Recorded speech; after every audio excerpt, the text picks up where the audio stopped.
Good morning, good afternoon, everybody. Welcome to the stream. Thank you guys very much for being here today. I appreciate it. Nenya, Mendy, Patrick, Lionheart, Wayne, Robert, Christopher, welcome. Thank you guys for being here. We're going to start off with a little bit of fishing today. A little bit of fishing, a little bit of cooking, and then we will go from there. Alex, good morning, buddy. Welcome, welcome.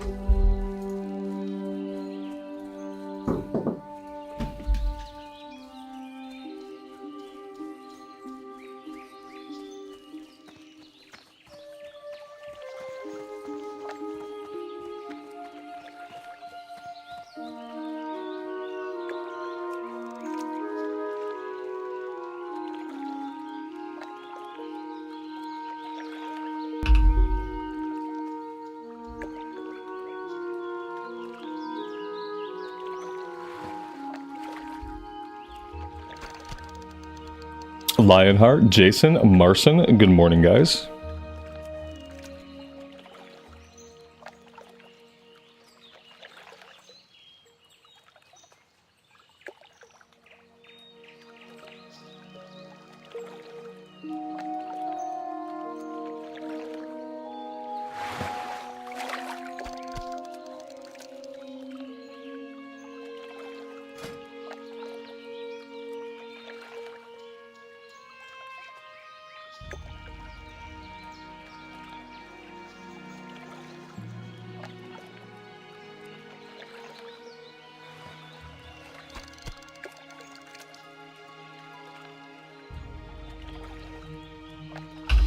Maybe we can get this up to, like, at least close to 75 today. Since pretty soon we're going to be moving into different zones. Yeah, I think I'd like to cap this at 75 and train the next rank.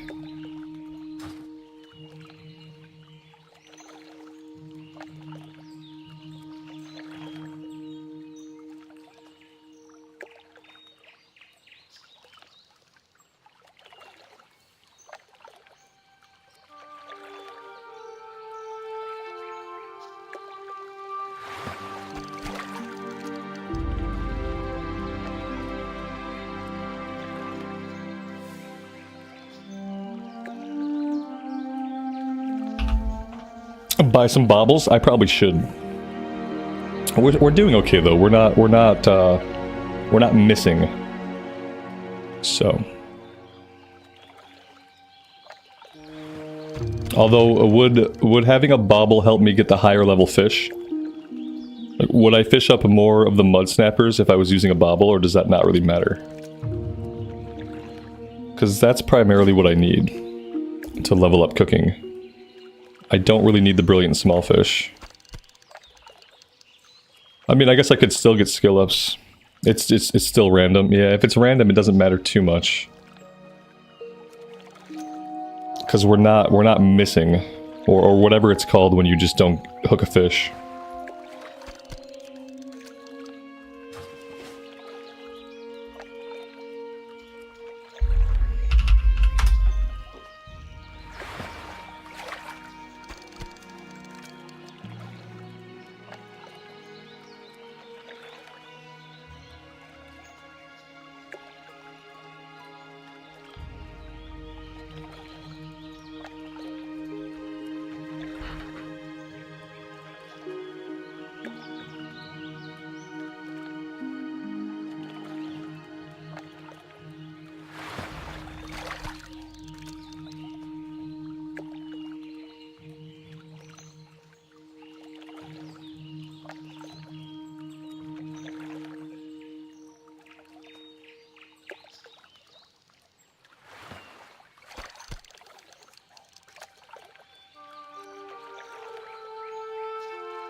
Have we been leveling in Elwynn all the way? No, we've done some stuff in Dunmorrow also.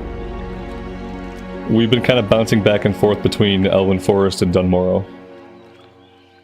And we finished up Dunmorrow, and we're pretty close to finishing up Elwynn. And then we're going to go off to Loch Modan.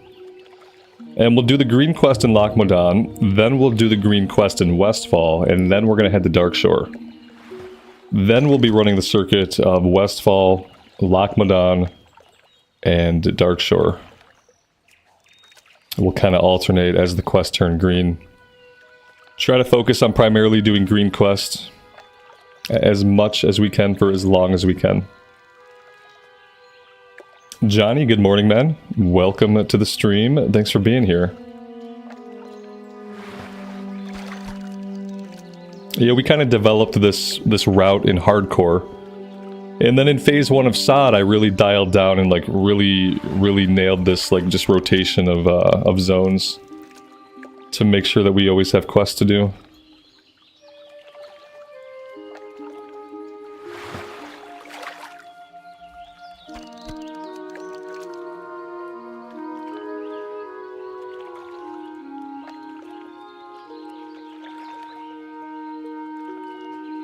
I think if I were fishing for Murlocs, I would probably use I would do like crossbow fishing. Some kind of bow fishing would be good for hunting Murlocs. I don't know if Murloc meat is very tasty or even edible, but somebody should find out.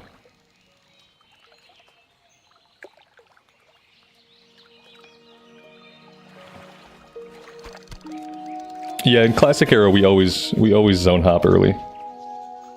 I didn't do Teldrassil this time because we're doing like a kind of a hardcore run. We're trying not to die.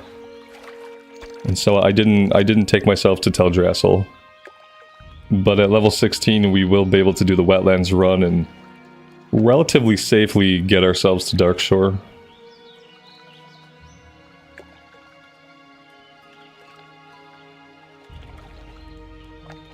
Is my least favorite class in Classic still Warlock?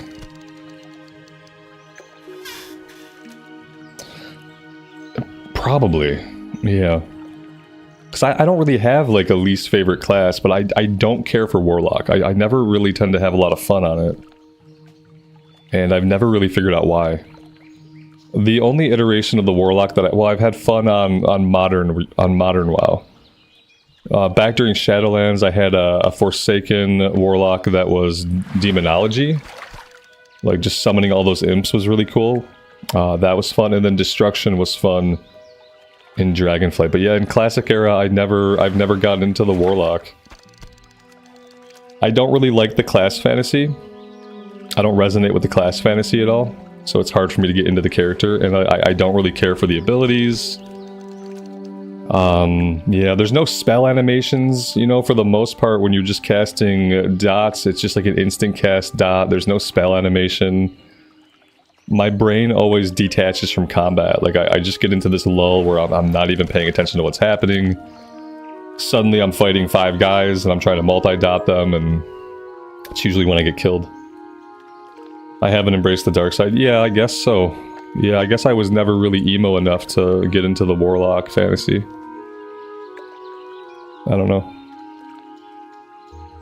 Never really got there. Now, Shadow Priest, I like Shadow Priest. I think I just don't like the idea of summoning demons. I really don't like pets in the first place. Like, I'm not a pet class person. And so, when my pet is also a demon, like, I just don't really like that. I don't really like it.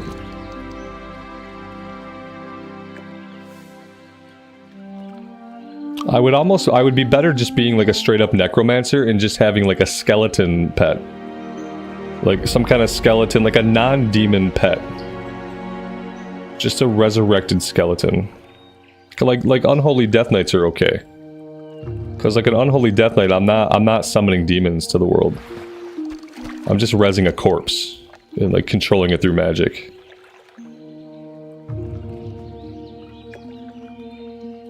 Shadowbolt is bad to spam, and like I don't know if there's really a build that you rely a lot on Shadowbolt. Like usually you go Affliction, and if you go Affliction, you don't really spam a lot of Shadowbolt.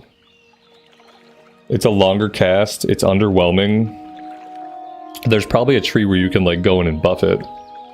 Yeah, it just doesn't really feel good. I like mages. Yeah, mages are fun. See, now that's the other thing, Druid. Like, what's my least favorite class?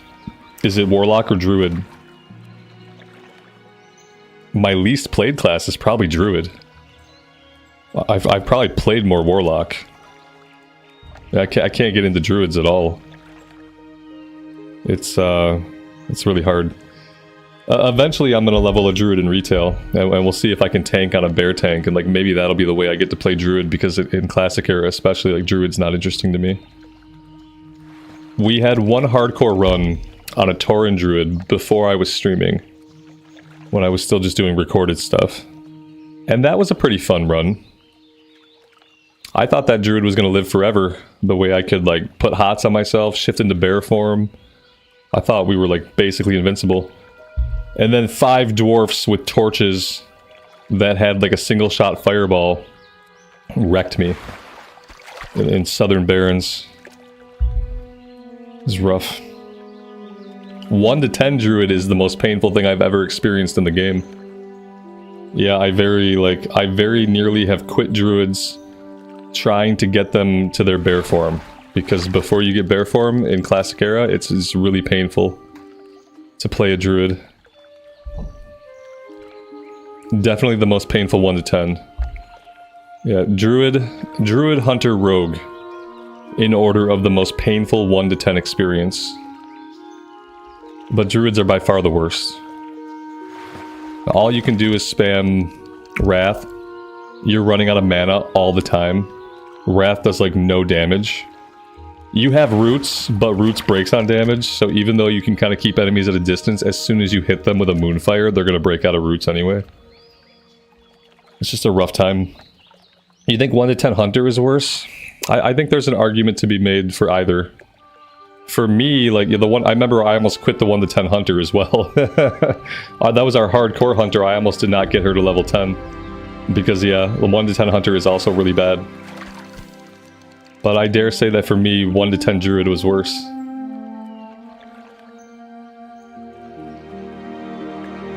If you know how to kite. What I get sick of is like people telling me how to stutter step. You gotta stutter step, you gotta stutter step. Like, shut up, don't stop telling me to stutter step. I know how to kite, I just don't like to do it. It's like, ugh.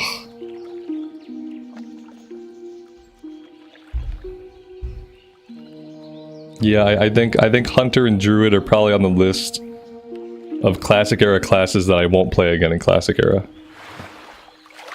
I think I've played them enough to know how I feel. Let's see. Am I capped out? Yeah, we're capped out. We're definitely capped out. We should train. Alright, that's done. Let's go back and cook up whatever we have.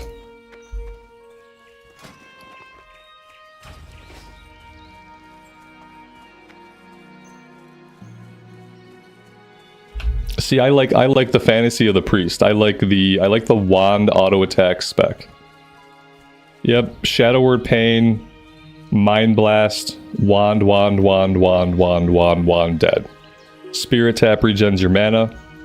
Mind Blast, Shadow Word Pain, wand. You know, you're keeping your Power Word shield up. Like, to me, that's like, I like that. I like that auto attacky build. I also like that on the priest you fight things face to face because they run up to you and they're just hitting you and you're just wanding them. It's a melee caster. I like the classic priest because the classic priest is a melee caster. Especially if you're playing like a hybrid disciplined shadow build and you're not going like all shadow.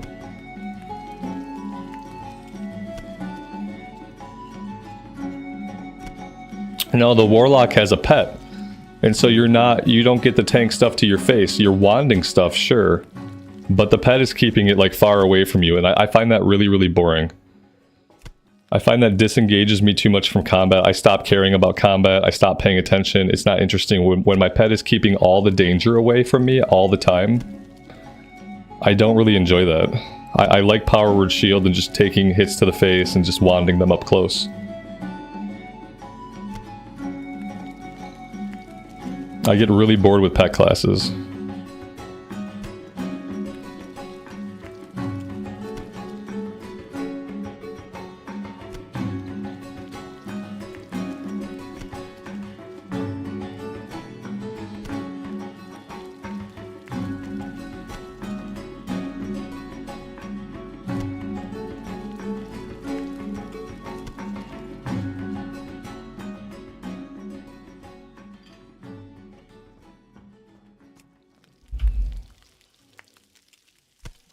I feel like eventually the mage gets kind of fun because like stuff gets close to you, but you're constantly trying to use your spells to maintain distance.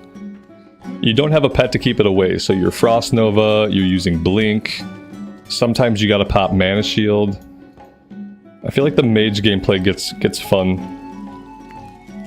And you can still use a wand a little bit to like just kind of whittle things down. Did I start a guild on Deviate Delight? No, I'm not gonna start a guild. No, I'm not gonna have any more dead guilds haunting me. We have a Discord room on the Discord for Deviate Delight, and there's a Discord link in the description of the VOD. And yeah, anybody who wants to come play on Deviate Delight, you should come play on Deviate Delight. You should help this server kind of rebound and maybe create a home for people that don't really want to play Cata, that don't really want to play Sod, but who want to play Classic Era. But I'm not going to make any more guilds. Too many dead guilds in my wake. I feel like it's bad karma.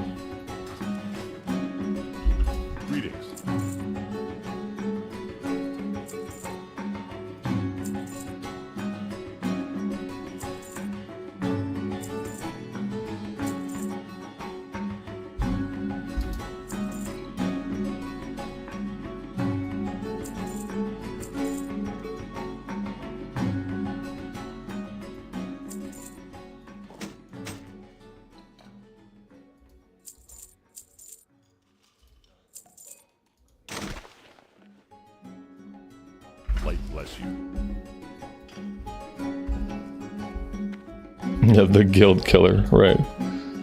Yep, I kill the guild by not playing just that version of the game every day forever. That's how I kill the guild. Power Cow, good evening, buddy. Welcome to the stream.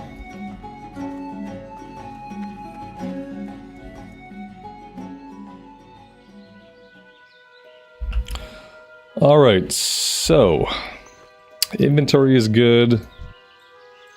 Let's pop the Scroll of Spirit. Let's get some buff food going. And we are headed back out to the east. We are going to finish this stuff up. And then we're going to head to Loch Modan. Oh, I also have to turn in... maybe I should turn this in first? Yeah, let's head down to the farm. And then we'll cut all the way out across country. We'll do a little bit of herbing. Maybe we'll do a little bit of skinning, and we'll go from there. Dave, good morning. Good afternoon, buddy. Welcome. 6s, that's awesome, man. I hope you enjoy. Do I think that hardcore will get a resurgence? I don't know. I don't know. I feel like hardcore had two different surges. You know, hardcore had a really big run on Bloodcell Buccaneers. Bloodcell Buccaneers was where hardcore was the best. Bloodcell Buccaneers was where hardcore was at its height. And then when Blizzard announced official hardcore, they kind of killed hardcore. Like it had what I'll call an afterlife. Hardcore had an afterlife on the official servers. But I don't feel like it was ever as hype as it was when we were all playing on Bloodcell Buccaneers. And so I don't know. I used to think that hardcore would get a resurgence. But I'm not certain. What I would like to see instead, I would like just any form of Classic Era to have a resurgence. But I don't know if hardcore is the way. Hardcore quickly became a thing that was more for spectators than it was for players. It was a thing that a lot of people tried their hand at.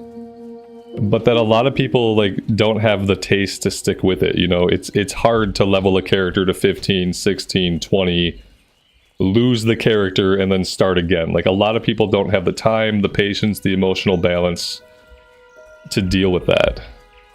Unless you're making content on it. So it kind of quickly became a spectator sport. And as a spectator sport, I don't know if it sees a resurgence anytime soon. All things, that being said, all things get to have a return.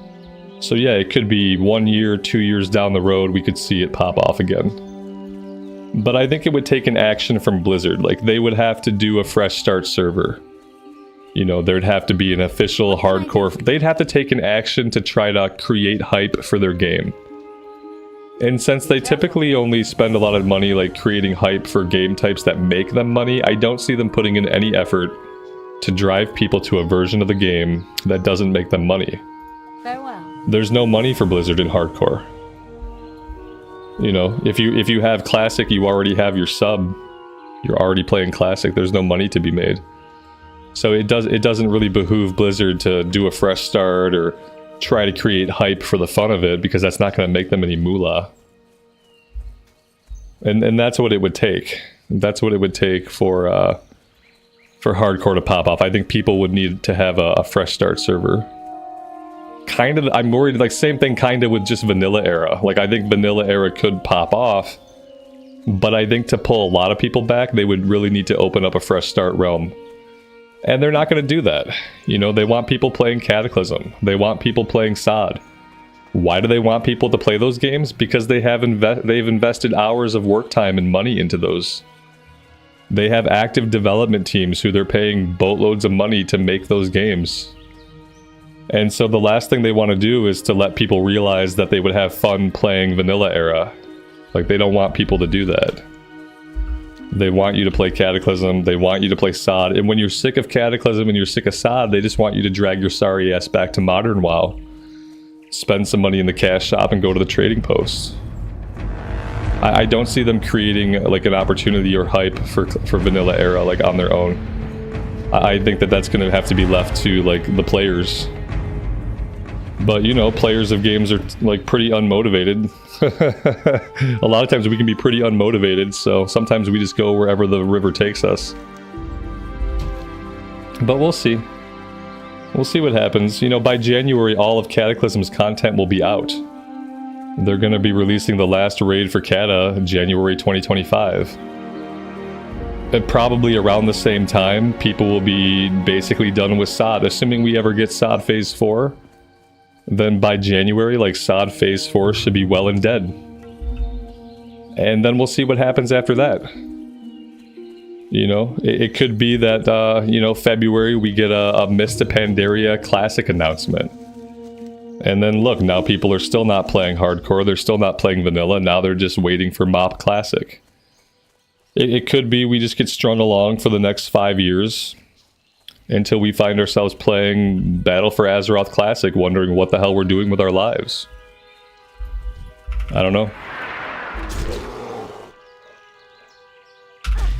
Like, if I had a say in things, like, I would open up a progression server for vanilla era today. And it would be 6 months per phase. I would probably do like a 30% or 40% XP buff, and that would never change, it would never increase. I think Season of Mastery leveling was like really good leveling for Classic era, and Season of Mastery before they changed it, you had a 40% XP buff. And even with the 40% XP buff, you still had to zone hop. You still had to do zone hopping, but what the 40% XP buff did is it made it so that when you got into the high 30s and early 40s, you didn't run out of quests to do. So I felt like the 40% XP buff was like pretty solid. I got my warrior to cap in Season of Mastery in about 2.5 months, I think, maybe 3 months. And I was only playing for like a couple hours a day then, because I was only doing recorded stuff. So yeah, I feel like a progression server starting in vanilla with a 40% XP buff, 6 months for vanilla, 6 months for TBC, 6 months for Wrath, 6 months, maybe 3 months off, and then reboot. And then you do it again. That's what I would do. And I would have like one of those running per region. And I would just constantly have that running. But like I said, the problem is, if people really get into that, and they really, really like it, where's the money for Blizz? They don't have any. The shareholders are going to ask, where's your opportunity with this to make us money? And the answer is going to be there isn't one. And then the shareholders are going to say, no, you're not doing that. And then the president of Blizz is going to say, yeah, no, we're not doing that. That's the shitty thing. Is like WoW is a living game. it needs to make money. It's not a thing like EverQuest, you know, which like EverQuest is like, it is what it is. So EverQuest, they do progression servers, and that pulls people in. Do they make lots of money? No, they probably make some money. They probably have some ways to make money. But they're not worried about making money on the scale that Blizzard Entertainment has to make money. It's a different beast.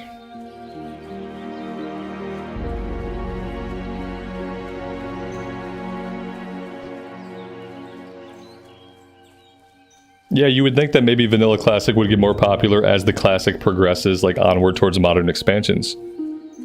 But that really hasn't been what happens. And like, we'll see how Cataclysm shapes out. Be careful. But that, so far, that hasn't happened. Like, by all rights, Cataclysm is a very poor version of the game. But people are still playing it. Like, lots and lots and lots of people are still playing it. By all rights, it's a worse version of the game than Vanilla. And it's a worse version of the game than Modern WoW. It falls in this really boring middle area where all the charm of Classic is gone, but all of the fun and convenience of Modern doesn't exist yet. But people are still playing it, and people still like it, because it's the new thing. And as long as people follow the trends, and as long as people are just hyped for the new thing, then you won't see a resurgence. You'll see people being hyped for, like I said, for WoD Classic, for Legion Classic, for people will just play them. Because that's the new place to go. That's the start. That's the place to be. Light bless you. And it doesn't have anything to do with like the quality of the products. It has everything to do with the hype and the fear of missing out on it. Be careful.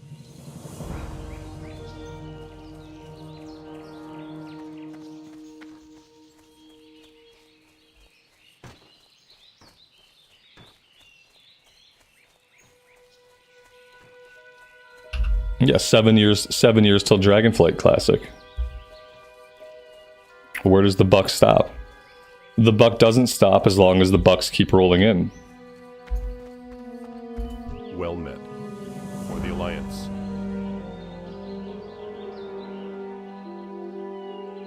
And this guy has all one-handed weapons? Not even a single two-handed weapon? What weapon skill don't we have a lot of yet? We got a little bit of everything, actually. Maybe we'll grab an axe. Oh, we have to do something first. Retrieve Haggard's badge. Oh, I don't know if I'm going to be able to do that. Go with honor, friend. I don't know if I've ever done this quest. Haggard's badge. Okay, he's right over here. Let's go investigate.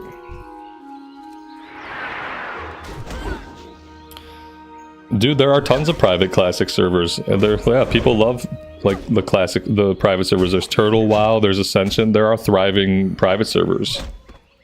But again, those have like a niche audience of people that are A, aware of them, and B, willing to break Blizzard terms of service by playing on them. Like I can't play on private servers because there's too many questions surrounding like the legality of it and whether or not I can be on YouTube with that content. So like I don't get to partake in that. But yeah, those exist. But that's never going to be as big or as popular as like the official game.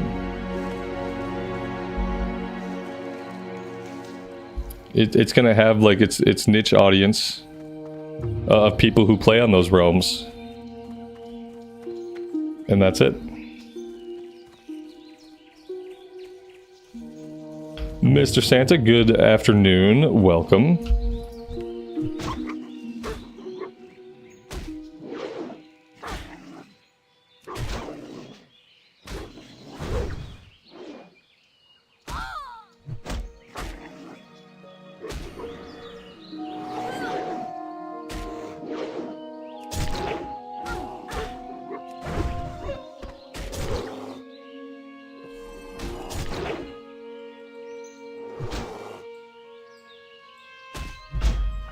Is this classic vanilla? That's what the title says. That's what the logo says. That's why it's the most vanilla stream ever. Mm-hmm.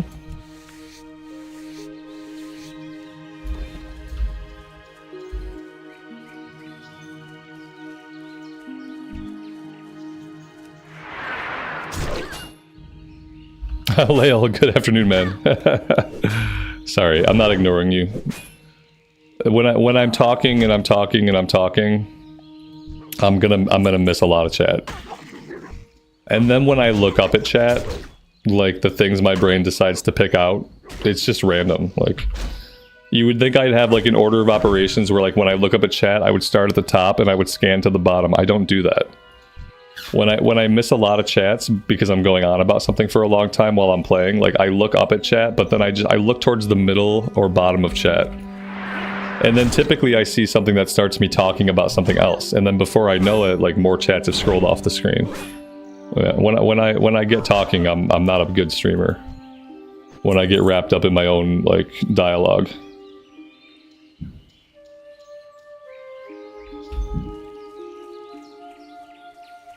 That's awesome, man. And thanks for being here. Like I said, sorry, I'm not ignoring anybody, but I did get kind of caught up in my own thoughts. Which happens to me from time to time.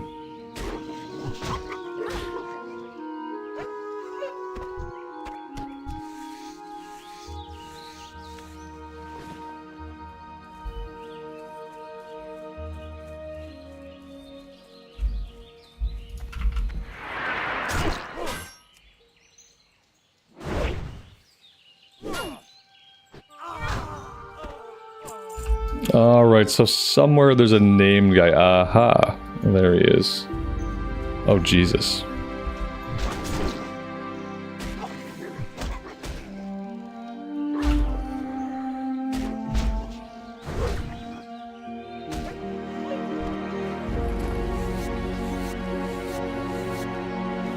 This would be a good time to have a ranged weapon. Unfortunately, I don't. Maybe I can body pull this guy. Without getting... yeah, there we go. Perfect. Perfect, perfect.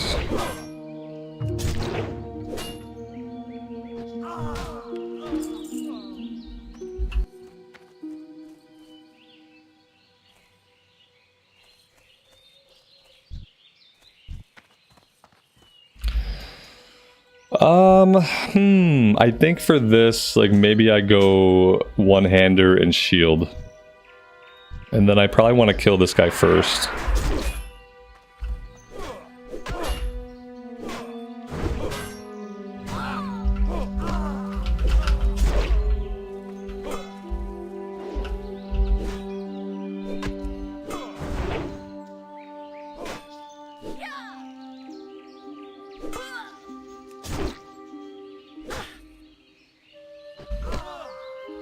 Not bad.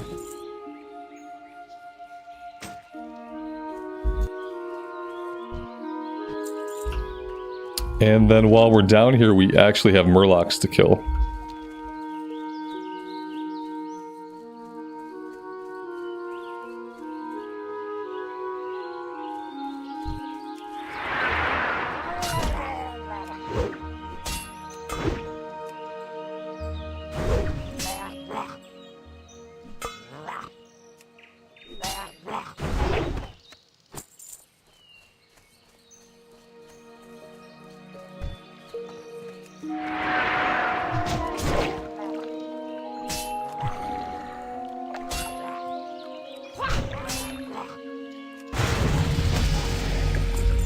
Very nice.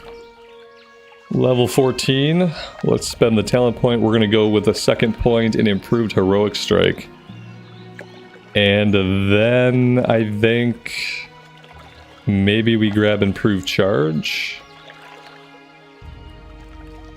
I don't really... yeah, and then maybe we come back for another point in improved heroic strike. And then maybe 2 points in deflection. I don't know if... I'm not going to take tactical mastery. But we do need to get down to deep wounds.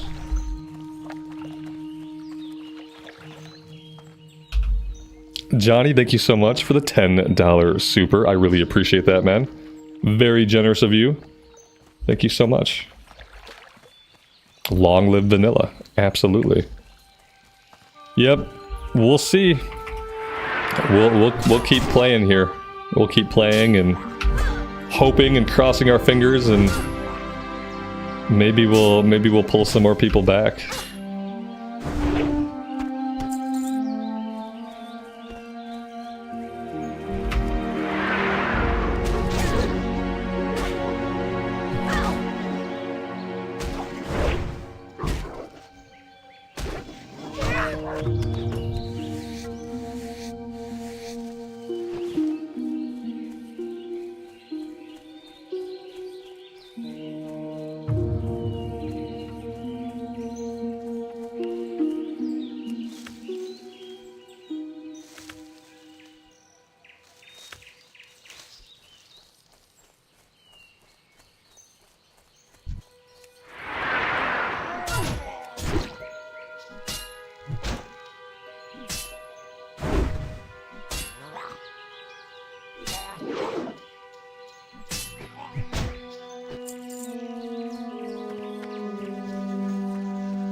The funny thing is, if they had the right people as developers, it would probably be easier.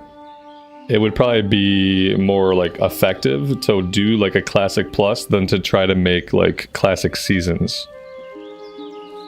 If they had the right people, and right now on the Classics team, they absolutely do not have the right people to do anything vanilla related. They have the complete wrong people to ever work on anything vanilla adjacent besides like opening servers. Like they shouldn't, like the current people should not be allowed to touch vanilla era. So like I wouldn't want the current Classic team like trying to do Classic Plus, because if SOD taught us anything, it's that they don't understand vanilla at all.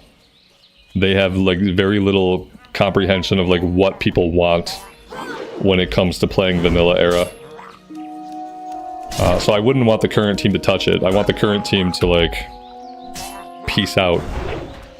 Maybe they go to the retail team, maybe they go work on other games somewhere else. Yeah, I want anybody who worked on SOD, I would like for them to kindly excuse themselves. And yeah, maybe they get people in place that actually play vanilla and actually understand vanilla. And then I feel like the time investment and like the workload to make like plus content in vanilla would actually be much easier than what they did with SOD, where they tried to develop like 100 new abilities, balance reworked classes, completely change entire talent trees. Like, yeah, you'd get better content, and it would probably be easier to make if you were simply concerned with adding stuff to vanilla, and instead of like completely changing what vanilla is. Like adding new quest hubs, fleshing out zones, going into zones that weren't used at all and adding quest hubs there.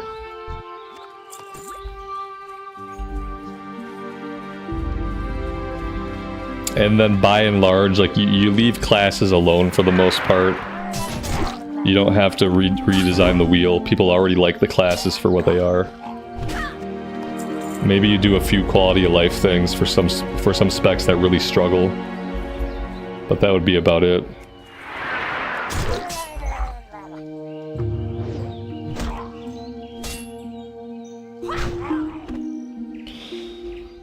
Deadmines? I might be a way off from Deadmines. I'm only level 14.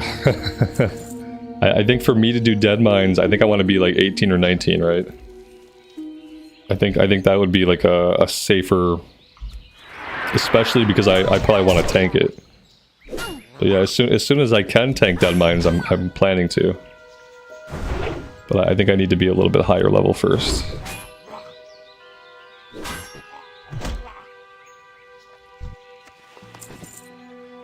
Yeah, we've had no deaths yet. Yeah, it's a very tiny death counter, but we do have a death counter. If you're watching on mobile or most screens, it's too small for you to see. If you're watching on like a 70-inch television, then you probably can see it. McLovin with the $10 super. Thank you so much, buddy. Vanilla forever. Thank you, guy. I really appreciate that. That's super generous of you. Yep.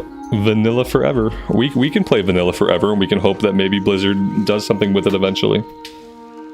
It seems like a real shame to waste, like, the version of the game that feels most like an RPG. Feels most like an actual RPG. Like, why waste it? Do something with it. The least they can do is progression server restarts. Like I said, the current classic team, I wouldn't want them doing any development. I don't think they're capable of quality development in vanilla era. So I wouldn't want them to do that, but they could at least do fresh start stuff. They should have their, whatever guy runs their YouTube, like the guy who does their YouTube and social media stuff, he does a pretty good job. They need to get that guy to like start creating hype for vanilla era. That would be something they could do. Let's see if we can sneak in here and get this chest.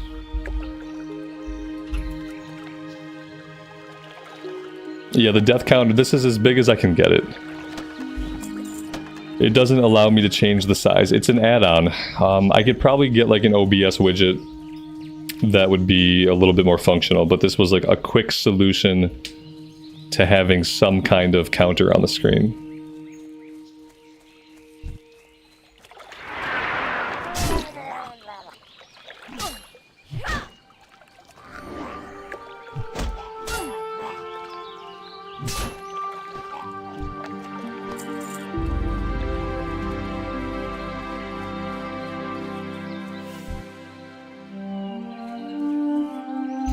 If I charge in here, I'm probably going to pull this other one for sure. I could even pull the third one. Oh, he's farther away. Now we're good. Now we're good. Perfect, perfect. Patrick with the 10 gifted memberships. Thank you so much. You guys are really generous today. I really appreciate that, man. Welcome to the 10 new people. And thank you very much for being here. And that's our membership goal for today. If you guys keep being so generous, I'm gonna need to like be more ambitious with my daily goal. I think my weekly goal is fine, but I might need to be more ambitious with our daily goals. I didn't really want to pull two of them, but that's okay.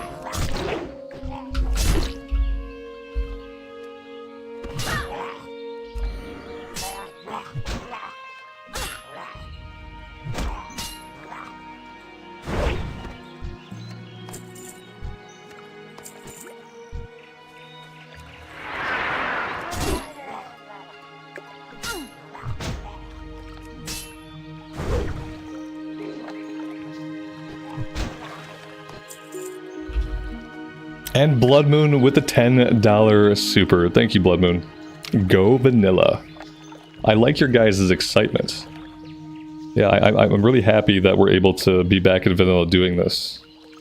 I didn't realize like how much I missed vanilla.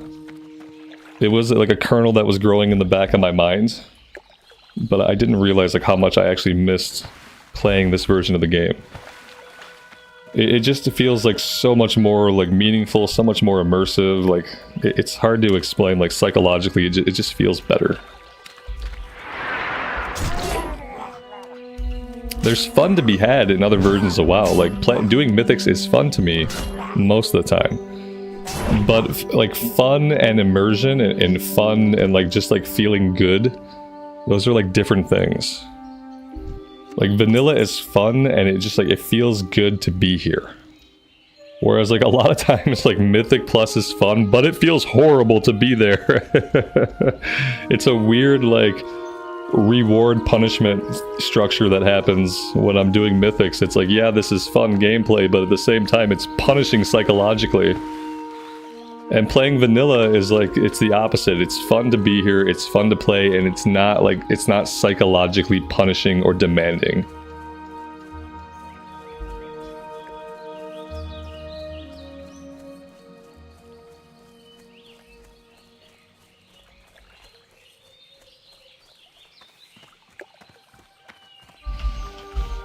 I've started using more and more add-ons. I don't really think that's true. I especially for vanilla era, I've used like essentially the same add-ons like for a long time. Like, since Season of Mastery, I've been using Questy, Immersion. Like, what have I added recently? I haven't added a lot of gameplay affecting add-ons. We have Questy and we have Immersion. I have Leatrix maps. Like, yeah, I have the map add-on. I guess, like, sure, technically you're right. Technically, from, like, not using any add-ons, which I never used to use, technically I have added more add-ons, but nothing really recently. I mean, I added the death counter add-on, but the death counter add-on's not really, like, affecting my gameplay. Yeah, I'm still keeping add-ons to a minimum, like, you know, I have some and they do what they do, but, you know, I don't have any UI changing add-ons or anything like that. We got the base UI, we're pretty clean with, like, our screen display. We don't have a bunch of add-ons hiding stuff, so I feel pretty good about it. Before Season of Mastery, I didn't run any add-ons.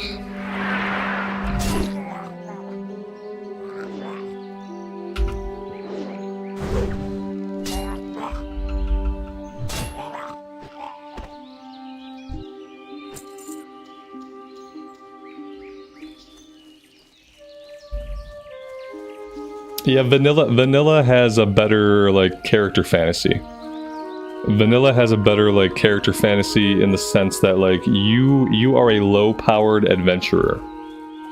You are always low-powered. Like, I think that's, like, the biggest difference between modern WoW and, like, classic era WoW. Is in classic era WoW, you were a low-powered nobody. And you gained in skill, you gained in power, you gained in renown, but you were still just an adventurer. Whereas in retail, you are a high-powered champion. Like, it's a different premise for your character. The very premise of your character changed over time. And the premise of, like, a high-powered uber champion chosen one just isn't as immersive and is not as psychologically appealing as being, like, a nobody who rises through the ranks and who rises to power. It's always going to be more rewarding to feel like you start off as this weakling, this average adventurer that, like, gains in power over time, than to start off as, like, Jaina Proudmoore's assistant. You know, you got all these abilities, you're hurling giant fireballs right away, right out the gate, you're dealing tons of damage. Retail WoW is a high power fantasy, and Vanilla Era is a low power fantasy. Two completely different things. Is this still alive? Are you still alive? If that answer is yes, then my answer is yes.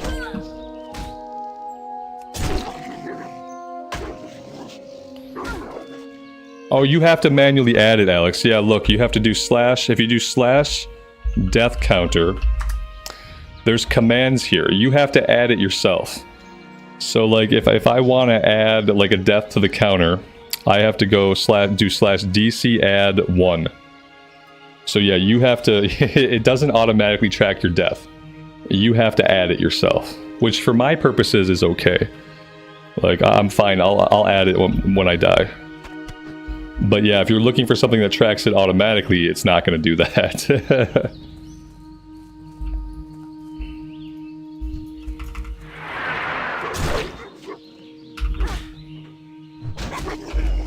Oh, is this live? I read alive. My brain read alive. This is not live. This is a rerun that you're watching. Yeah. If that's the question, then the answer is this is a rerun.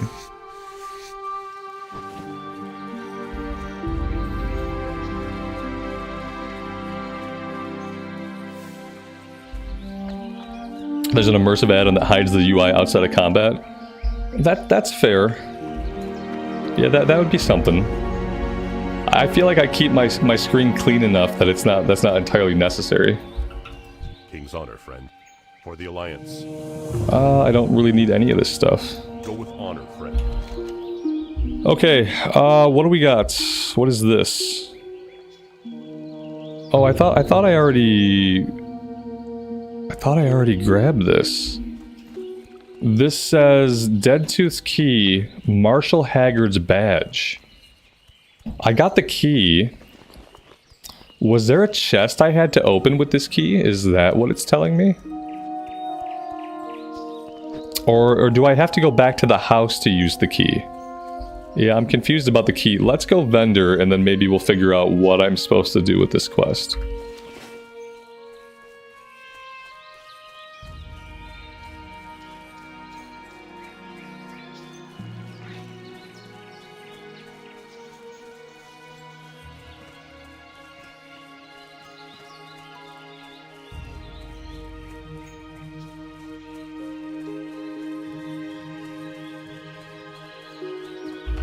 There was a chest right where I got the key. Okay, well that makes sense. Hey there. I've never done this quest before, I don't think. It's completely unfamiliar to me. We'll go back and we'll check it out.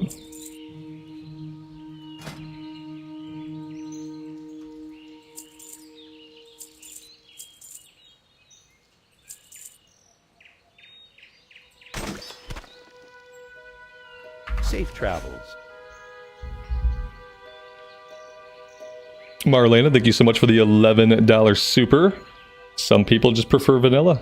Absolutely. That is true. For like moment-to-moment gameplay, I am one of those people. If when it comes to leveling up characters and like doing open world stuff, then vanilla is the best. That's why I think retail will one day do away with character leveling. I think eventually retail will have content to do. And the content you do in retail will reward. It'll give you gear. It'll give you loot. It'll give you cosmetics. It'll give you lots of stuff. But I think that one day in modern WoW, there's not gonna be character levels.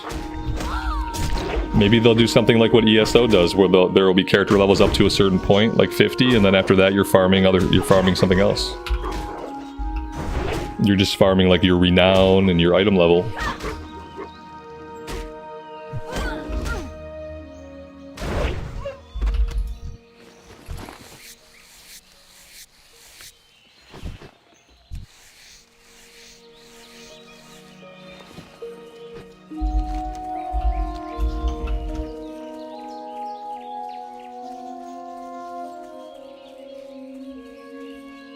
Horde Shaman Hardcore. The Horde Shaman was the first hardcore run that I ever did back on Bloodsail Buccaneers. Yep, there is some Horde Shaman hardcore action out there for you if you want it on the channel. That was the very first hardcore playthrough that I did on Bloodsail.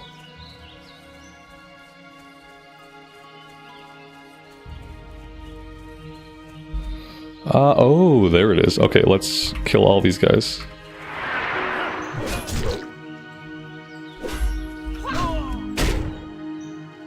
I don't know that I will go back to doing like hardcore runs the way we used to. I like this concept a lot better. I like the concept of like hardcore, softcore, where we're playing to not die, but dying does not mean that we have to re-roll. Like, I don't want to have to re-roll. I just want to keep playing the character. I played hardcore for like a calendar year straight. So many dead characters, so many runs through the low-level zones, and what I want now is I want to play a character like all the way through. I'd like to see some of the zones that we don't really often get to see. Hardcore does not often let you progress that far when you're playing like traditional hardcore. And I still have a level 47 hunter on the official hardcore server, so if I were to ever go back, short of a hardcore fresh start, if I were to ever go back to hardcore, I'd probably pick up that hunter and try to get it from 47 to 60. But I have no plans to do that anytime soon. That hunter was super survivable, but hunter is not my favorite class. Like I played that class for like sheer survivability, after getting like everything else killed prior to level 40. Mike, good afternoon, man. Welcome to the stream. Thanks for being here.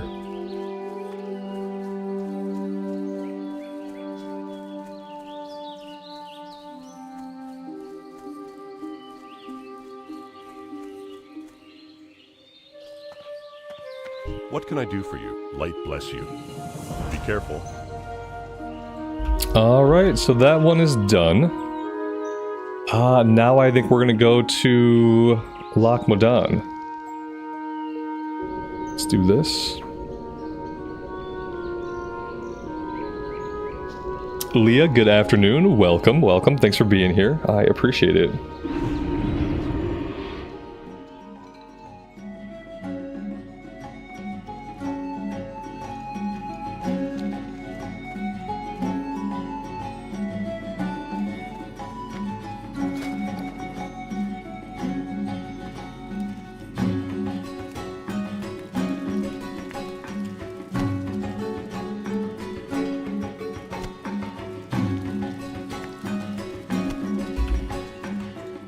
At some point today, I'm gonna have to let my first aid run. Maybe I'll have to do that when I log out. I need to let my first aid run, and I need to level that up. That's gonna be important pretty soon.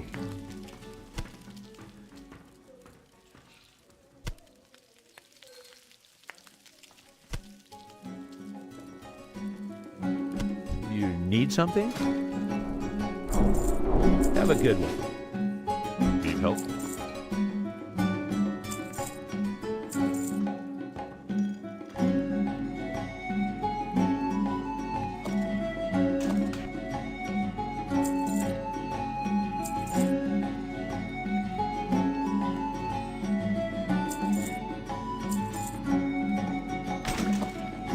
Light bless you.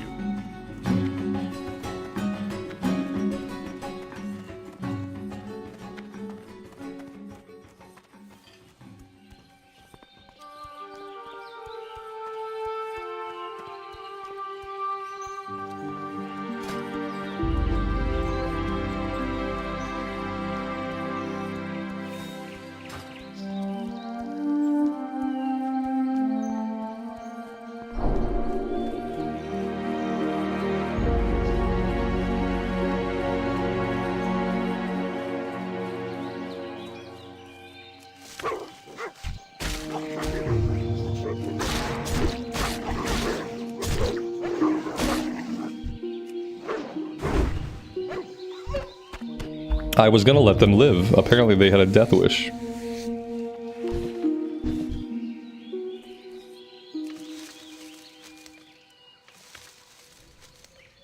We hit level 14, so I should visit the trainer.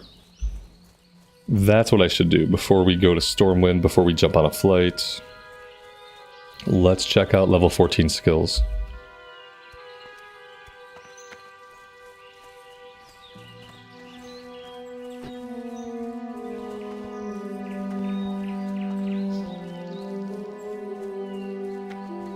Need help? Demoralizing shout and revenge. See you around.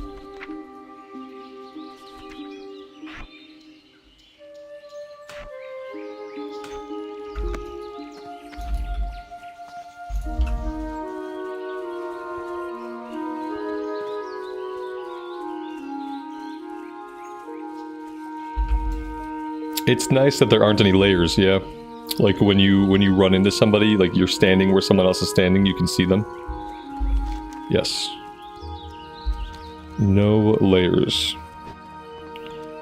That was something that really messed up official hardcore, was like all the layers. Especially coming from Bloodstone Buccaneers, where I'm pretty sure like there were no layers. So every time you restarted on Bloodstone, there was like a bazillion people in the starting area. And then on official hardcore, they had 20 layers, and you would restart and you would see nobody. It felt dead.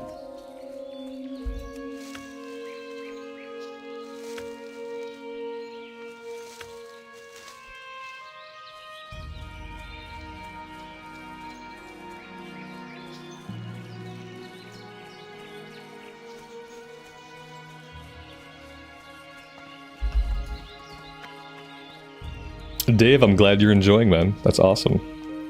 This is definitely like the best way for me to play and hang out. It's like just playing vanilla. It's fun. There's not a lot of stress. It just feels good to be in Azeroth. Everything about it is superior.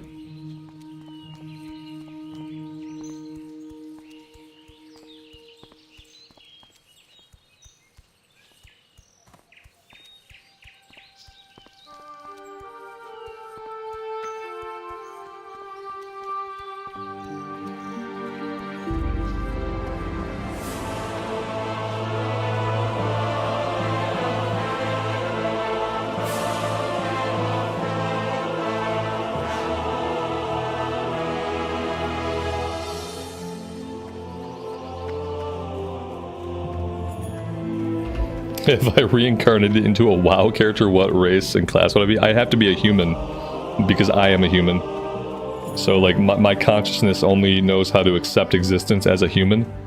So I'd probably have to be human. Otherwise I probably would have like some kind of mental crisis. I feel like if you reincarnated into the body of a different like species of creature, you'd probably suffer some like terrible existential crisis and it'd probably go mad over time.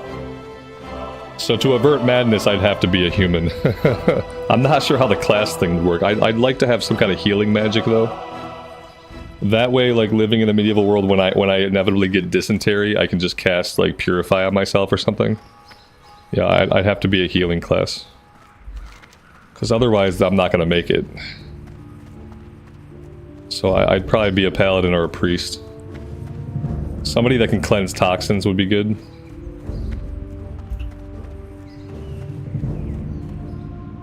That's a way deeper assessment than you thought. Maybe I overthought it a little bit. Need help? Yeah, like if I suddenly had hooves instead of feet, I think I would go mad over time. If I had tusks instead of teeth, I think that would break me. Yeah, like I don't want to know what would happen to like the human psyche if we were plopped down into like a different biological life form. It would probably be bad news bears. Let's go. I'm gonna go to Loch Modan. I'm gonna step away for a minute. I'm gonna bio really fast. I'll be right back. I'll be back before the flight's over. So, bear with me.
Johnny, have fun at Costco, buddy.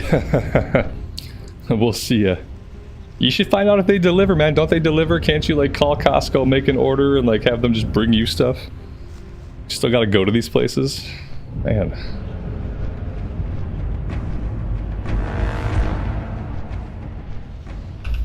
Why aren't they making, like, delivery drones? Like, mini helicopters that can, like, deliver you stuff, like, via drone. That'd be a cool job, like drone delivery driver. You just sit at home, you remote into your drone, you deliver packages like via air. I'm sure it'd be AI, be automated, there probably wouldn't, but there probably had to be a person like overseeing the drones, just in case one of them went wonky. Delivery drone overseer. Amazon job of the future. Amazon tried that, they got blasted down. Did they really try it though, or did it ever get off the ground? Literally or figuratively. I feel like it's a good idea. Why do you get commercial breaks set up every 30 minutes? Because that's how revenue is made on YouTube. YouTube revenue is created by advertising. Like most things in the world are created by like advertising money. YouTube is a advertising platform basically. So you're gonna get ads. The way to not get ads is to have YouTube Prime, which is what I have. And then the great thing is when you have YouTube Prime, you don't get any ads, but it pays the creator as if you had watched all of the ads that would have run.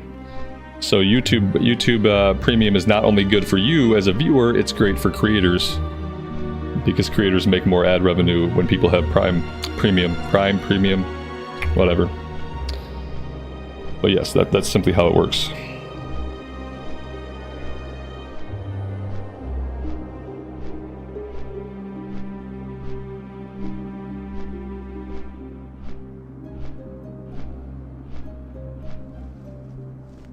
They're still testing it, going through regulations. There's government regulations. It's like it's lower airspace. Like, how many government regulations can there be on like low airspace? Yeah, I don't know. It's weird. I mean, I kind of get it. You don't want drones like crashing into people and stuff. So I kind of get it. But they're not competing with the same airspace as like helicopters and airplanes. It's not nearly at the same level.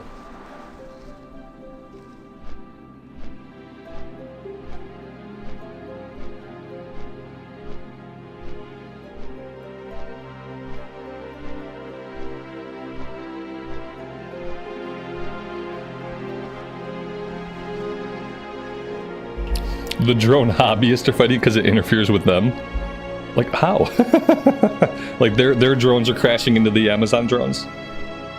The air will be full of drones, just buzzing and buzzing about. I guess that's like a negative side effect, if the air is just full of drones. I think that'd be cool. You look outside, you see just like drones buzzing by. Now, maybe it would get old. There'd probably have to be hours of the day when they weren't allowed to deliver. Like, you don't want to hear like a bunch of buzzing drones flying over your house at night and stuff.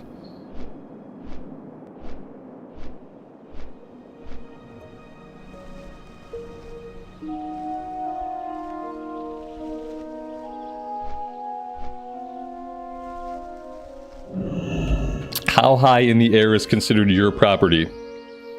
As high as I can reach while standing on top of my roof. Yeah, like my property ends if I am standing on, because I don't own the air or the atmosphere. So like as high as I can reach with my hands outstretched while standing on top of my roof. However high that is the space that is inviolate in mine. Like, you can't violate that space. And that's about it. If I can stand on my roof and not get taken out by a drone flying by, then we're good. We're good.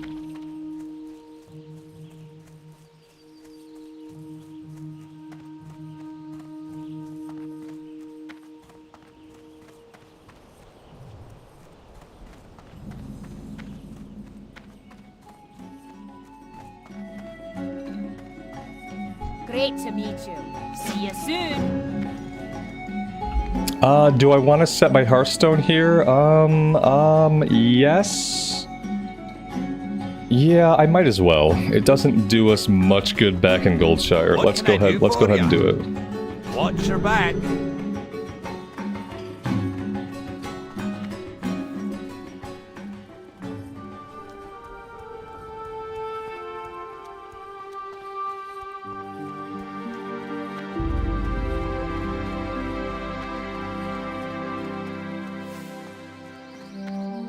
Well met.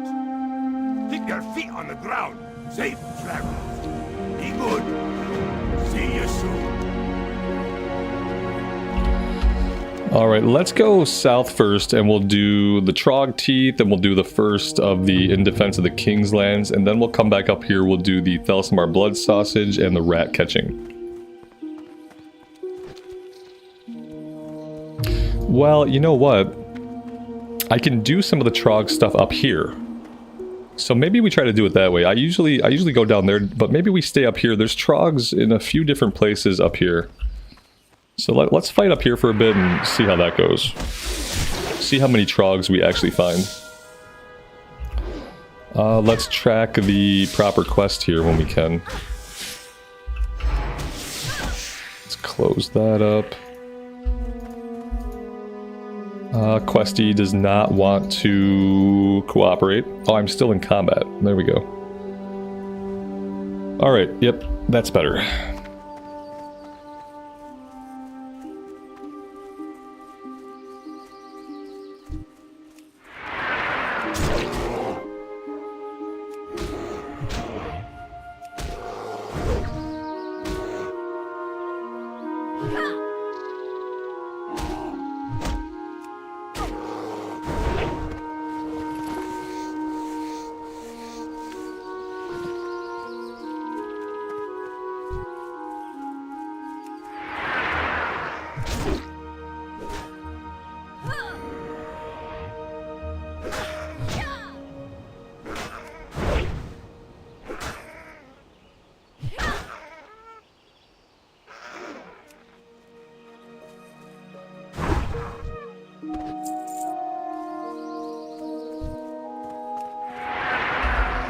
Now we've got a human warlock up here.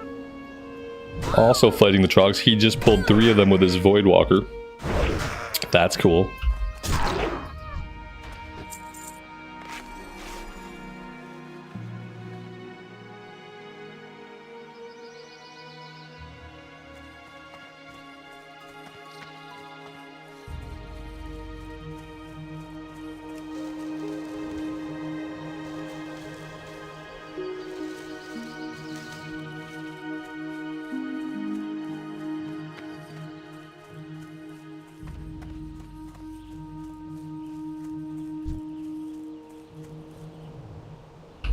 This guy's resetting.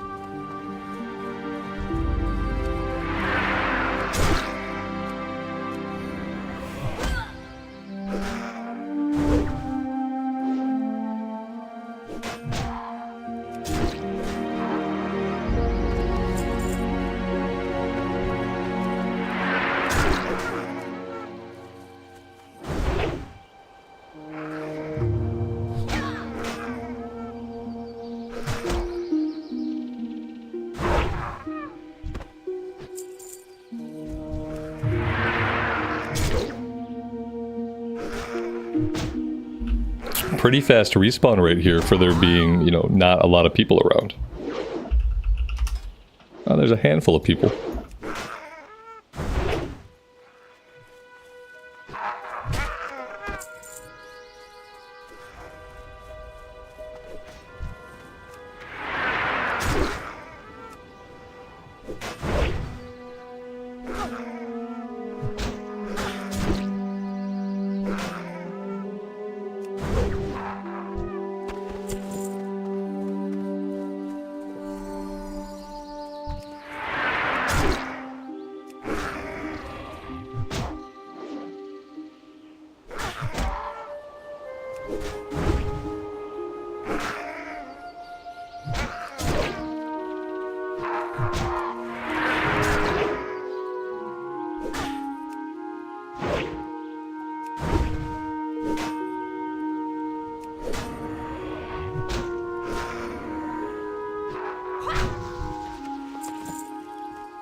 Let's eat a little bit of buff food.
The respawn rate has nothing to do with how many people are in the zone. In vanilla, it's a fixed timer.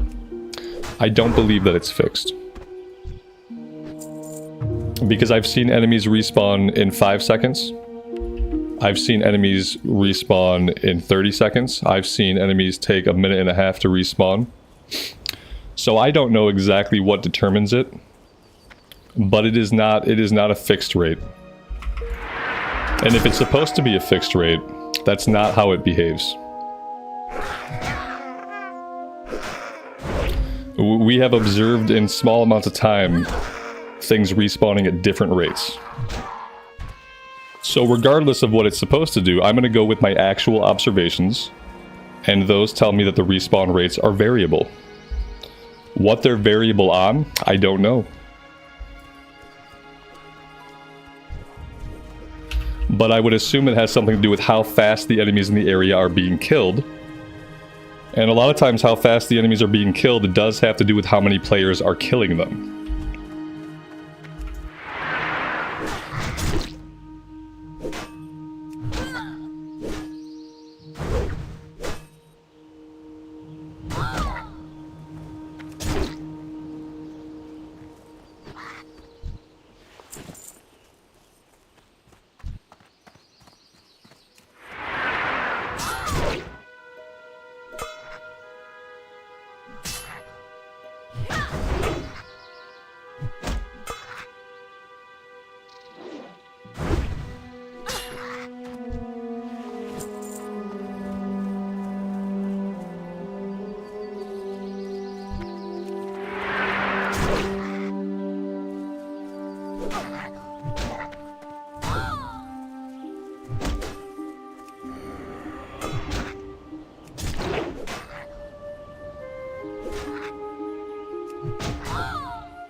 I'd love to get this chest, I just don't think I can handle 3 of them.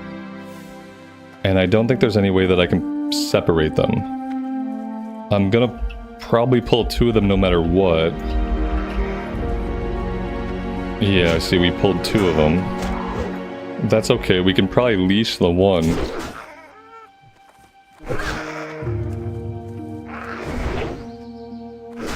We pulled all 3 of them actually. Yeah, I'm definitely gonna leash these other 2.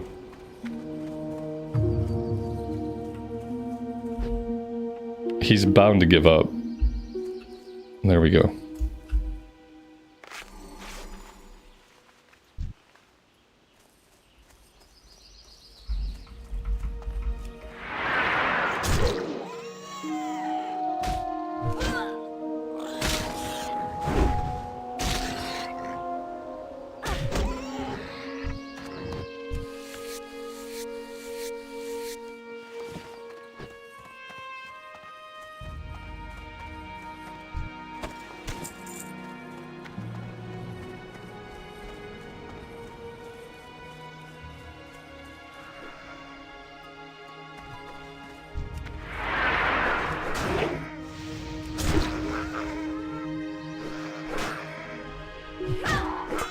He's definitely going for the chest. He can't go for the chest until he's out of combat, and what he didn't realize that I already knew is that we were on the same combat chain. So he got stuck in combat. He didn't realize why he was stuck in combat, and because he didn't know how the game worked, and because I do, I got the chest. Knowledge is power. And I tagged it. So yeah.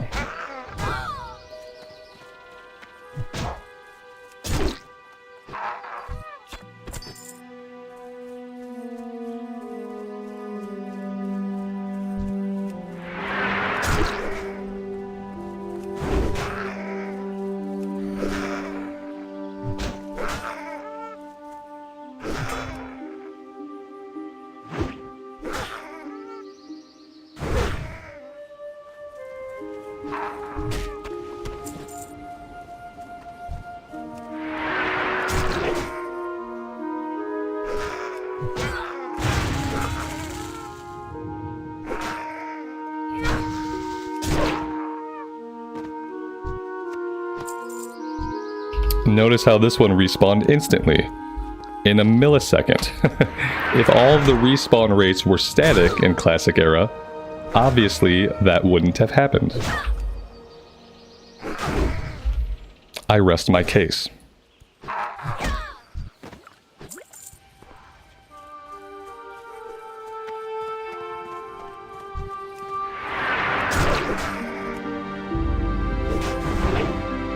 It's easy to say things. It's harder to say things and have those things be accurate.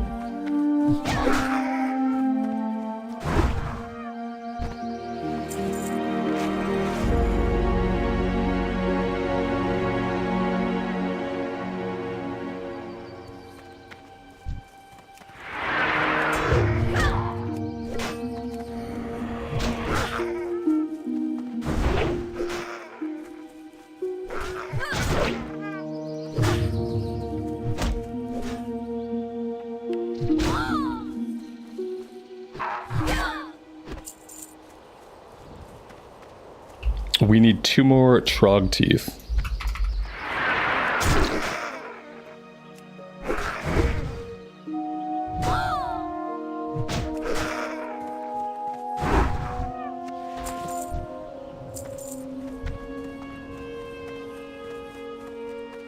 Again, near instant respawns here. Let's move somewhere a little bit safer.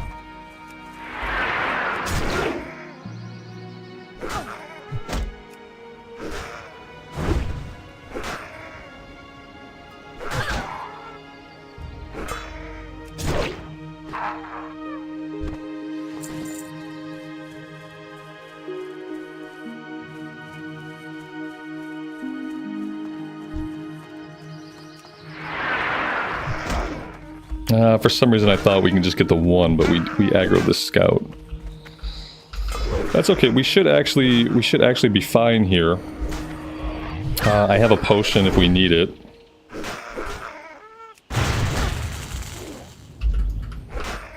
Will he bleed out? I don't think I have a rend going on him, so he might not bleed out. He might be back. And if I don't move, we're gonna have a little bit more than we bargained for. Let's back up over here. Let's pop our potion. There we go. One of these guys has to have a tooth. There we go. Okay, so the Trog stuff is done, at least the first round of it. Now we move on to Cobalts.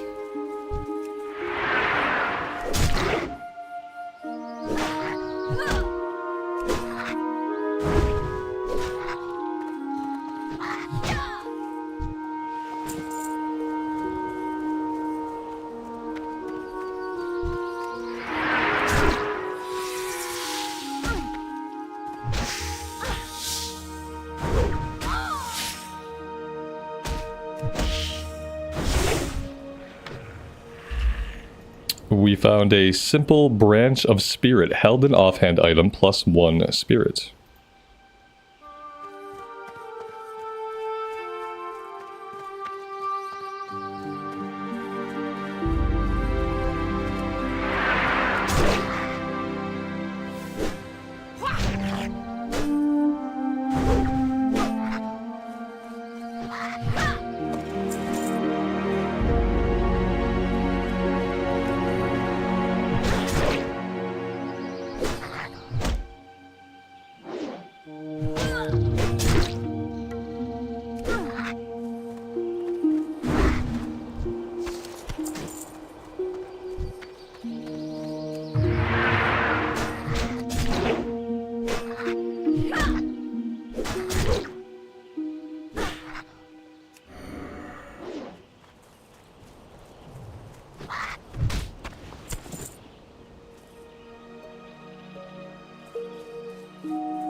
Charging down here seems like it would be a very bad idea.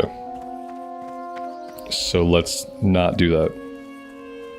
How about over this way?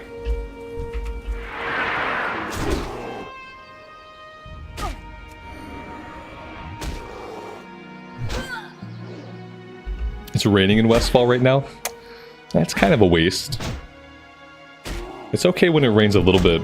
It's unfortunate when it rains like you're playing in the zone and it rains the entire time you're there. It's like, I like a brief shower. A brief shower for some little ambience. Like it was the other day in Elwynn Forest when it was raining like basically all day.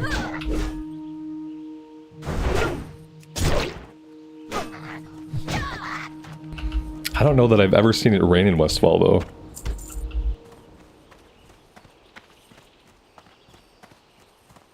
I'm gonna try to body pull this guy. There we go.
Inventory's full.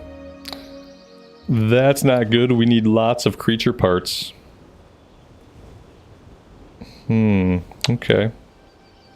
Alright, let's head back to town and vendor.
What's on your mind?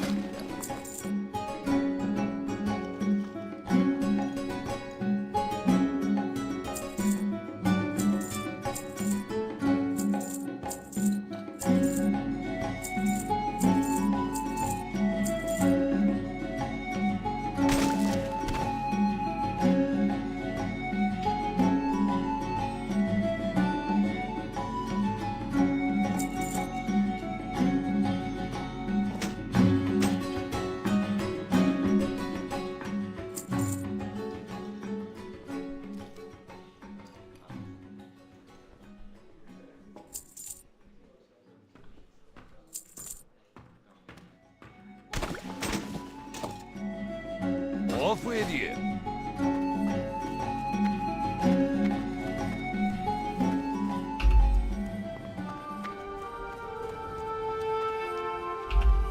Westfall is a cozy place.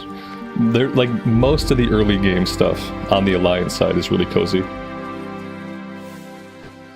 Elwynn, Loch, Modan, Westfall, Red Ridge, like all of the early game stuff is like really cozy zones.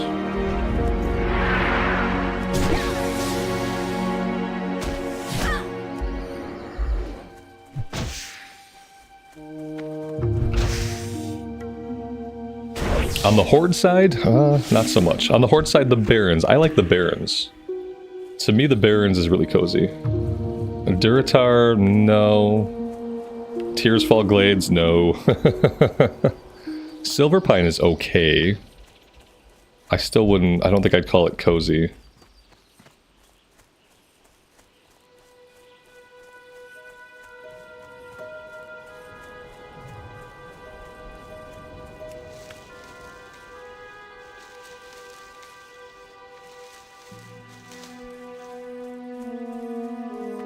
Mulgore is cozy, yeah.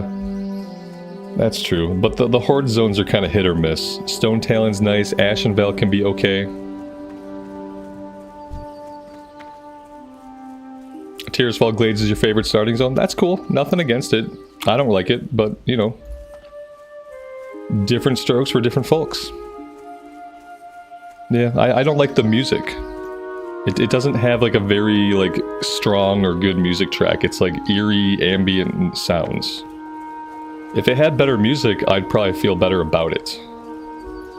Yeah, but in my opinion, it's one of the weaker music tracks.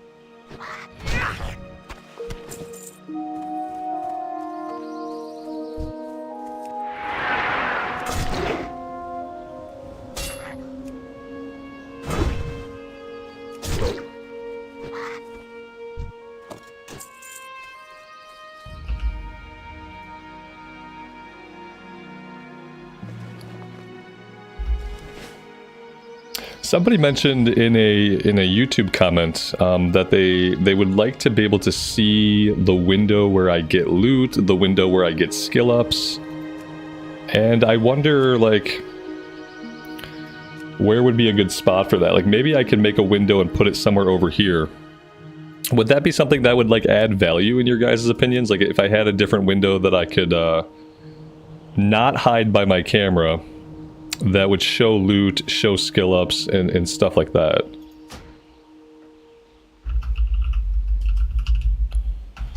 It's something I get a few, like every once in a while on a YouTube comment, somebody will like mention like, hey, I wish you could move your camera so I could see the window. Like I don't want people to be able to see like whispers and guild chat and stuff like that.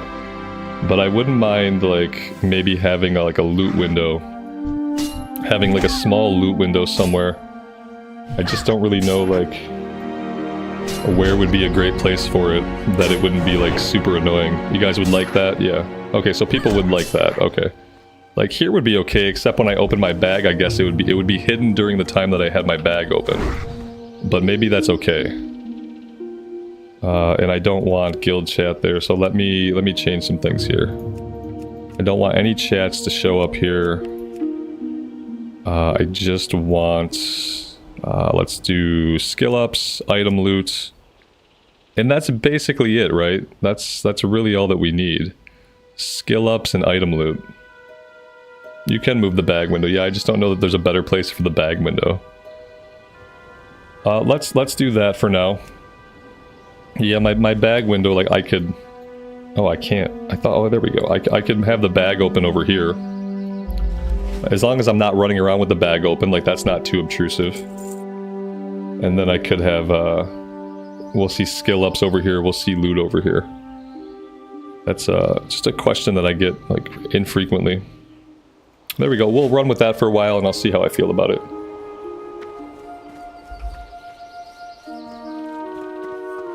I don't think we need to see, like, money loot or, like, gold loot or anything like that.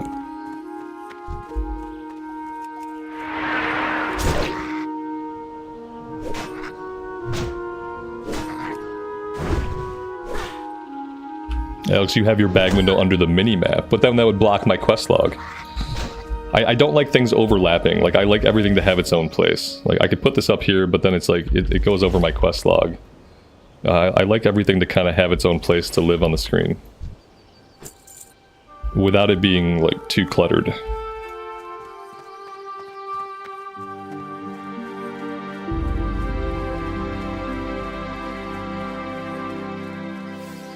So you do close it, but for the 5 seconds that it's up, it will annoy me. So I think it's good right here. It's not going to interfere with anything here. I feel like that's a pretty good place for it.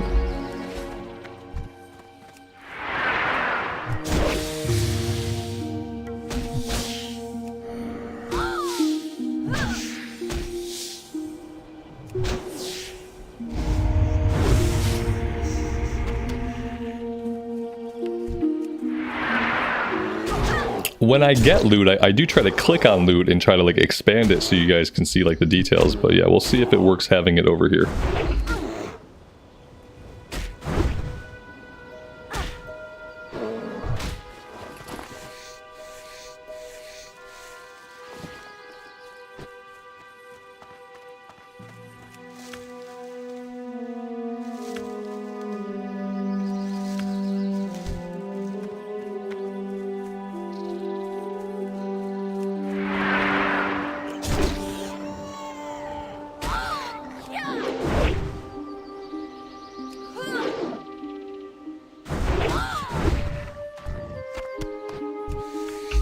Yeah, right now, well, trade skills as in like stuff that gets crafted. The problem is if I add trade skills, it's gonna show like if I'm around somebody and they're crafting, it'll show that as well. We can try it. But yeah, if you turn this on, if you're near somebody and they're making stuff, it'll also show up. Is how I've found that to work.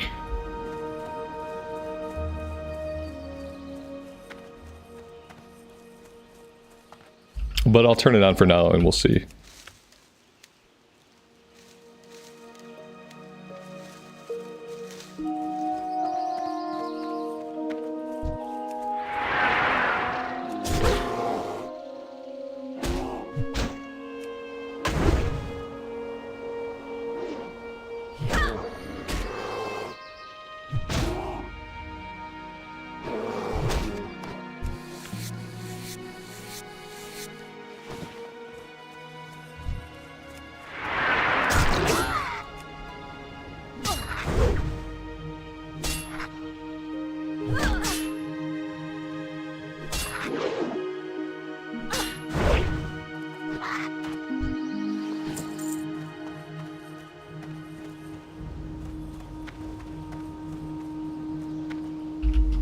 Titan bar, Alex? Shows info like location, bag space, total gold, profession, skill ups, and more.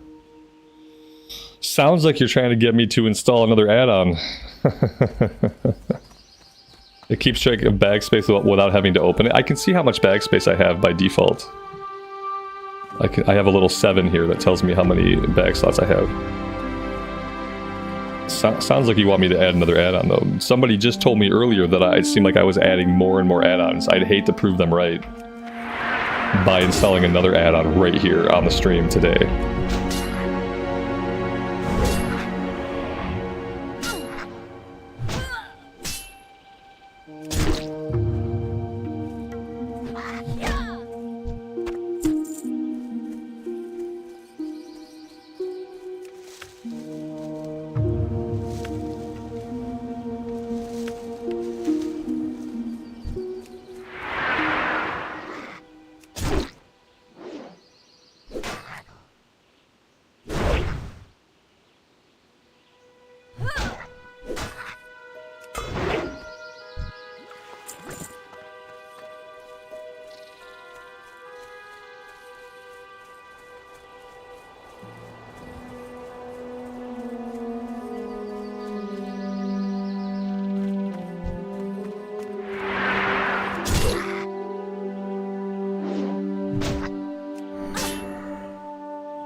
Let's go ahead and use the scroll of protection.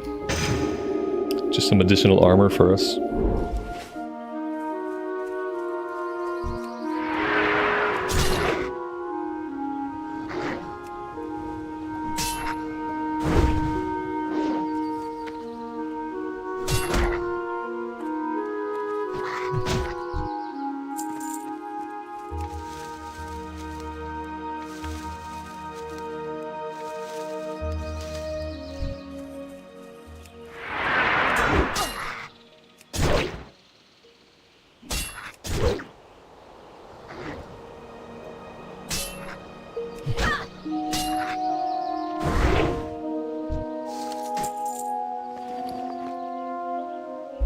That's a nice upgrade from 46 armor up to 70 armor on the boots.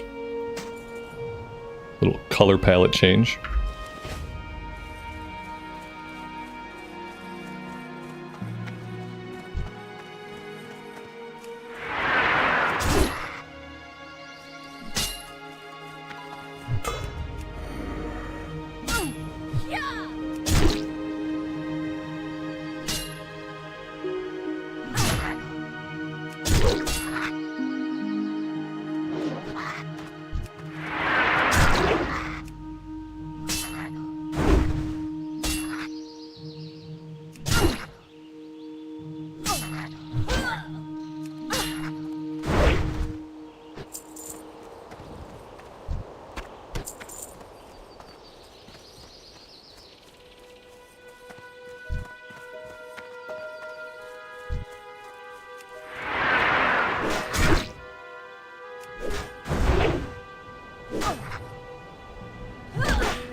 Oh, nice. Instant respawn.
I would reply to you, but I just find your name stupid and offensive.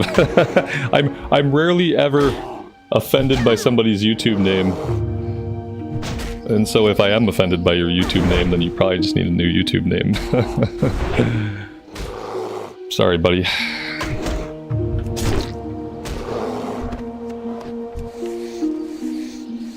It's the trifecta. If it ticks 3 boxes, then it's gotta go. And in this case, the boxes were stupid, annoying, and like just offensive because of how stupid it was. Stupid, annoying, and offensive. Yeah. You hit the trifecta. It's like an automatic response. If 3 boxes get ticked, I must kick. It just happens automatically.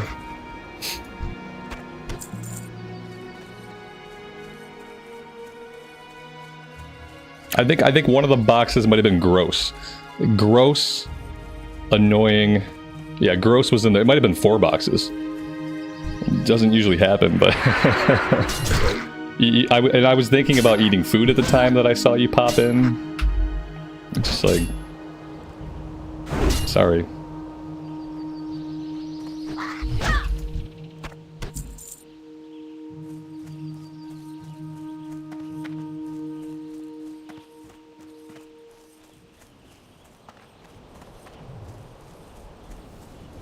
I'm much more normal. Oh.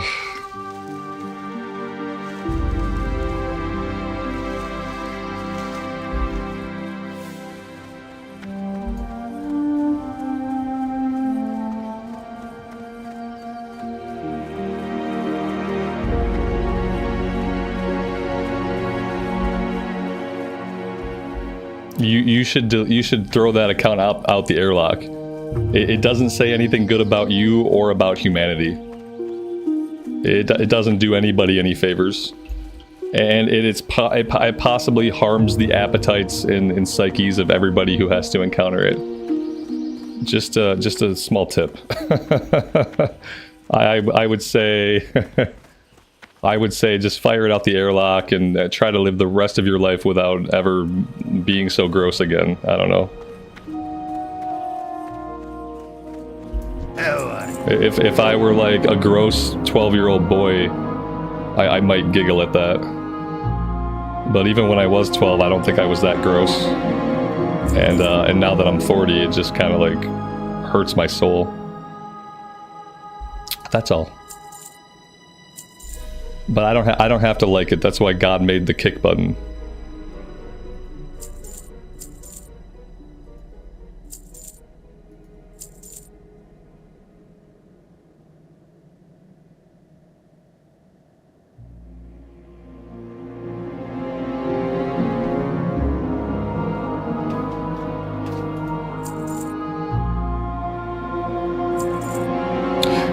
I can't sell any of my meat. I have to be very careful here. I can't sell boar intestines, bear meat, or spider ichor. Okay, yeah, I have to be careful. I don't want to have to farm this stuff up again. Off with it. We do have a breadcrumb here to turn in.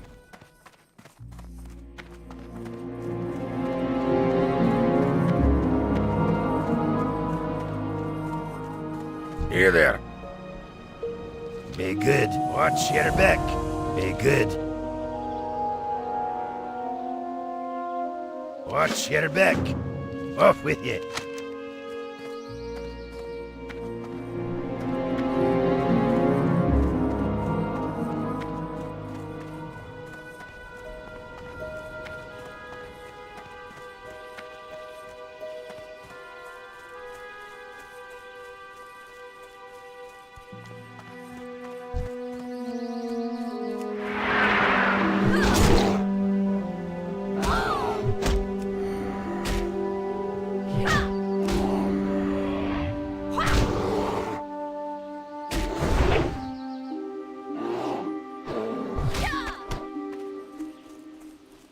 That's all the bear meat we need. We need 2 more intestines, 2 more ichor, and then we're good.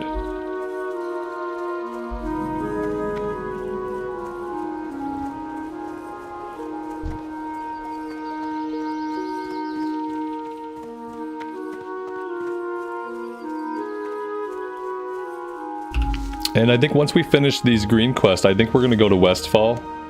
And we're going to start working on the... Well, none of it's green yet. That's interesting. I think when we hit 15, these level 12 quests will be green. So yeah, we'll go back and we'll start working on the first couple of quests in Westfall.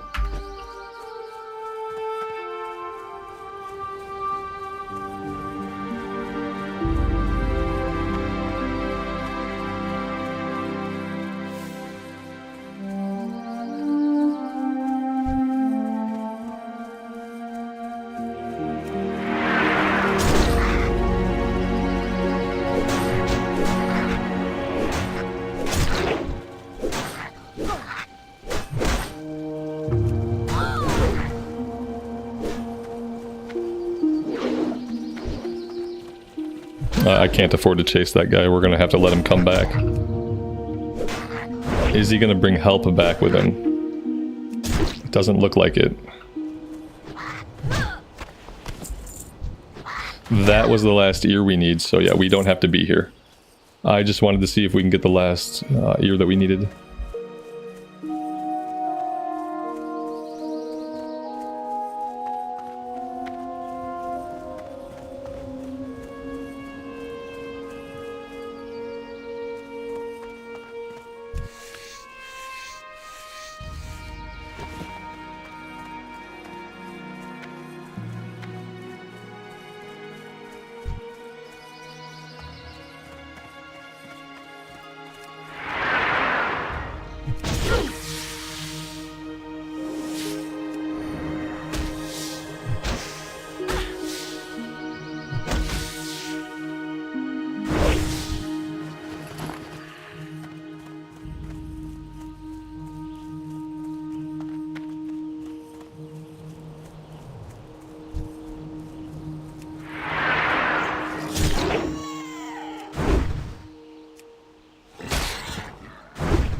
Mr. Chewy, good afternoon to you. Welcome to the stream. It's been a long time no see, is what I'm trying to say.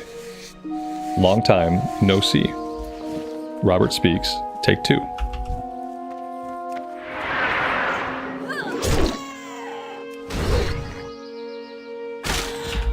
Alex, you're having some game lag spikes, like server MS in Westfall specifically. Or we're having some, oh yeah, game lag spikes, so not YouTube lag spikes. That's good. Yeah, everything looks fine on my end. A Gamer28, good afternoon. Welcome. This is a great time to say thank you guys for being here. We have 150 folks hanging out with us today. I greatly appreciate each and every one of you. If you are digging the content, having a good time, pushing the like button is a very easy way to show that. Pushing the like button helps show this content to more people on YouTube, which helps us grow our community.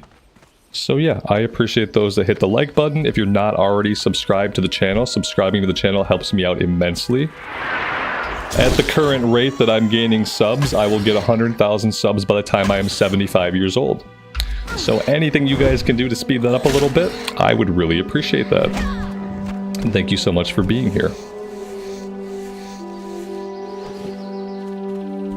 Yeah, Mr. Chewy, everybody's good. Yep, everybody's good. We're on summer break now, and we're trying to survive this heat wave now.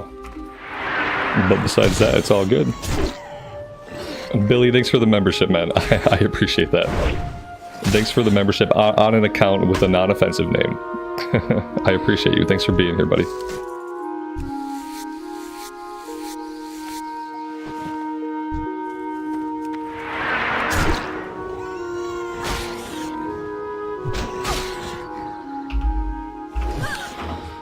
Am I Natural? That was my nickname in high school. Yeah, Robert the Natural. Yeah, that was actually my nickname. I don't know if I want to know where the conversation leads from here. So maybe we leave it at that. Maybe we just leave it at that.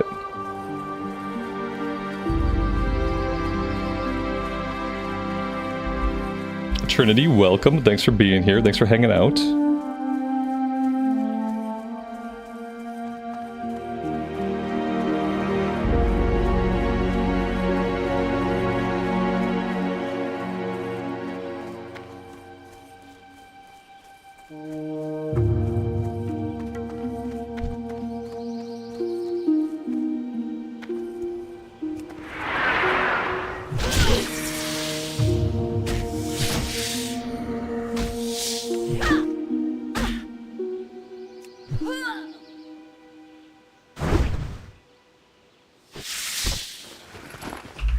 Eventually, I probably will die on the warrior, but it probably won't be until like the mid to high 20s, maybe somewhere in the low 30s. Ah, that was weird. I got the charge sound effects, and charge went on cooldown, but we didn't charge. That was a little bit strange. That was a little bit strange. And Alex, you just said that you were getting some, like, zone lag in Westfall. I wonder what that was about. I've never hit charge, heard the sound effect go off, had it go on cooldown, and had my character not move. That was weird. Let's hope that sorts itself out.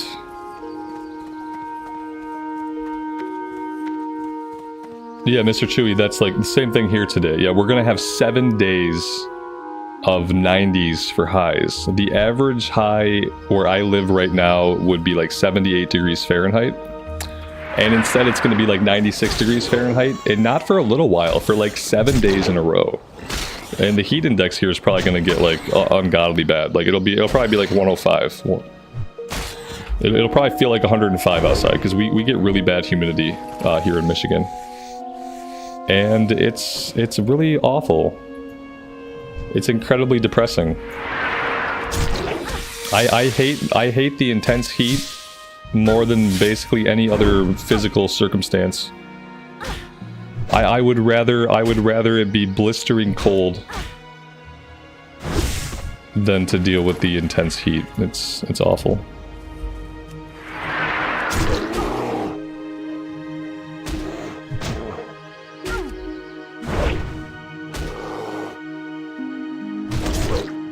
Yeah, I hate it. I actually start to get, like, depressed about it. There's a couple of things that go into that. Like, firstly, like, there's only so much work my AC can do. Like, it's still going to be, like, 85 in the house. By the middle of the afternoon, it'll probably be 85 or 90 in the house, even with the AC running. On top of that, it's going to be, like, a $700 electric bill next month. Which I can't afford. Gonna be bad. Luckily, we aren't supposed to have like any bad storms this week, so like we probably won't lose power unless there's just like a local brownout due to everybody just running their AC 24 hours a day, 7 days out of the week. Like that could happen. Yeah, me too. Some people get depressed in the winter. Yeah, I get depressed in the summer. Like, the things I don't like about the winter is, like, I don't like when the days get super short. Like, that kind of sucks. On the one hand, it sucks. On the other hand, my kid goes to bed much earlier in the winter. So on the one hand, the short days are bad. On the other hand, the short days are good. And then in the summer, there's the heat, and then the days get too long. Like, the sun doesn't go down here until 9:30. So at 9:45, 10 o'clock at night, there's still light in the sky. It's incredibly hard to convince an 8-year-old to go to sleep when it's still light out. And then what happens is, like, my schedule gets pushed back. So, like, because my kid goes to bed at 10, I'm going to bed at like 1 o'clock, 1:30 in the morning. And because of that, I'm sleeping in. And so by the time I wake up, it's already hot out. I miss the only cool part of the day by sleeping in. And so it's just this cycle of heat and light and misery. And yeah, and when it's so like unseasonably warm, it's even worse. Like right now, it's not supposed to be 90 degrees. In Michigan, 90-degree temperatures are never the norm. Even in like the hottest month out of the year, which is usually like the end of July, the beginning of August, the hottest normal temperatures would be like, it'd be like 88, 86 would be a normal temperature. And like, sure, we'll see 90-degree days, but they're usually like pretty sporadic, hit or miss. I don't know if I've ever been in Michigan when it's been in the mid-90s for more than 7 days straight.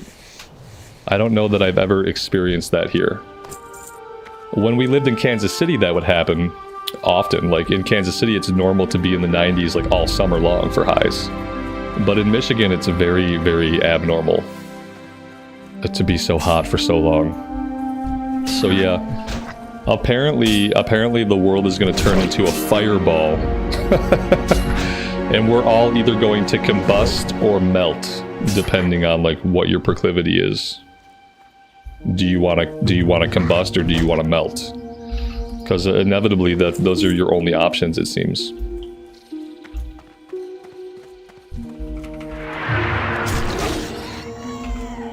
I think the only recourse is to like move somewhere where it's like much colder. to delay the inevitable melting or combusting. Ooh, what's this? Training sword of strength. How does that compare to what we have? It's better than what we have. Oh, that's really nice.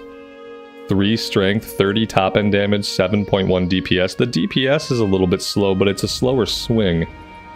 Let's wear this for a bit. Oh, it's one of the wooden practice swords. That's cool. Very cool. And Nenya, you put the heat on. It's cold there. Yeah, I wish I was somewhere where it was cold, like all year round.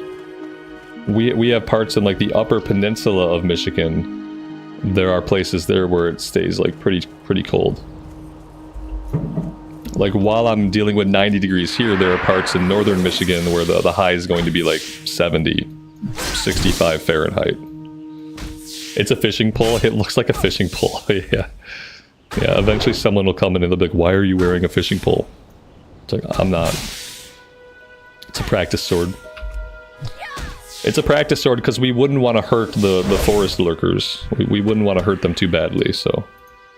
It's a practice sword.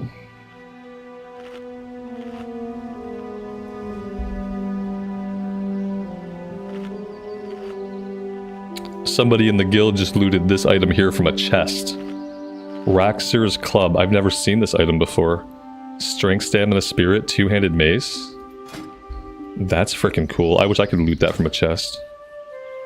Item level 60. I've never seen this on the auction house or anything.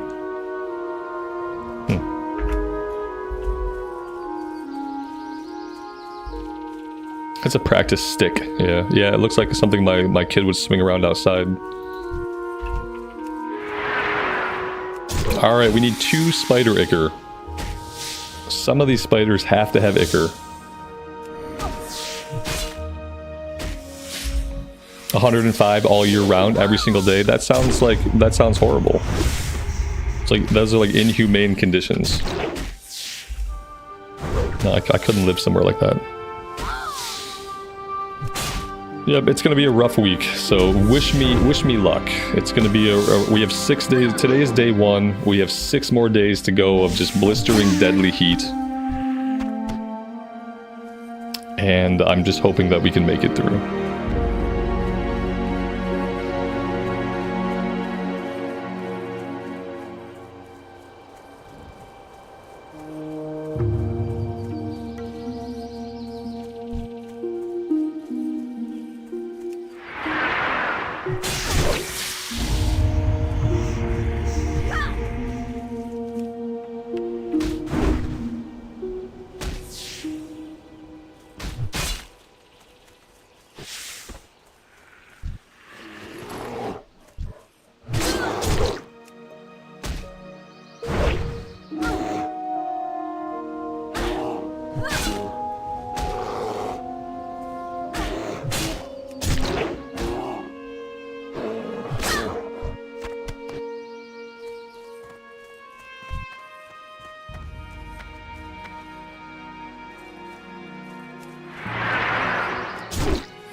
The game knows that I'm getting hungry. And because it knows I'm getting hungry, it's refusing to drop these last couple of items.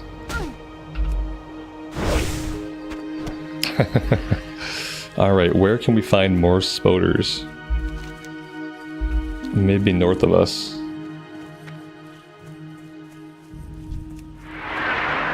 I'm just gonna kill everything in the hope that it respawns as a spoder.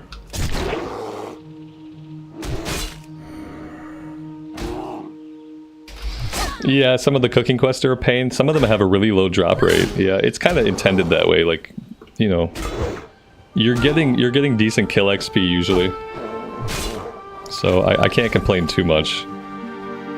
It takes a while, but that's fine. It's par for the course. This one, there's always one of these items that like takes a long time to get all of it. It's always random. Sometimes it's the bear meat, sometimes it's the intestines, and this time it's the spider ichor.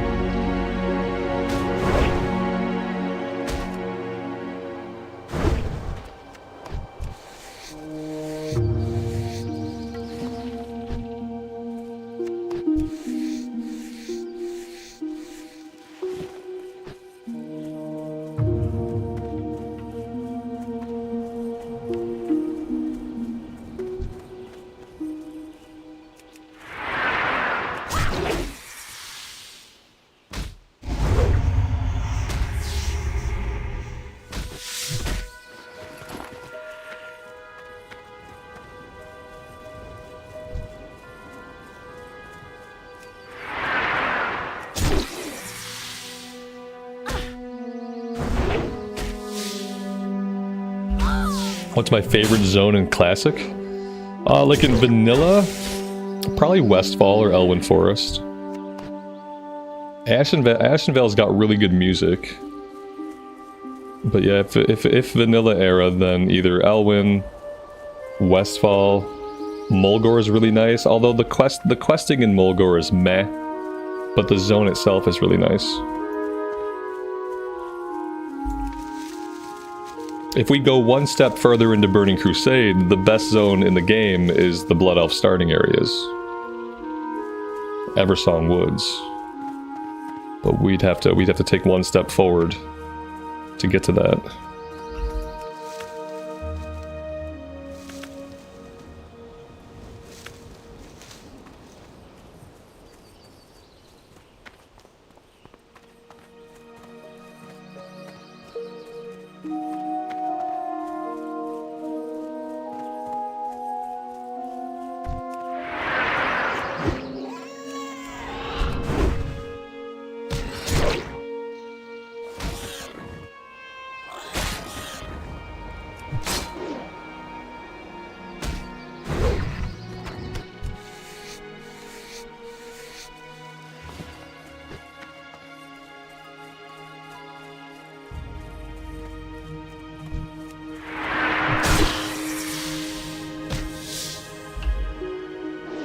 Winterspring is a nice zone. I don't think I've spent a lot of time there.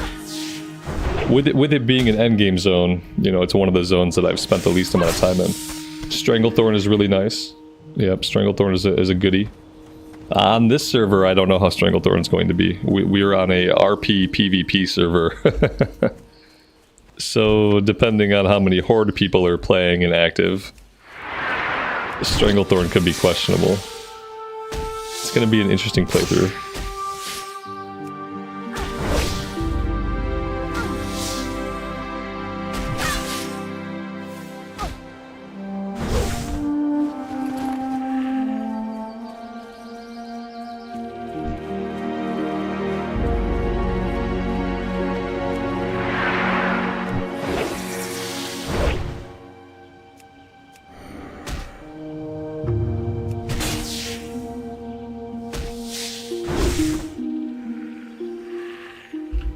We're not counting PvP death towards the death counter, but no, I think I'll probably get killed by Murlocs or something eventually.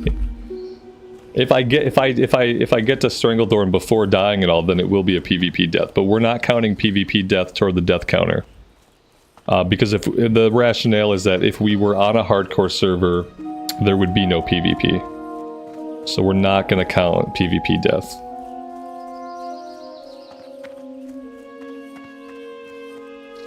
Johnny, you went to Costco and it was too busy and then you had to come home. Oh no.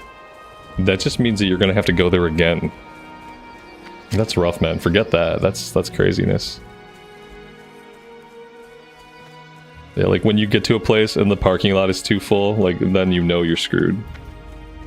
Yeah. That sucks. This is the Deviate Delight Server, which is a North America East server. RP, PvP. As far as the population, like, I'm not sure, because a lot, like, there's a community of people that are trying to make a resurgence here for Classic Era. There was a big forum thread, there was maybe, like, somebody did a video, there's some Reddit action, so, like, I don't really know how big the population is, but it's a place where people are trying to form a Vanilla Era community. So we're playing here to kind of like help with that, since, you know, there's no fresh start servers, and like Blizzard is not doing anything to encourage people to play vanilla, because Blizzard just wants people to play Cataclysm and retail. So yeah, that's why we are where we are. Man, I cannot believe we haven't gotten this Ichor. This has got to be like an all-time low drop rate for us. Our inventory is full. I would love to get the Ichor before we go back to town. This guy's gotta drop some. He's gotta drop some.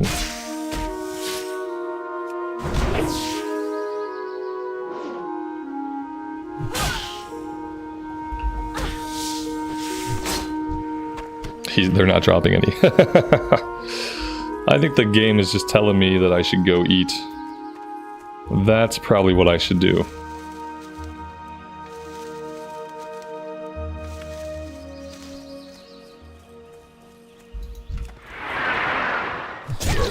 Yeah, I think the server is still low population, so I don't even think we've pushed it into medium population yet.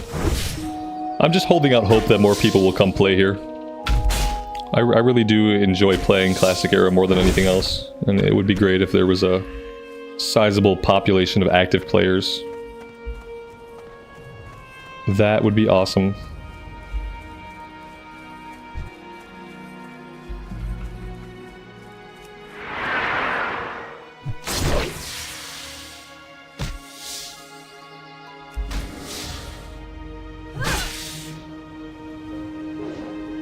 Rafa, good afternoon, buddy. Welcome to the stream. Thanks for being here.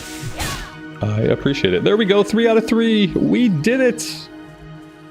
We got all the spider goo. I am using my Hearthstone. We're like 10 feet away from the inn, but I don't care.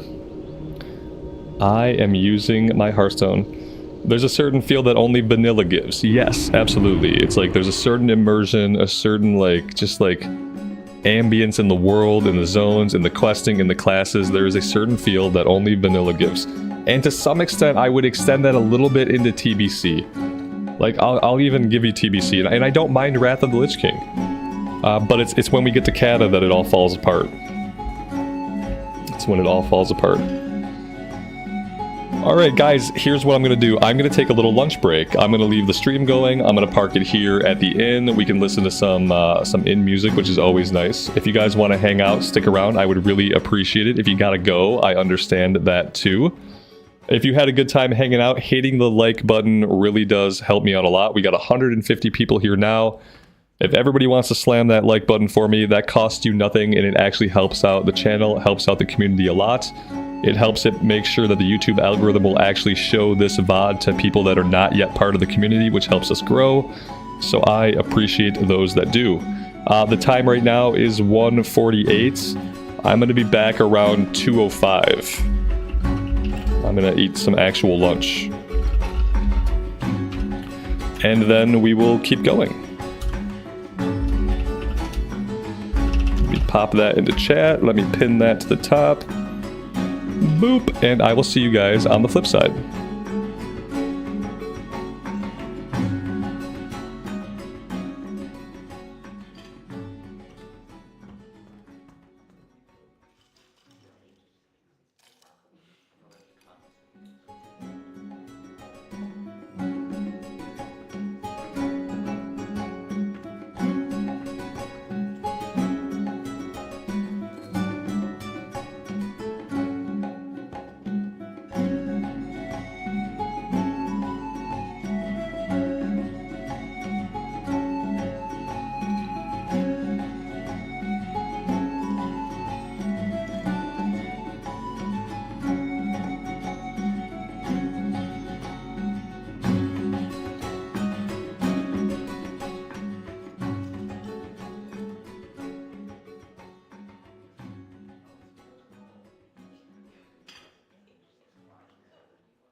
Boop, we are back. Thank you guys for hanging out. I appreciate it. Let me unpin the comments.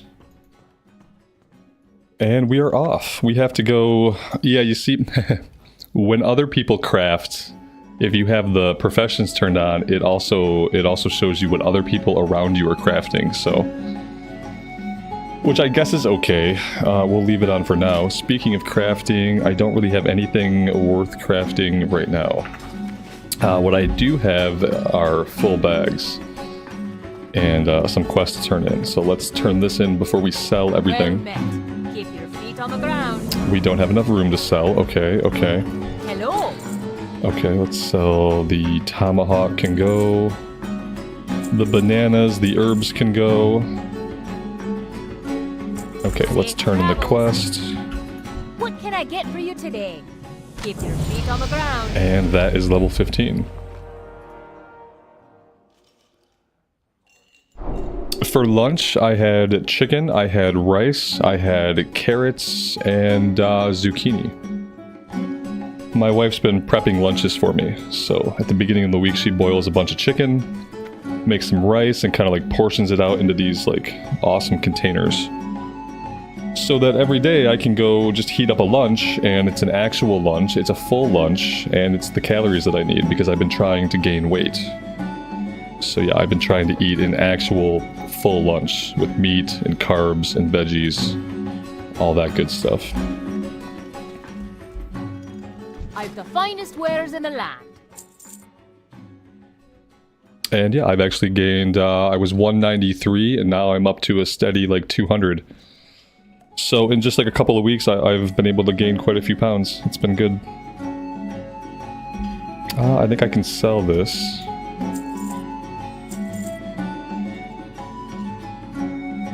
Monica, good afternoon, good evening to you. Welcome. The wrist I can sell. Spider legs, spider meat.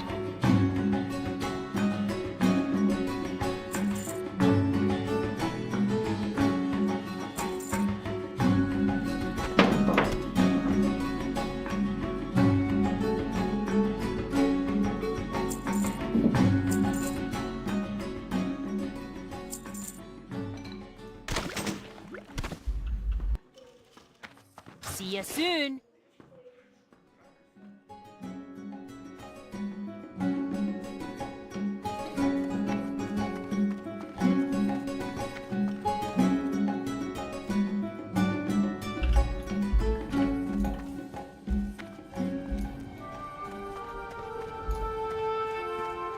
Yeah, I'm 6'4" and I'm aiming for 220. So I have the opposite problem that most people have. Is that like my entire life I was super skinny. Before I started weightlifting, I was 6'4" and I weighed 150 pounds. 150 pounds. And so my anxiety in life comes from losing weight. Whereas most people age and they worry about gaining weight, I will still lose weight. Like if I don't eat enough, like I will shed weight. Because I still weightlift like 4, 5, 6 times a week. So the problem that I've been having as I get older is that like I'm still working out almost as much, but I have not been eating nearly enough food. Be good. And I've been watching my weight go down and down and down. And as someone who started off as a 150 pound stick, like it's very nerve-wracking for me later in life after all the work I've put in to see my weight drop. So now I'm trying to get back up to 220, which was like the heaviest I was like in my early 30s when I was lifting and I was eating properly.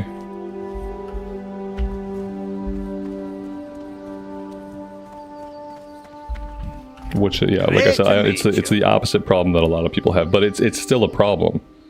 Like gaining weight when you're like a super skinny person with a high metabolism, like it's not easy to gain weight. Especially if you're also working out, because then your body's just burning calories nonstop all the time. Yeah, eating is the hardest part. Yeah, like working out is easy compared to like eating enough calories to actually sustain it. What's on your mind? And you can't get complacent with the eating. Like, if you get complacent, you're gonna miss a meal, you're gonna start skipping meals, you're gonna start skipping snacks. And then you end up right back where you started. So yeah, my goal is 220 pounds. So I got 20 pounds to go.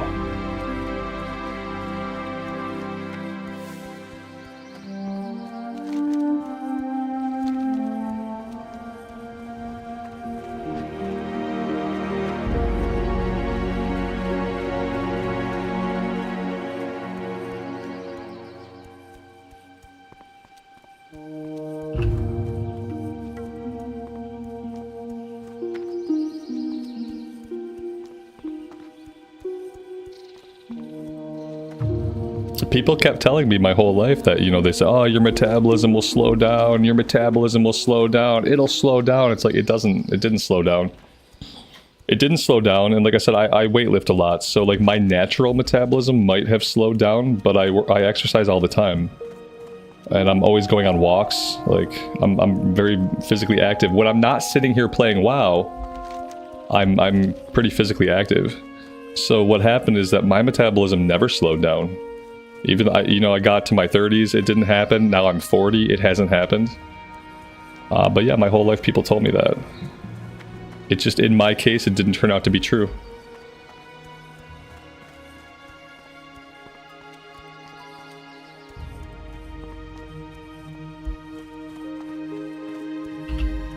Oh yeah, I do all kinds of protein. Yeah. Like most of my weight is muscle mass. Like I said, I wasn't, before I started lifting, I was 150 pounds. So like pretty much all of the weight that I put on from 150 to 200 is just muscle weight, because otherwise my body would not hold on to any weight. Keep your feet on the ground. So yeah, I do protein. I'm not doing mass gainer right now, but I do protein every day. In the morning, before workout and after workout. Those are the protein shakes. You know, I'm eating more meals, I'm snacking all the time. No. Plant proteins, working in some plant proteins. Safe travels. Yeah, you know. I did a little creatine load, so I'm on creatine for this month, and that's helping me put on a little bit of water weight to help make me feel better about myself. It's also helping my workouts have more intensity, so that my workouts aren't just like a lazy slog fest, where I do the same thing that I do every day. I have a little bit more intensity in my workouts than I've had in years. So that's been good. Alright, we're not going to do any of these follow-ups right now. I think right now we're just going to head back to Westfall, and we're going to start questing in Westfall. Which just involves running back to the flight point.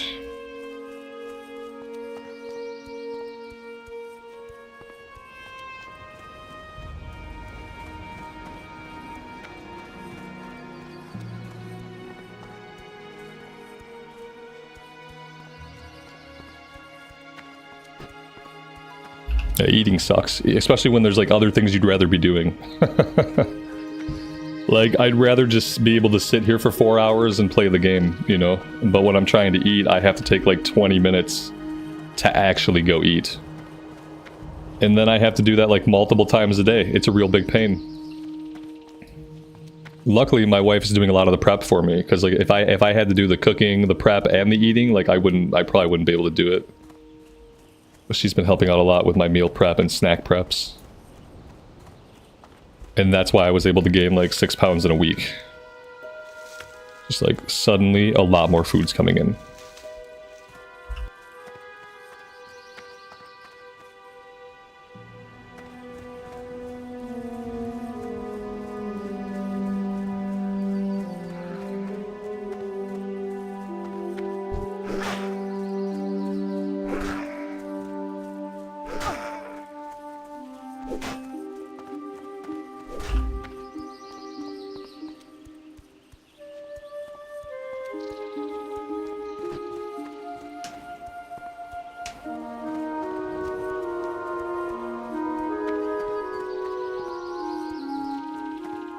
Yeah, trying to get your body weight in grams of protein every day.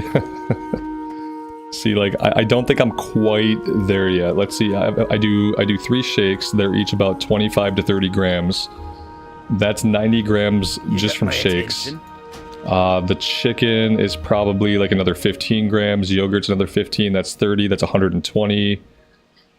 Yeah, I'm probably coming out close, but I'm probably still like a little bit short. I'm probably coming out around like 170 grams of protein a day, depending. I don't think I'm back at like at my body. I used to do 2 times my body weight. Like I used to aim for like much more protein, probably way too much. But yeah, but now I'm trying to hit my body weight in grams, but I'm like not quite there. But that's okay. It's progress is still being made, so. Is Classic Era still alive? Are you still alive? If the answer to that is yes, then my answer is yes.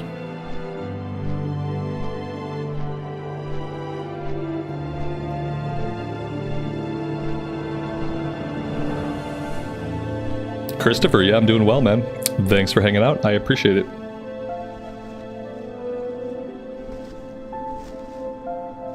The science now says 1.5 times your body weight is the max. Yeah.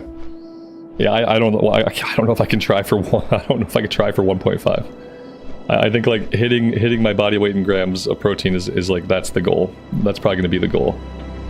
And then just besides that, just stacking on many calories.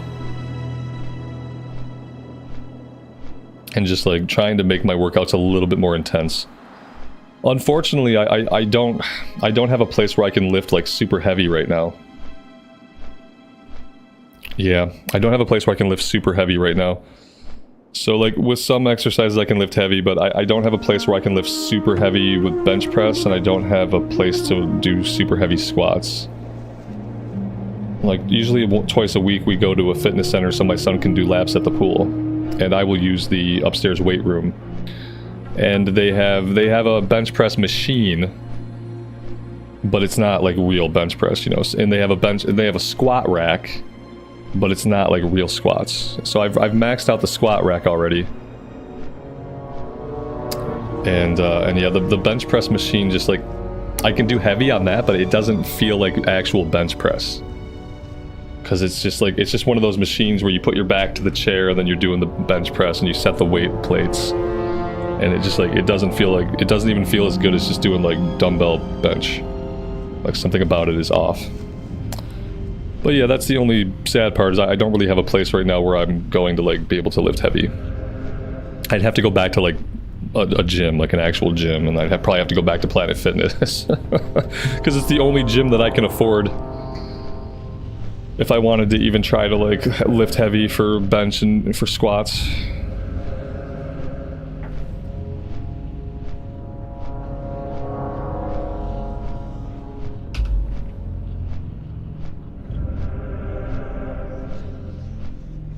They took Wrath of the Lich King from you? They took Wrath from everybody. Yeah, they took Wrath away from everybody. A lot of people are sad about that.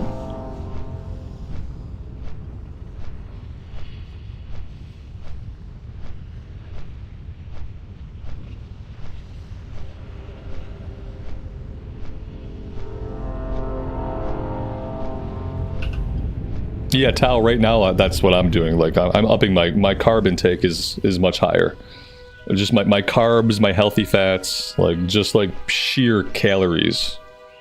And then like I'm trying to do the protein, but I'm worrying less about the protein this time around than I did like back in my 30s. Like I was doing like a lot more protein, probably too many protein shakes supplementing back in my 30s. But now I'm focusing on just like carbs, fats, food, sheer food intake. And I feel like that's going to work out better for me. Especially with the goal being simply to gain weight. Like the more I can eat, the better.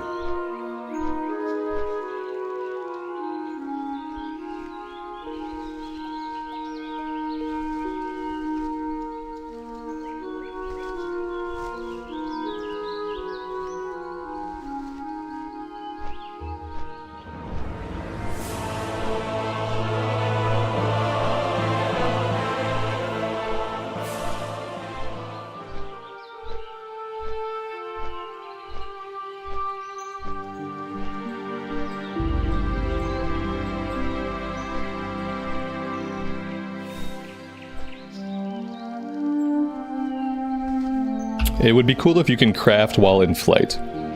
Like, it'd be really cool if while I'm flying, I can queue up all these bandages and just, like, make all of these. So I need to find time to do this. But it's like, it's the last thing I want to stand around and do, but I'm gonna have to.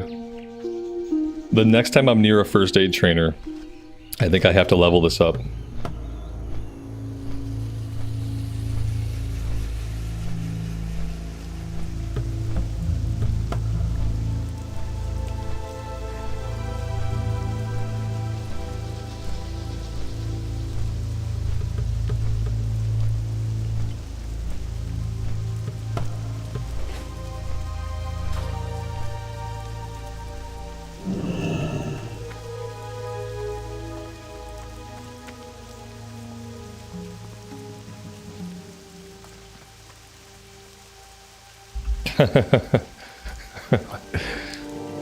Batman's the best. Batman does have powers. He's as strong as like 5 dudes.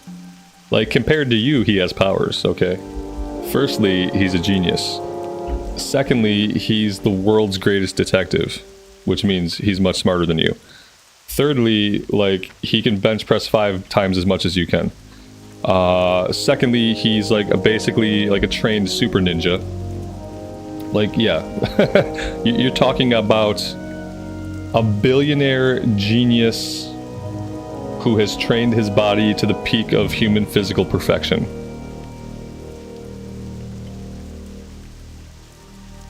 So that's his power.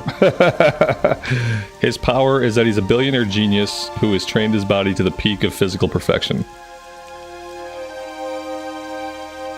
And he's got an armor suit. Like, it's not spandex anymore. We've moved like past the spandex.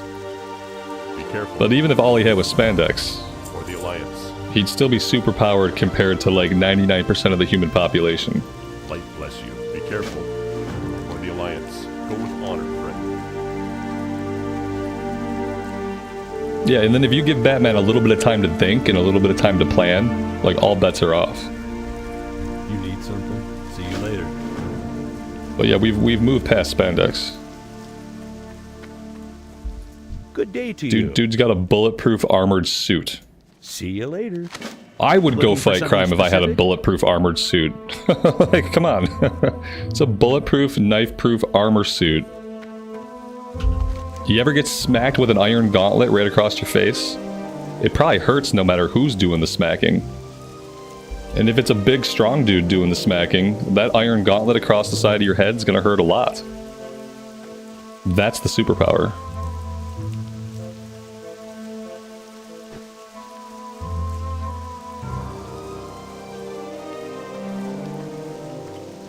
How are you? You ever punch a guy wearing an armor suit? Have a good one. See you Probably not later. gonna work out very well. Safe travel.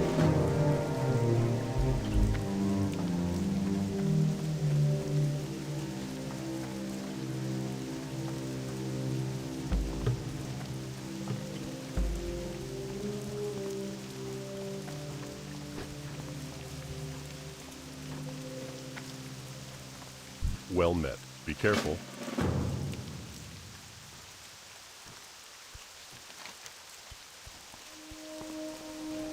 Right, the utility belt, like, who knows, like, what's in the utility belt? It could be anything.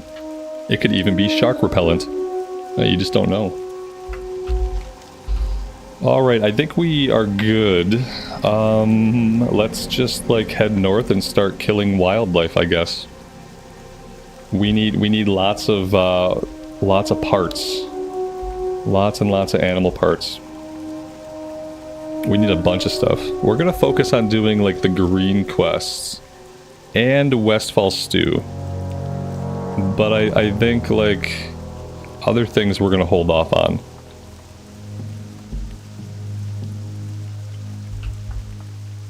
SH, it's a vanilla, man. So yeah, we've been progressing, but, you know, because it's vanilla, progress has been slow. Which is good. And we haven't died yet, so you haven't missed any character death.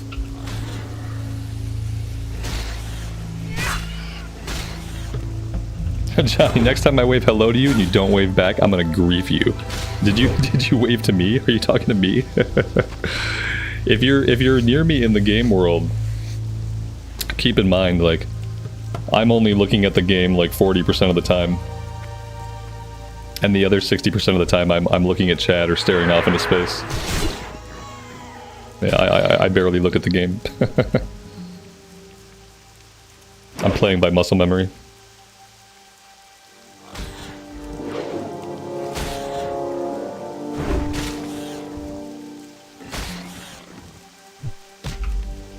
If you want me to notice you in the game, you have to wait till I'm standing still, and then you have to come and like hog the camera. You gotta get right into the camera like while I'm in combat or something. And then bounce up and down, and then hog the camera, and then I'll notice you in the game world.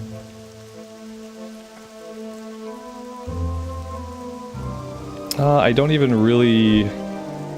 I mean, I guess I could fight these guys. I want to focus on the animal parts first. That's going to be harder. It's going to take longer to get the animal parts.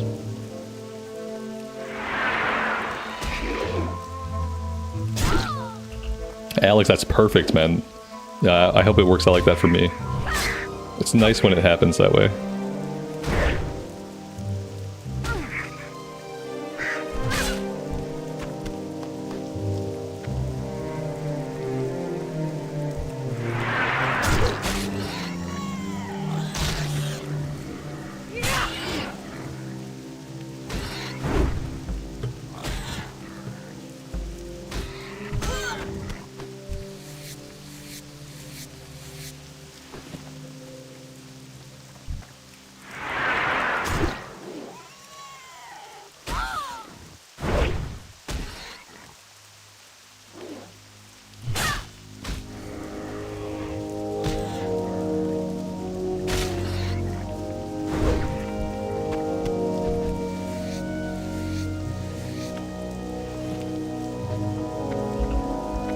It's been raining. I wonder if it's been raining in Westfall all day. Alex, you said it was raining here earlier today.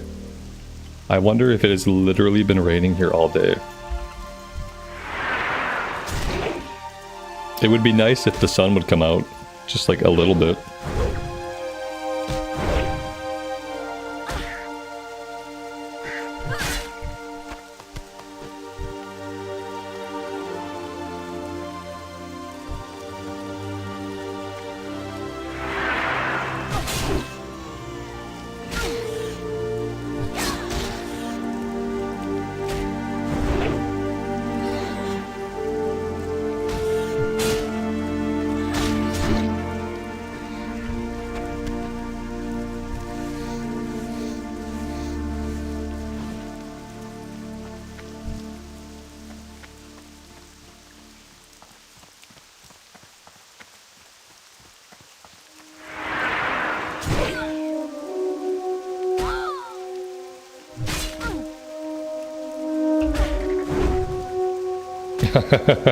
Here we go, Johnny.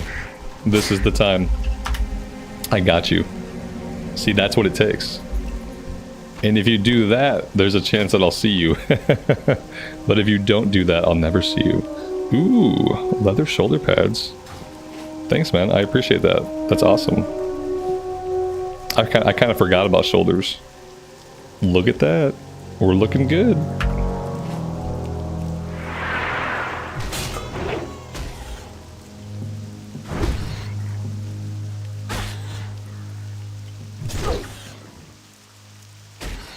We have inventory problems, though. While we're close to the town, I should see if I can deal with this. You know, I know what the problem is. Like, we all know what the problem is. The problem is I'm holding on to way too much linen. Is there a first aid trainer somewhere here? I doubt it. Why would there be, I guess?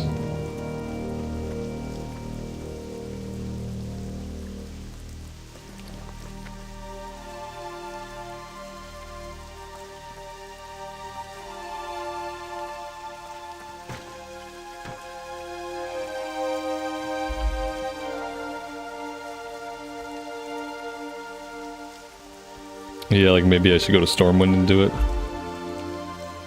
Yeah, maybe. Well met. I hate stopping my momentum. But the inventory problems are already doing that. I'm gonna try to what I'll do is I'll craft everything until this turns green. What do we need for heavy? Well, let's see if we can just cap it at 75. Safe travels. Let's do this, and that'll help a little bit. We'll sell, like, most of the bandages we'll sell. And we'll do this until either it caps out at 75 or it turns green. We'll do this.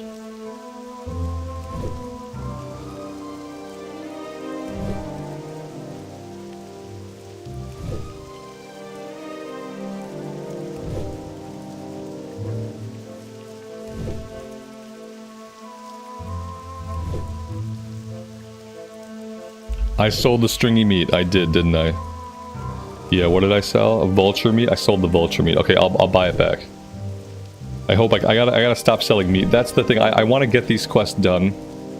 I want to get all of the quest for, like, animal parts done, so that I don't have to worry about it. So that I don't have to worry about, like, not vendoring them. Because yes, as you saw, I'm already vendoring the quest items. So yeah.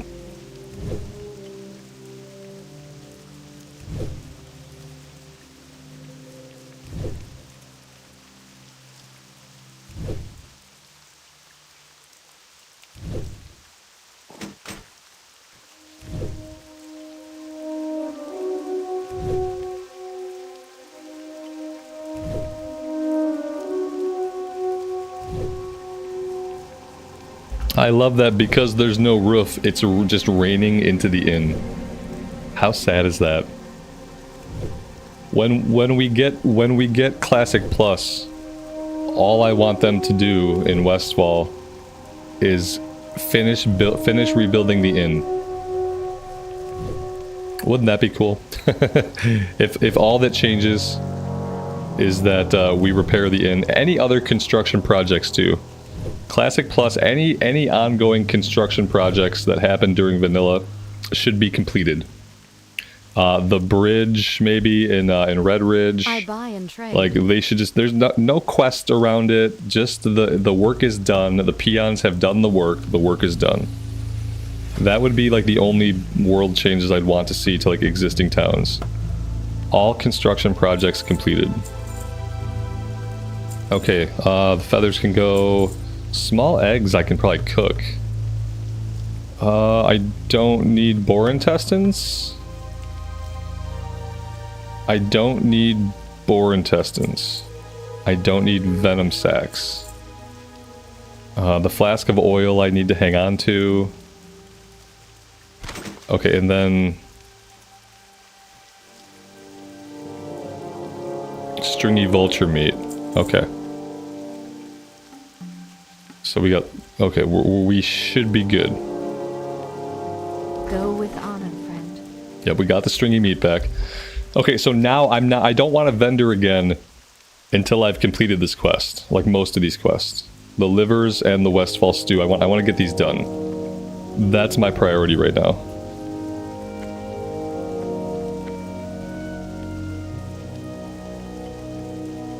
I only need the linen for first aid. And so whatever I don't need, I can send off.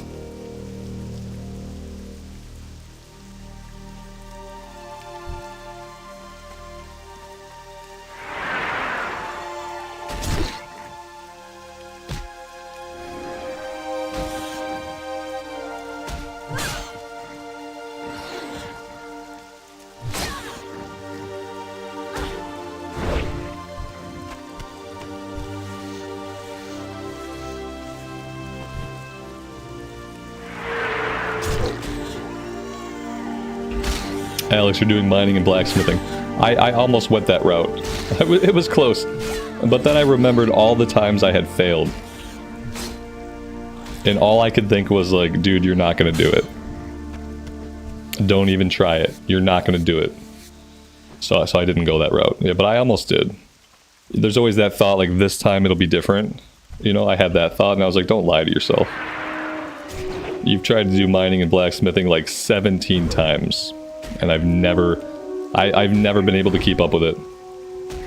I'm not even sure if I've ever got to the point where I can successfully mine iron.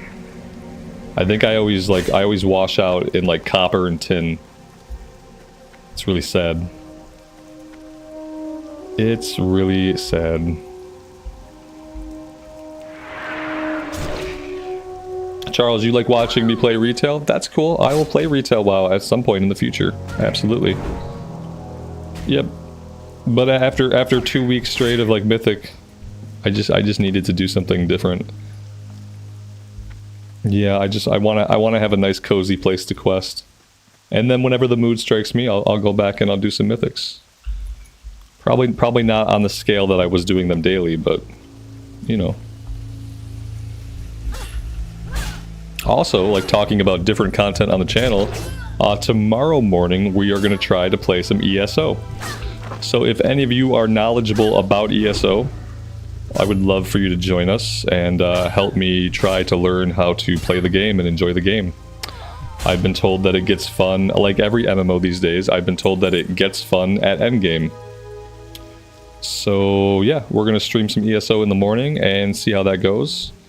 And then in the afternoon, we will be right back here, though, I think. Because I'm kind of really into this character. So I don't think I want to take a full day away right now. So I think the plan is ESO in the morning. That way, if there's extended maintenance, if there's any kind of extended maintenance or the servers are down, I don't have to worry about like pushing the stream back. I can play ESO whenever, and then in the afternoon we'll jump back here. But yeah, you guys who are interested in or know about ESO, I'd love to have you guys there. I'm not sure what I'm going to roll up yet. I think I kind of want to be a tank, like, so I might do a Dragon Knight. But we'll see. I'm kind of hoping that if we're hanging out and playing the game, like maybe that'll be more enjoyable than me trying to level a character like on my own. Because trying to get a character to cap on my own, like in a recorded series, like it gets boring. Because the good parts are like the story and stuff, but like the gameplay gets boring.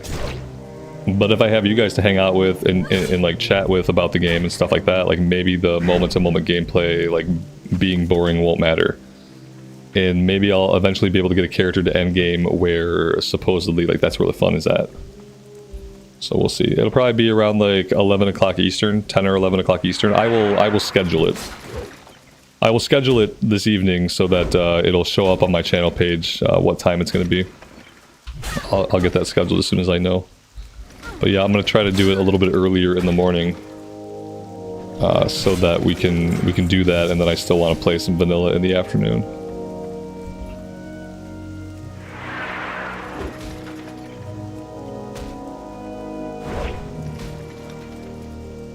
$11 a.m. It would be 10 or 11 a.m. I'm a morning person. I don't play at night.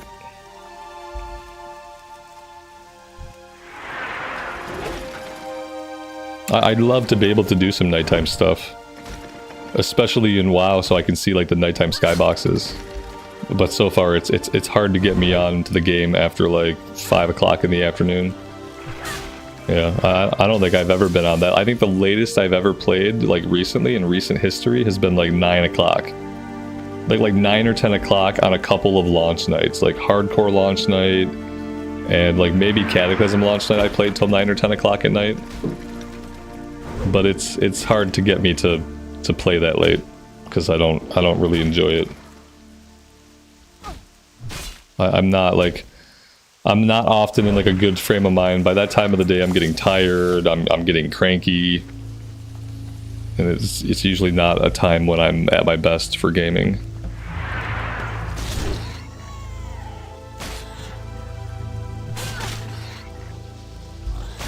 Your wife forces you to go to bed at 8 so you can be up by 3:30. I mean, yeah, if you have to be up by 3:30, 8 o'clock is a good time to go to bed.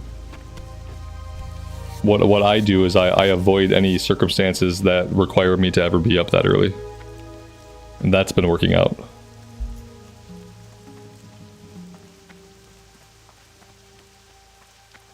No, I'm a habitual oversleeper.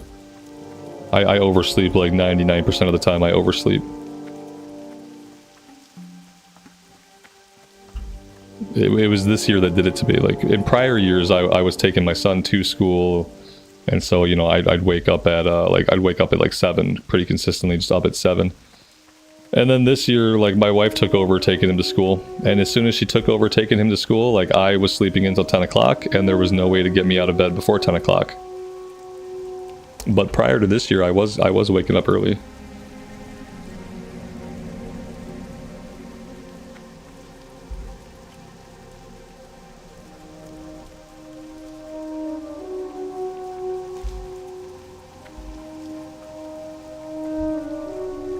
Alright, I have all the vulture meat. I just need a bunch of boars. We need Murloc eyes. I need okra.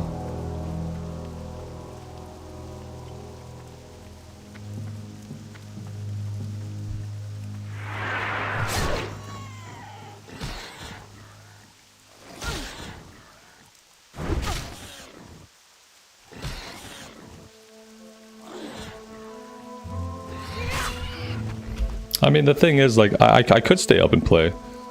If I wanted to go back to having like a bunch of evening coffee, with how much I sleep in, like, I could play later. But I just, like, no matter what, I just, like, I'm never gonna be in as good of a mood like later at night. I don't know why. I guess it's just like I'm ready for the day to wind down, for the day to end. It could be an age thing.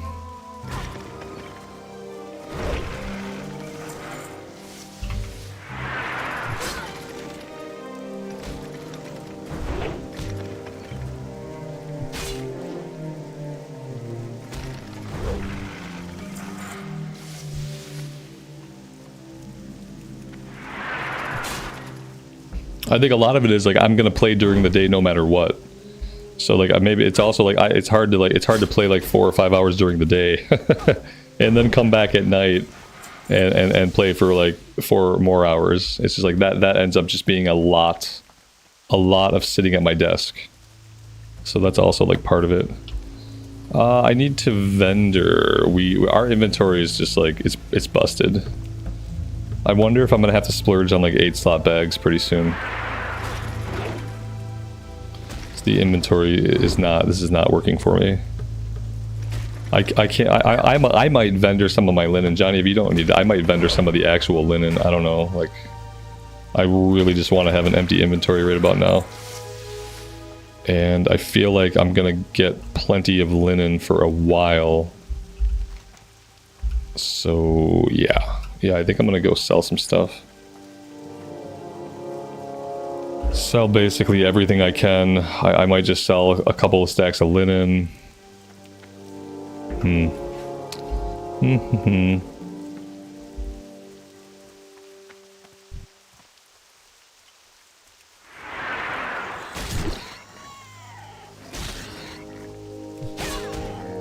It gets tough having all these collection quests at the same time. That is definitely not helping.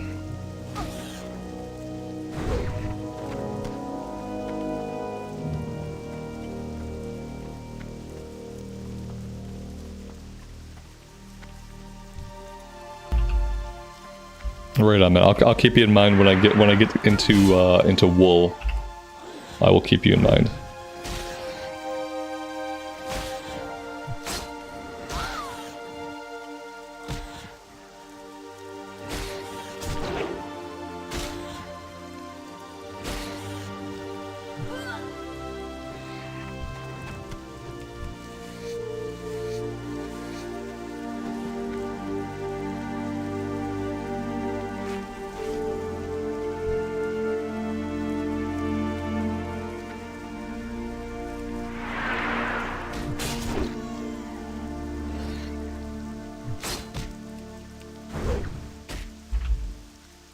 Robert, you want the linen? Okay, right on. Let me copy that name out to a OneNote, because otherwise I will forget it.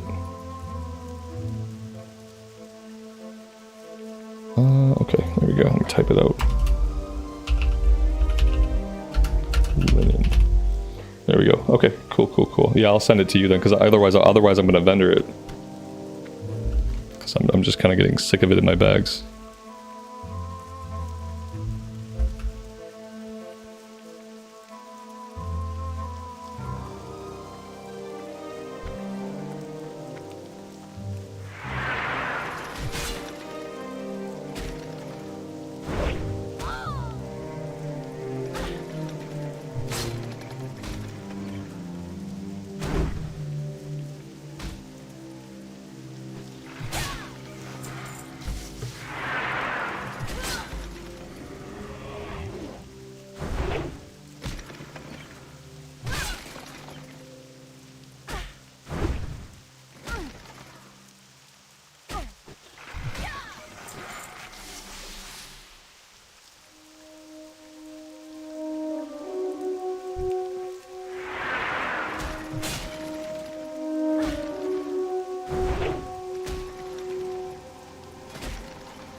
11.4 DPS. Yes, that would be an upgrade. I could use that.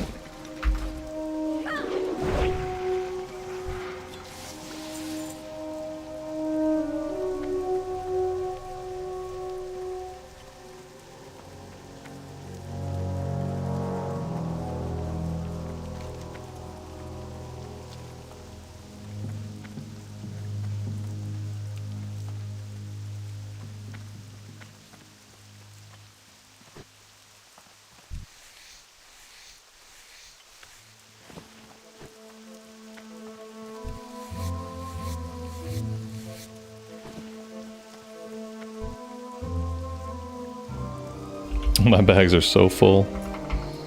We're working our way back to town. Yeah, I'm heading back to town so I can mail this linen off.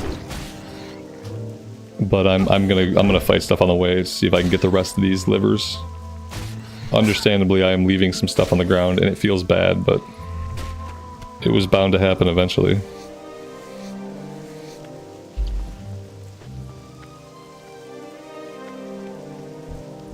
I really need like a couple 8-slot bags to drop, so I don't have to spend 25 silver on them. I have a gold and 20 silver though. I have a little bit of coin. I'm not completely broke. Then again, I need like 3.5 gold to get the shining silver breastplate before level 24. So I'm kind of saving for that.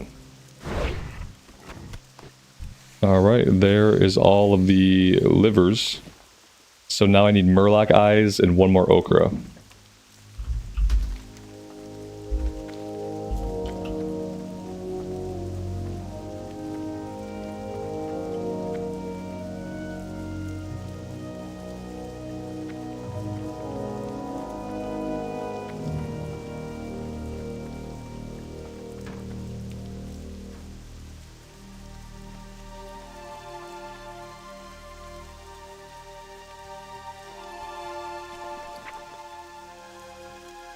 I need to pull these out and vendor these.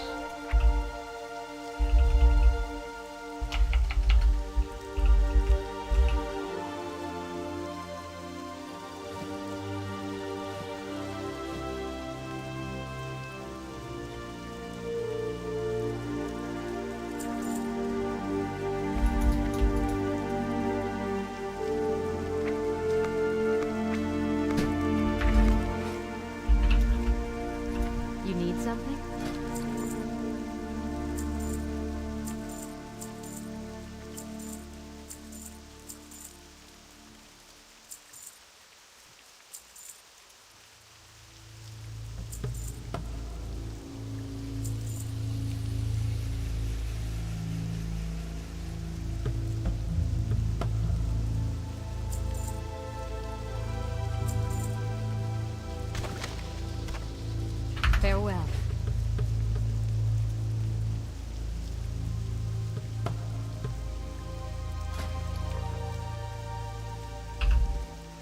Thank you, Alex. I appreciate it.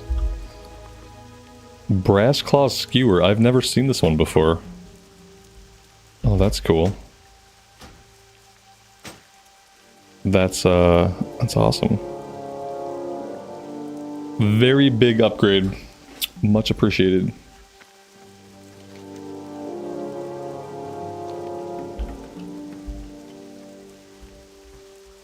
Alright, now I have to hope that I have enough inventory space. We have to get the ochre and the Murloc eyes. And I just have to hope that our inventory holds out. That dropped off a rare knoll. That's awesome. Yeah, I've never seen that before.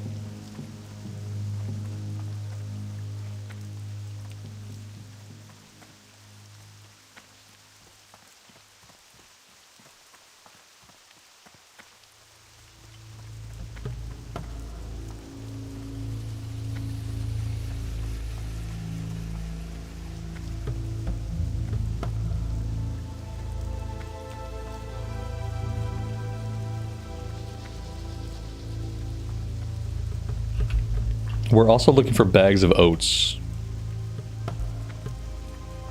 We have one.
Oh, looks like we can get bruiseweed now. That's nice.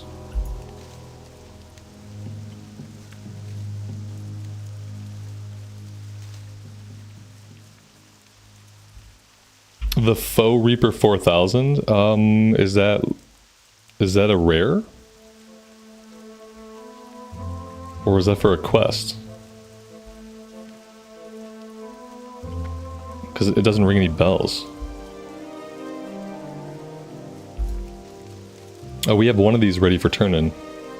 Let's turn that in. That'll get the livers out of the inventory.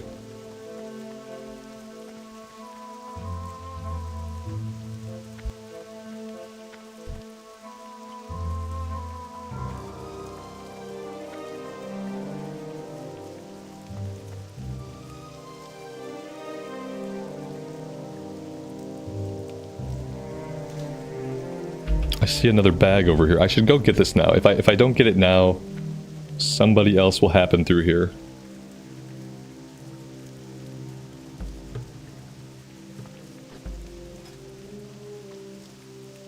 There are a handful of people here.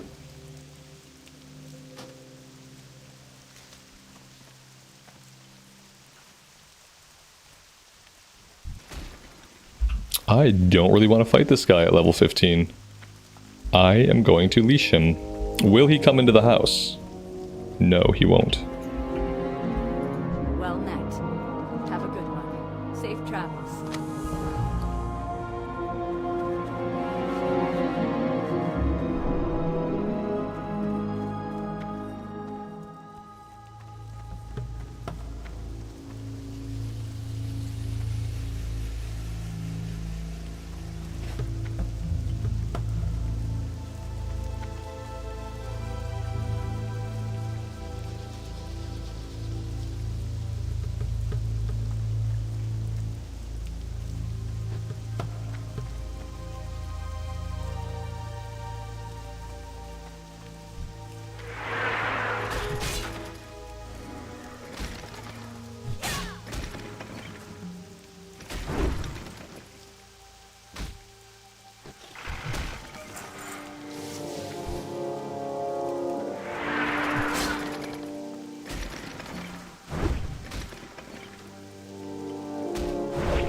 We should grab the pocket watch also while we're over here.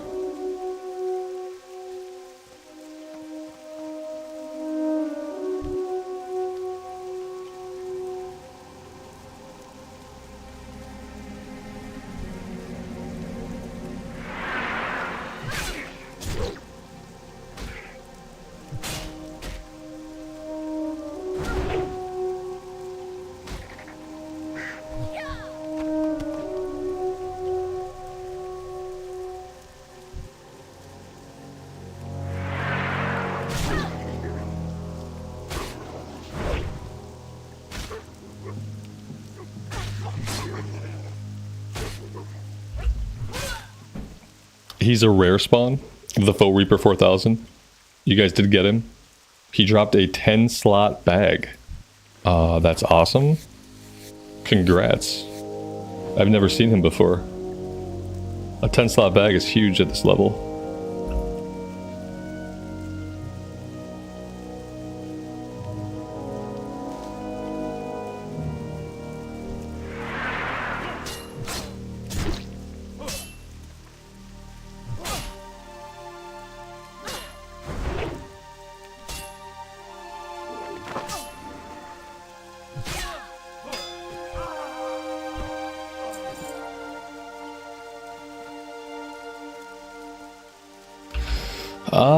Okay, this guy's level 15.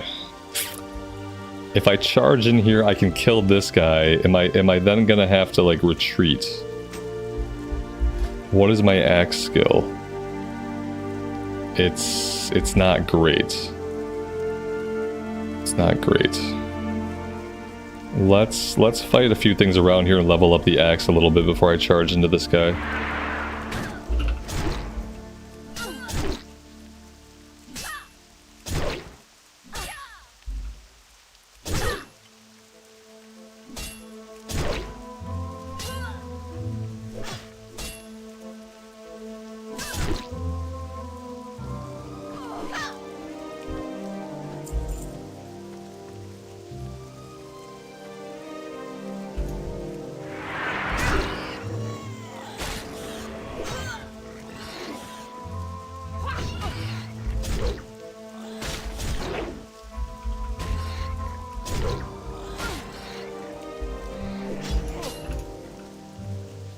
Yeah, if somebody's nearby, I wouldn't mind. I wouldn't mind the help.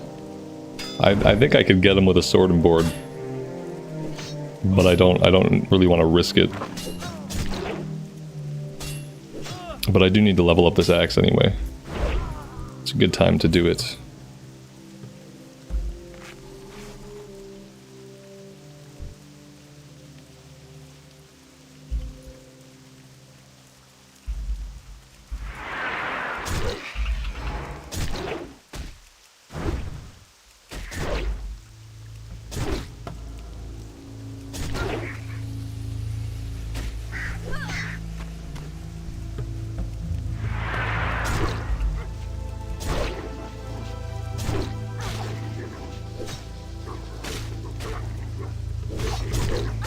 That's not ideal.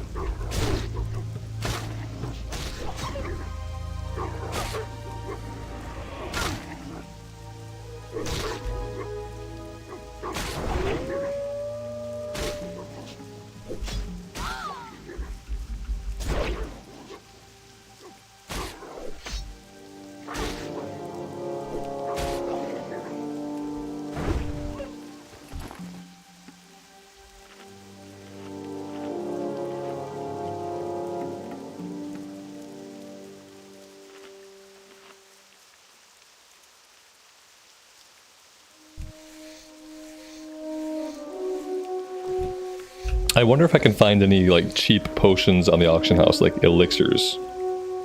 I need to get like strength, fortitude, and all that stuff going. That would be nice.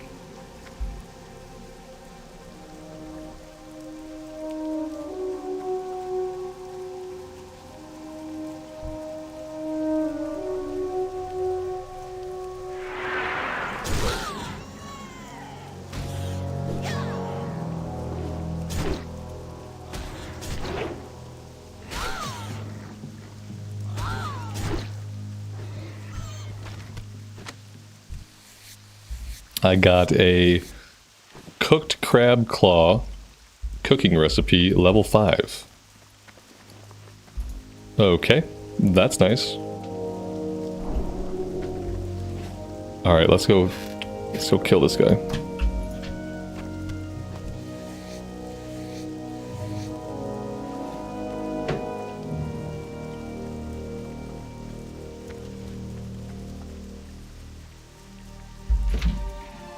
Oh, he's already dead. Alex, did you kill him? Johnny came all this way to help and you just came in here and killed him. I appreciate it, guys. Thank you for clearing that out. Awesome. That works. That's awesome. Okay, let's start heading back. It would be nice to find... We need 3 more handfuls of oats. It would be really nice to find those. So we can get that quest turned in. Here's one. You ran for nothing. Alex just like was silent and like he knew he was going to come here and do that. And he just didn't tell you. How inconsiderate. How is the server? The server, it's a small server still. You know, I think people are trying to make a home here for vanilla era. There are like some communities. It started as a forum post, or maybe it started as a video. But yeah, there are people trying to make a vanilla home here for classic era enjoyers, and it's still small. I think I'm hoping that it keeps growing. You know, I guess I went from being someone who wasn't gonna play here to being someone who decided to play here. So I hope that happens to more people. Because yeah, it would be nice if we could have a place where like lots of people were playing classic era. Even if it's only one server. Blizzard could make it really easy. You know, like instead of just like trying to merge, like combine servers and have them shared, they could just make like one mega server per region. You know, this is the mega server per the region, and everyone plays on it, and that would be helpful too. But in the meantime, we're trying to grow community here. Let's see. Yeah, let's see. These things could be anywhere, the little oat bags, but yeah, maybe over here in this field. And after we get the last of the oats, we'll go take on the Murlocs.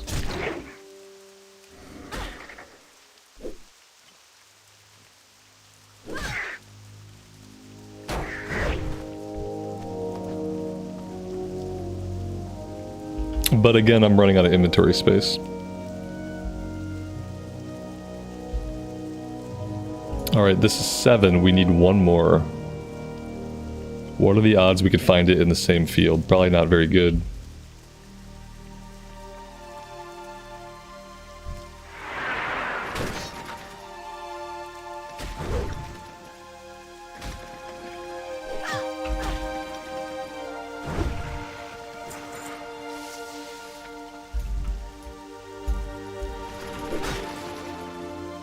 Yeah, I don't see another one here.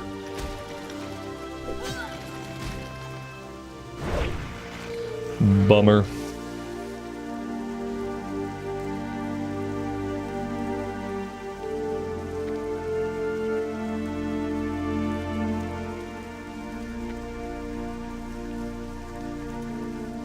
Oh, there we go. There's one by the house.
Severing Axe of the Tiger. It's not going to be as good as what we have.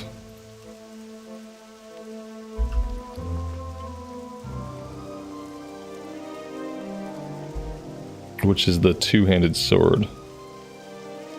What did I do with that sword? Oh, here it is. Let's put that back on. Now I have no inventory space. Perfect. Let's go turn these quests in. That'll free up a little bit of space.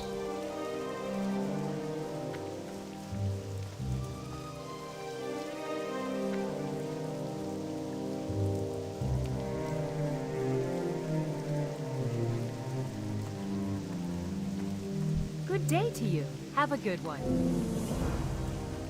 I don't have room for the rewards. Hey there. Have a good one. This guy, they want to give me, too much stuff. Like I don't want all their junk. I just want my XP.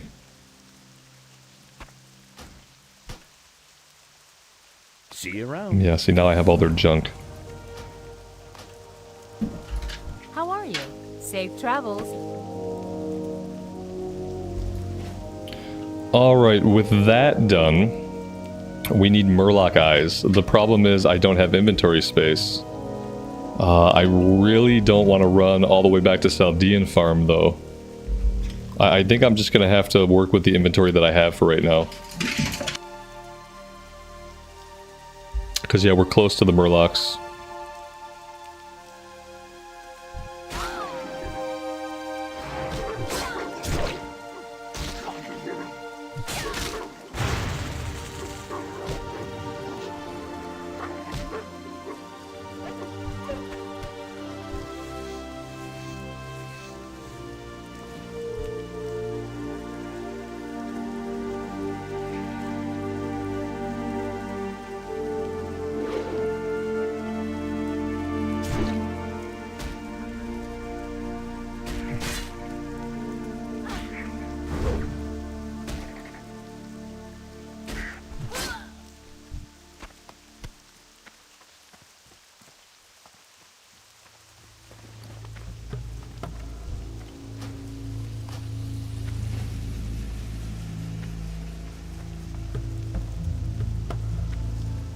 So this is a very, very likely place to get killed for the first time. Of course, I'm picking up Mage Royal. I don't have a stack of Mage Royal started yet. Inventory's full. Yeah, man, this is just not good. I need to get the eyeballs really quickly. And then we need to get out of here.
Alright, there we go.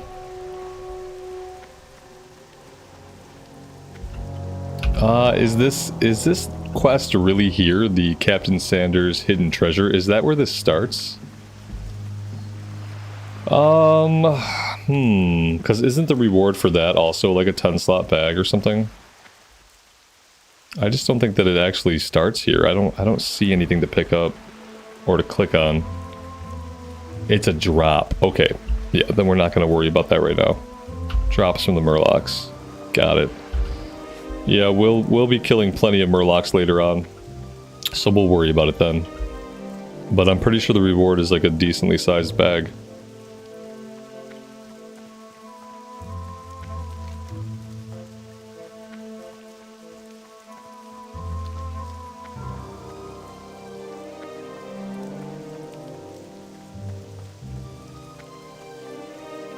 It's an 8 slot, okay. That's not a 10 slot, but you know what? It's better than what I have.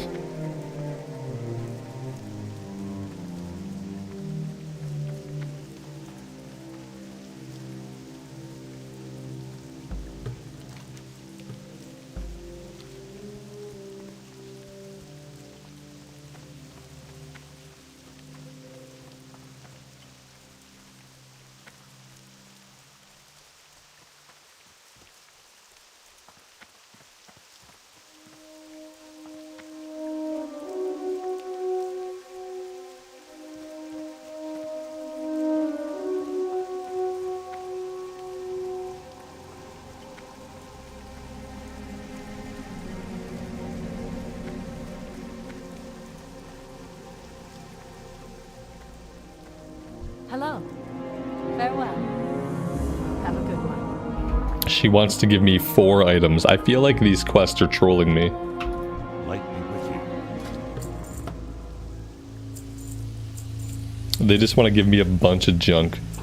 And they know I'm having inventory issues because these are all pickup quests. They just don't care. I don't need the ochre anymore. I don't need the training sword.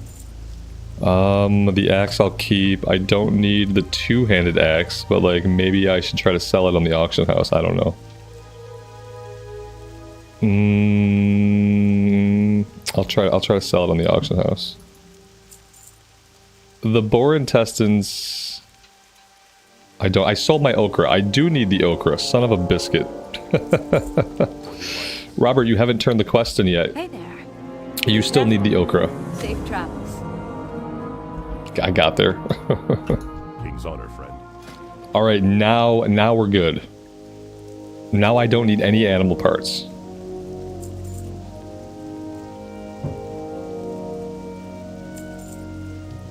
The hops I'm gonna hold on to. Coyote meat. Coyote meat I can cook. The boar meat's not worth it anymore.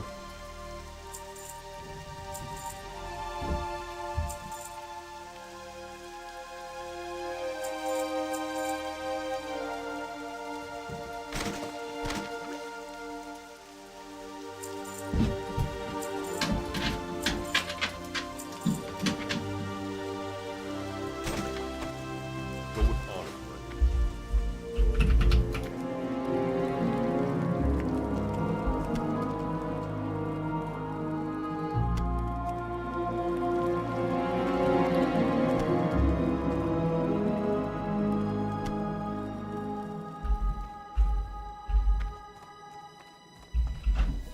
Need help?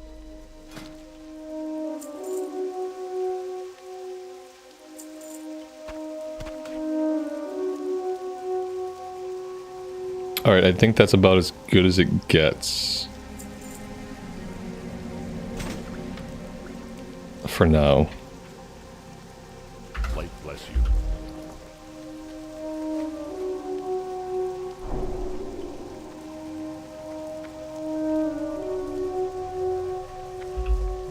Yeah, I'm hanging on to the coyote steak. And the blood sausage. Same thing, 4 stamina for both of them.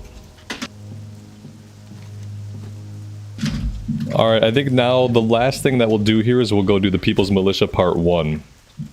And we'll... oh god. And we'll get that done, and then I think we'll have to think about going to Darkshore. Because by then we should be level 16.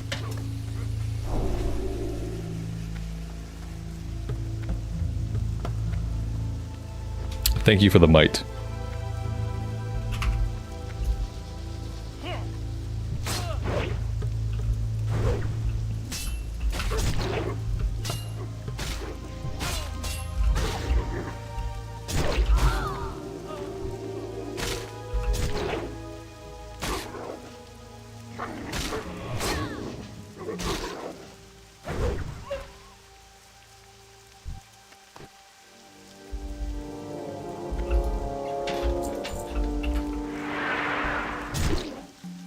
Yeah, Mr. Santa, that's a good point.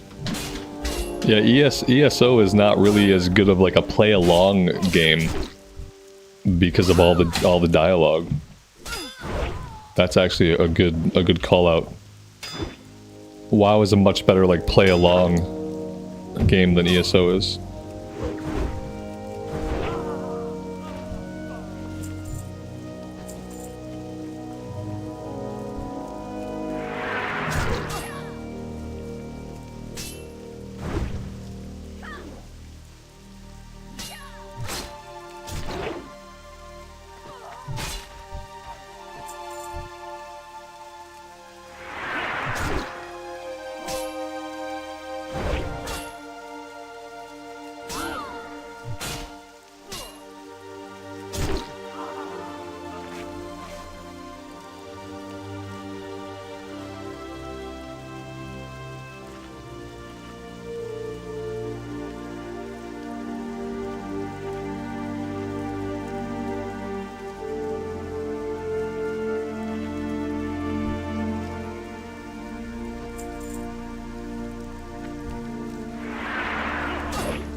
That's a bunch of respawns. I got out of there just in time.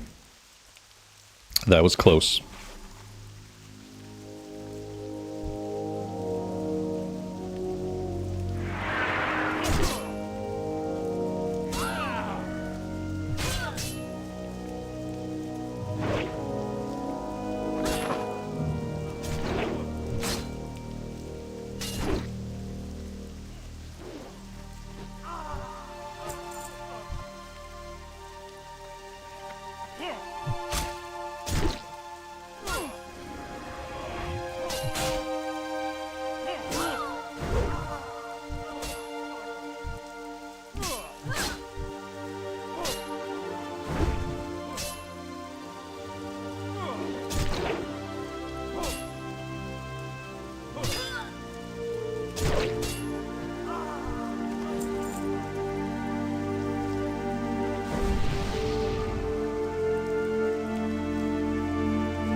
Alright, level 16. I have 2 unspent talent points, because of course I do. Why wouldn't I? I think we're going to put both of these into improved charge. Yeah, that feels good. We'll circle back for Heroic Strike, and then we'll probably put a couple points into Deflection to get us down into Deep Wounds.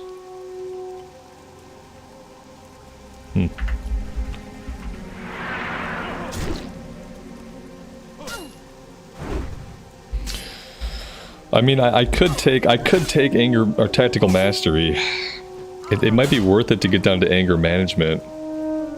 And if I do any tanking, I'm gonna want this, because I'm gonna have to stance. If I want to charge in as a tank, I'm gonna have to charge in, switch to defensive, and then if I don't have this, I will lose all of my rage.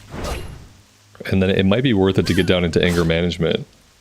Increase the time required for rage to decay when out of combat. That could be really good to keep momentum going. So maybe it is worth it.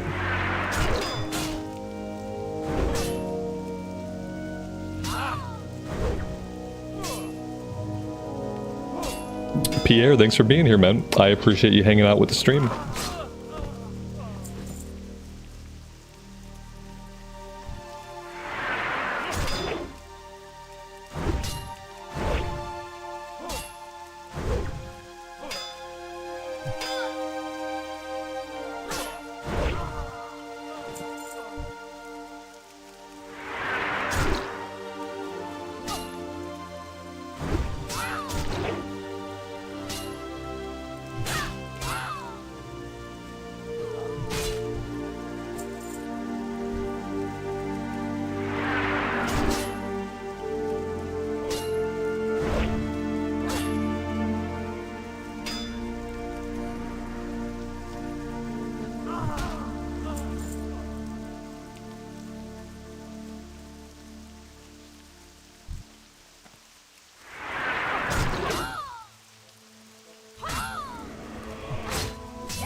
A 139 crit.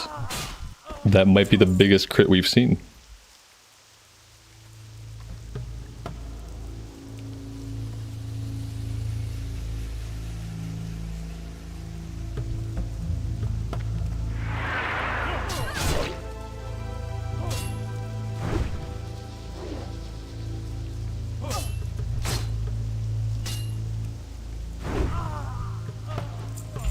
Yeah, I think the idea that the Defias were, you know, they were masons that just got shafted by the nobles, it makes them much more relatable than just like, oh, these are the band of local thieves, they're bad guys. They did a good job with a lot of like the early like world building and stuff. Back when the game like kind of took itself like a little bit seriously and the world was a little bit grittier and a little bit darker. Basically like everything before the Cataclysm happened. And then after the Cataclysm happened, like everything just started to be a joke, a pun, a reference, funny ha. But yeah, back in the day, like they had pretty decent world building and pretty decent stories. Karen, have a good rest of your evening. Thanks for being here. We'll see you next time. Red Robin, good afternoon to you. Welcome to the stream.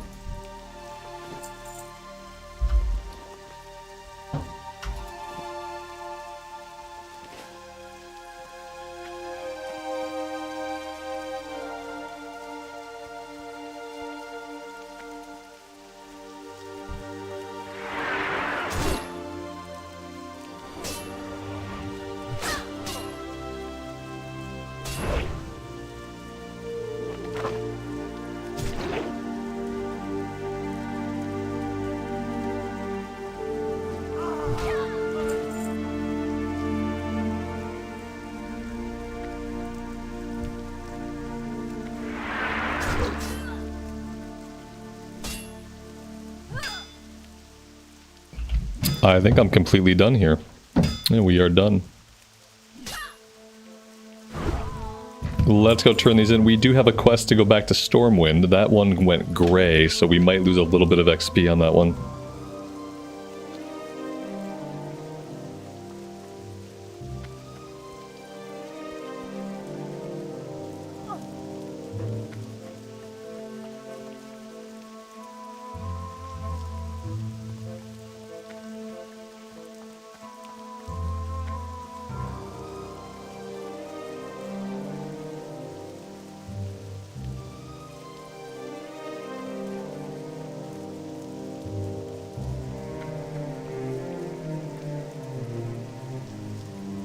What can I do for you?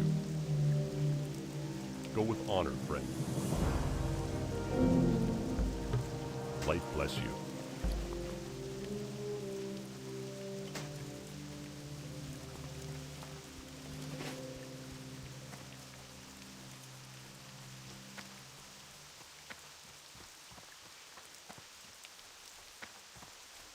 I think for me, like the best Warcraft is when Warcraft rides the line between like high fantasy and dark fantasy. There's like a equilibrium that like the best Warcraft rides that line. Like Warcraft 3 for me was like the really good line. Like it was high fantasy, but right on like the cusp of being like dark fantasy. Greetings. And that's when it's at its best. For the Alliance. Be careful. Is when it's a little bit grittier. And then like some expansions hit that and some expansions don't.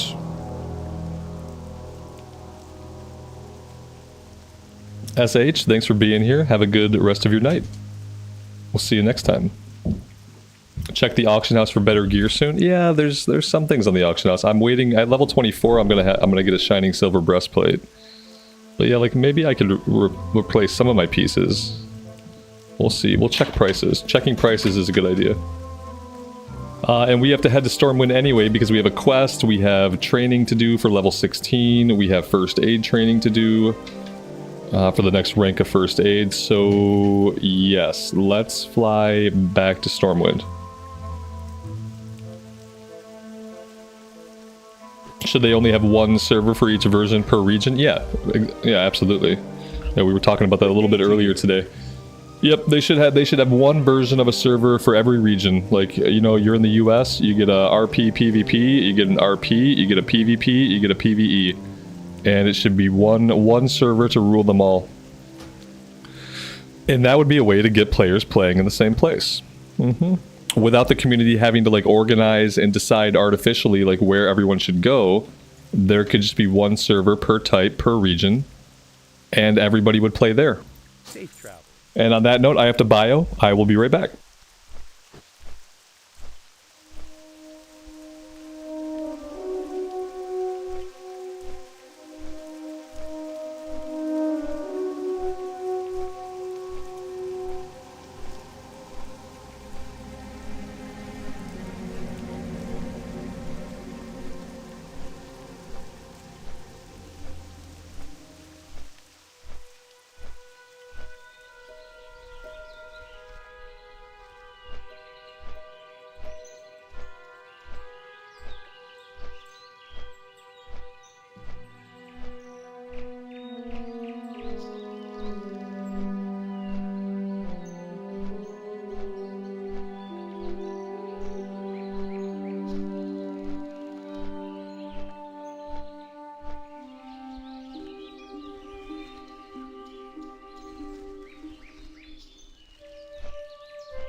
I should fly to Redridge first. Good so far. Good morning, buddy. Did I have the quest to talk to Wily? I do have the quest for Wily. And that's going to send us back here to talk to Shaw, isn't it? Boop. Okay, let's go do that. Yeah, if we can do that. You know, we can also grab the asking for help quest where we have to talk to, like, the random people for the Redridge governor guy. We can grab that quest too. That way we have it.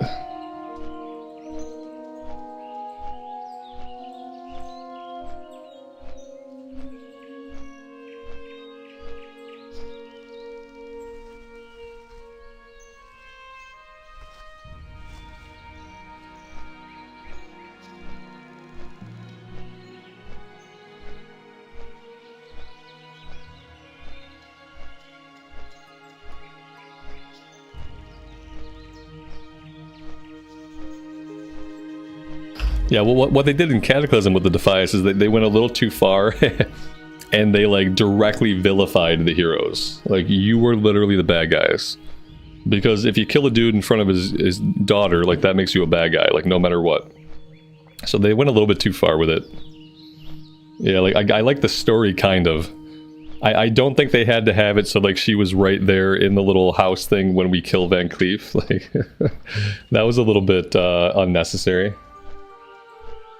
Yeah, I don't know. I don't like any of the additions that Cata made to the storylines. I'm not a fan of much of what they did in Cataclysm. That's when the game stopped being high fantasy or dark fantasy and just became like comedic relief. And it shifts back eventually. You know, like Mist of Pandaria is okay if you allow for pandas. And then, like, Legion was really, like, good, like, story-wise. Legion had a good, like, Warcraft vibe that actually kind of felt like Warcraft. But Cataclysm was, like, all about, like, the comedy and the references. And I don't really enjoy any of it.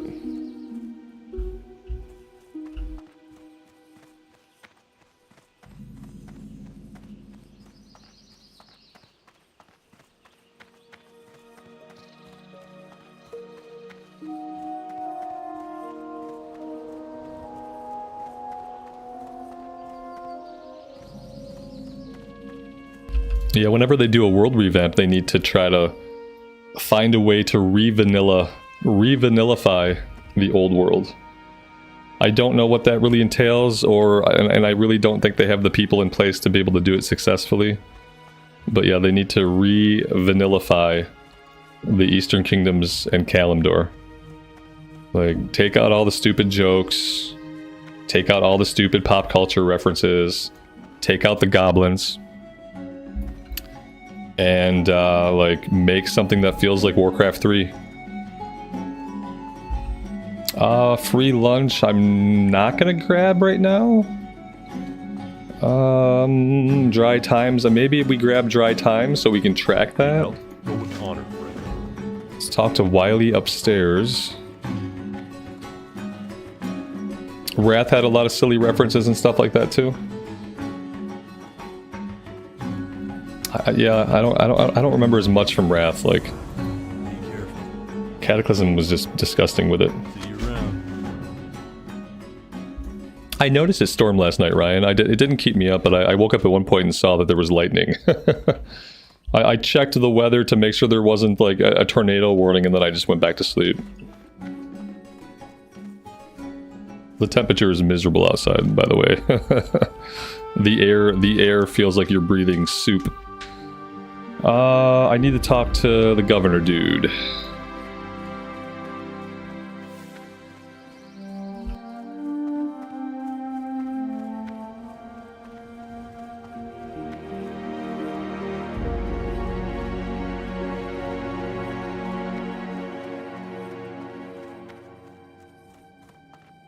King's honor, friend. Be careful. Alright, I think that's all we need here for right now. Yeah, Monica, we do have a lot of people here today. I appreciate you guys all being here, hanging out, and letting me play vanilla. It's been really awesome that all you guys want to hang out and let me play this version of the game. I am really grateful. Because it's definitely like the most chill like my days have been. It's really cathartic for me to play vanilla. It's relaxing. I love having conversations about the game while we play vanilla. So yeah, thank you guys all for being here. If you want to help the channel grow, slamming the like button while you're here is an awesome thing to do. That's what makes the algorithm show the content to more people, so we can continue to find like-minded people and continue to grow the community. So yeah, I appreciate those who take the time to do that click. Alright, am I good here now? I think I'm good. We have a couple of things in Stormwind. The Defias Brotherhood goes back to... Oh, this goes back to Giran first. Does Giran send us back to Stormwind?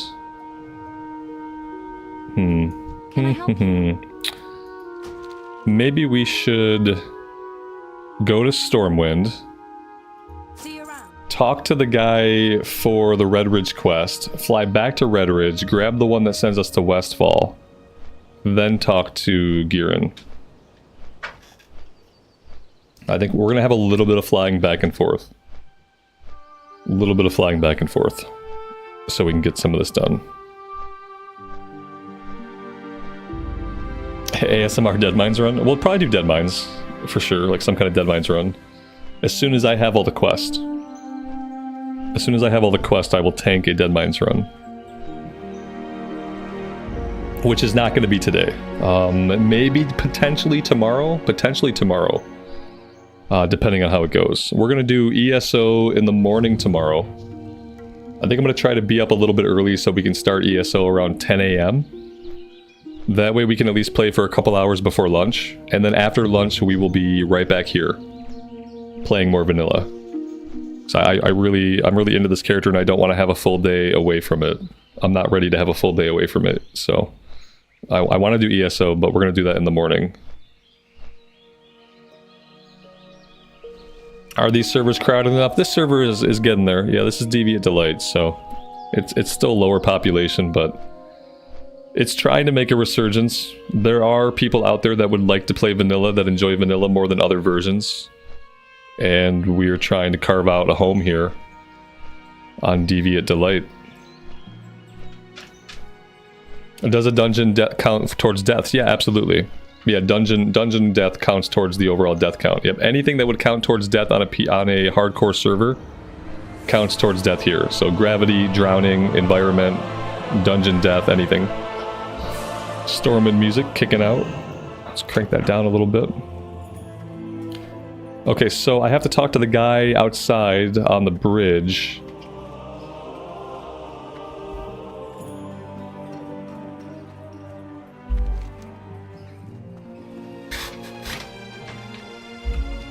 And then we'll fly back to... I think we have to go back to Red Ridge, then to Westfall. Yeah, I think we have a little bit of traveling to do. These quests are a little bit annoying, but I feel like it's worth it just to get them done.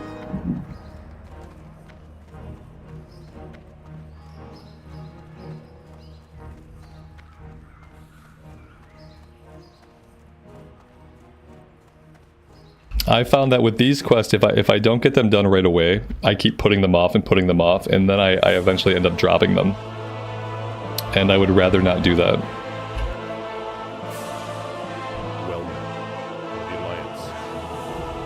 Go with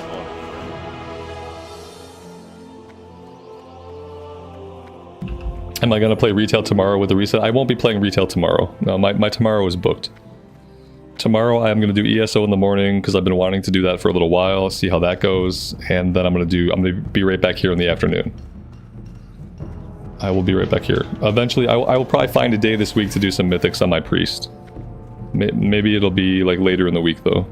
Yeah, there will be a day where I do mythics, but I did a lot of mythics. I did a lot of retail stuff for like 2 weeks straight. And the jury is still out on how good that was for like my overall mental health.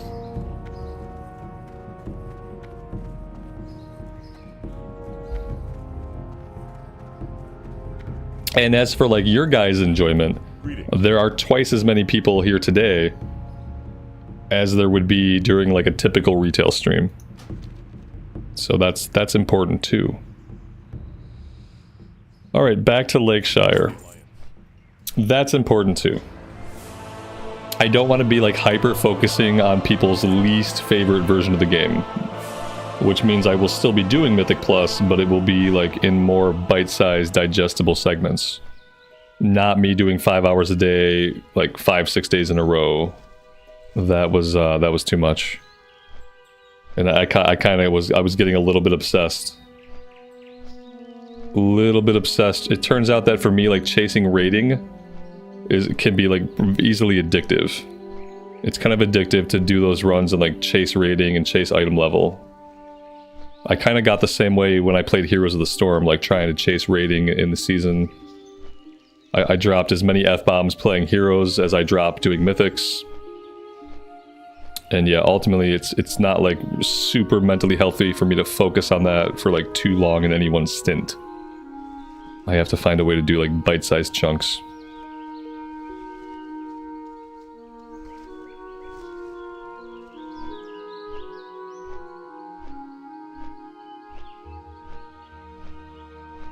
Yeah, Alex, thank you. Yeah, I have to train Warrior and I gotta train First Aid. I'll try to do that after we do all this running around. The tanking in Cata was not, yeah, like tanking in Cata didn't have the same feel as the Mythics.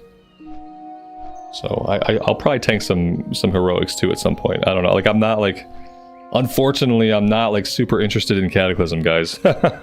It sucks, I know. I'm not happy about it either.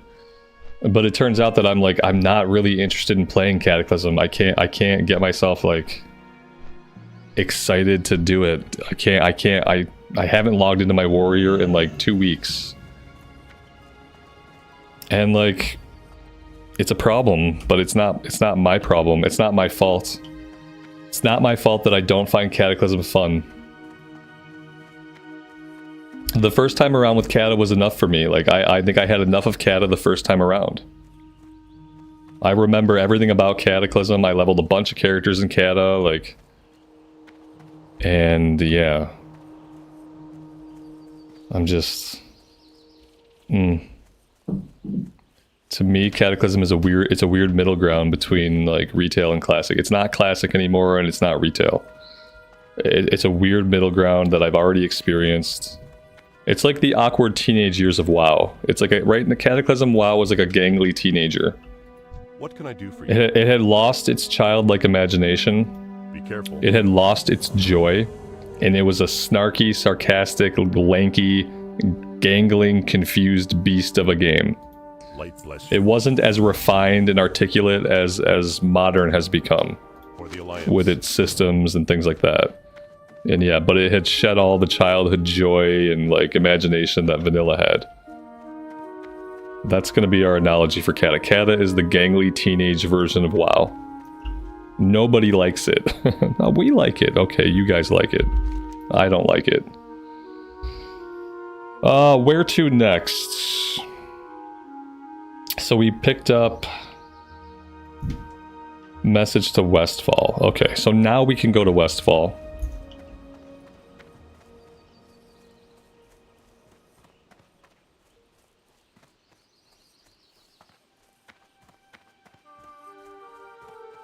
Yeah, see, some people, if you started during Cata, then you have nostalgia for Cata, and that nostalgia can help you enjoy something, right? When Cata came out, I was 23, 24. Like, I was pretty old by then. It was fine. Like, I don't have nostalgia for Cata. I have good memories of doing fun stuff in the game, playing with my friends, but I don't have nostalgia. Hello. And then on the other hand, if you're someone that didn't play Cata at all, that can be fun too, because then you're seeing stuff that's all new to you. Safe travel. But I am the person that I do not have nostalgia for Cata, and Cata is old news to me. So like, it misses me on both counts.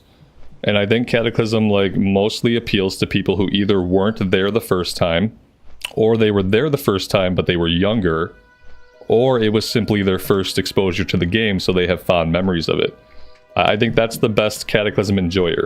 Someone who's either completely new to it, didn't play back when Cata launched, or someone who has nostalgia for Cata. But if neither of those things are true about you, I feel like it's probably harder to enjoy it. Because there are better versions of the game. If you want endgame stuff, retail is better. If you want a journey, classic era is better. There are just better options. Unless you specifically are finding Cata interesting because it's new, or you like it because of nostalgia's sake.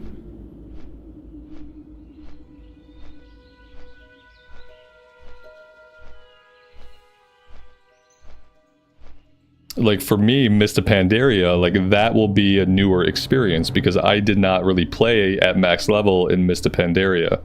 I leveled one character, it was a monk. Me and my friend power leveled monks, and then I got burned out. I got burned out, like, basically, like, the week we hit cap, I got burned out. Didn't do any of the patch content. Didn't do any of the 5-mans. Didn't do any raids.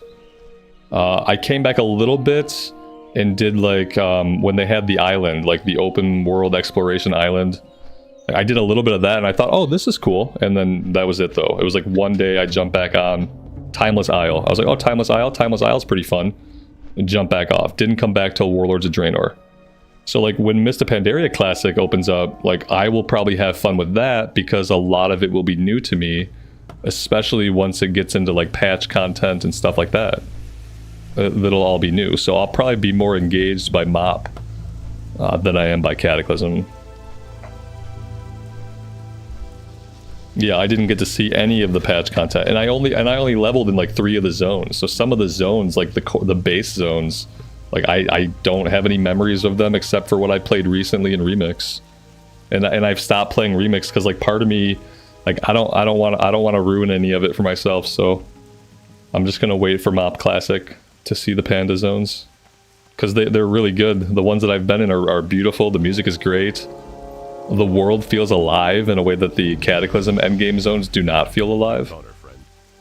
Be careful. So I'll probably play more modern classic once MoP comes out. Go with honor, friend. But I don't know how like excited I am to continue playing Cataclysm. Honor, friend. Be careful. Light bless you. I don't know. We'll see. Alright, we got those turned in, and now we are... Well, now technically we could head back to Red Ridge, but we don't really have to right now. Because next he's going to send us to Duskwood. I'm not ready to go to Duskwood yet. So for now, we go to Stormwind.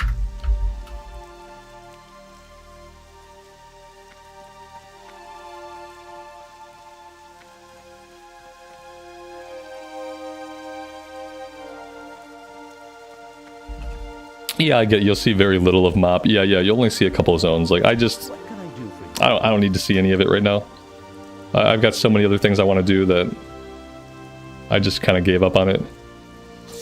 I have all my retail characters that I need. I have a ton of retail characters that I enjoy that are max level, that are ready for War Within. I don't really need the DK. And the other problem was like they don't let you spit your character out of Remix.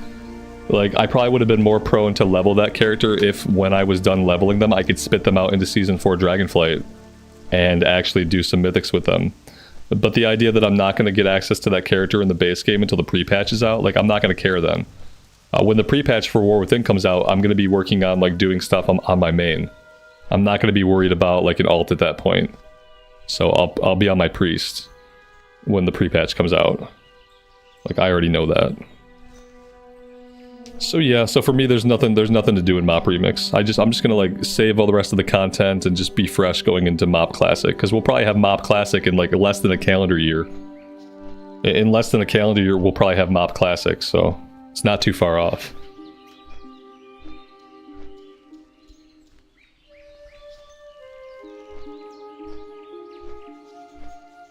Yeah, Eva, I'm with you there. My favorite race is also Blood Elf. But that's why I play, in vanilla, I play Alliance. Because at least there are some pretty races on the Alliance side. It's harder for me to play Horde side in vanilla because they don't have Blood Elves.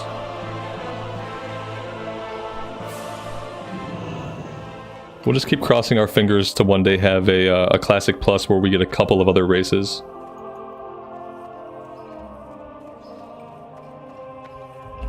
Yeah, Mop is in January 2025. Well, probably not, but, like, the last patch for Cataclysm is January 2025. So I don't think that we will see Mop then. We will see Mop probably 2 or 3 months after that.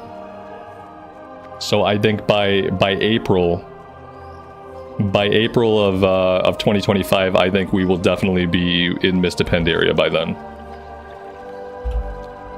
Yeah, with the last raid for Cata dropping in January, it's only going to take a few months before people are bored. They're going to be done. Like, what's the point? Let's move on.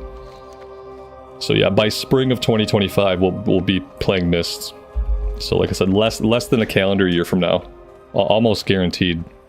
It could be sooner. They could pull they could pull a Burning Crusade into Wrath, and they could cut out any time. You know, they could speed up the cadence.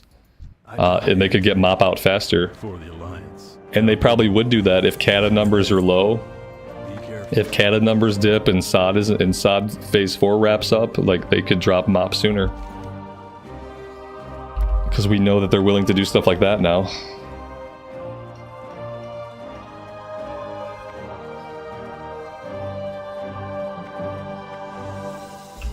Yeah, by conclude, that's what it means. When they say concludes in January, they mean the last content is going to drop in January. But keep in mind, like, people are going to enjoy that content for a couple months after it comes out. So yeah, by it concludes, they mean they're dropping the last content patch in January. So the last raid, whatever it is, will drop then. And a few months of farming that, even casual players will be done with it. For the Alliance. And they'll be ready for something else. Light bless you. Be careful. Go with honor. That's how it's gonna happen. Yeah, they put out their cadence for when the content's gonna come out. Yeah, they did. They published their Cataclysm roadmap, or whatever you want to call it, where they have planned out that the last patch will drop in January. They're just gonna blow through it, you know. And that's probably how, like, classic launches will be from now on. Like, going forward, classic launches will probably only be, like, about a year's time. You'll probably get a year per expansion. Because you don't really need 2 years for a classic expansion. You know, not at this point. With leveling so fast and gearing so easy, like, you really don't need 2 years for a classic expansion. Heroic Strike 3, Mocking Blow, and Shield Block.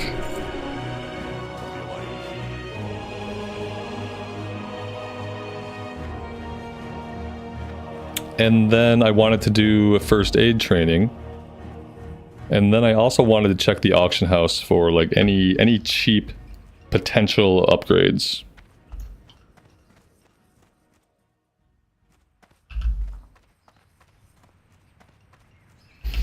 Man, BC, when they rushed into Wrath from Burning Crusade, like, it nearly broke me. I had gotten my warrior, my Tauren warrior, the same Tauren warrior who's at Cap in Cataclysm today. I played that character so that I can do Burning Crusade endgame with him. And I got him level. I focused on him. It was like the first time that I hyper-focused one character on the channel I got him to level cap in BC. We started doing heroics. I got like 2 pieces of my bold set, and then they announced Wrath was coming out soon.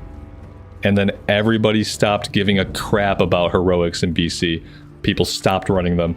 I got to do like 1 Magister's Terrace run, and that was it.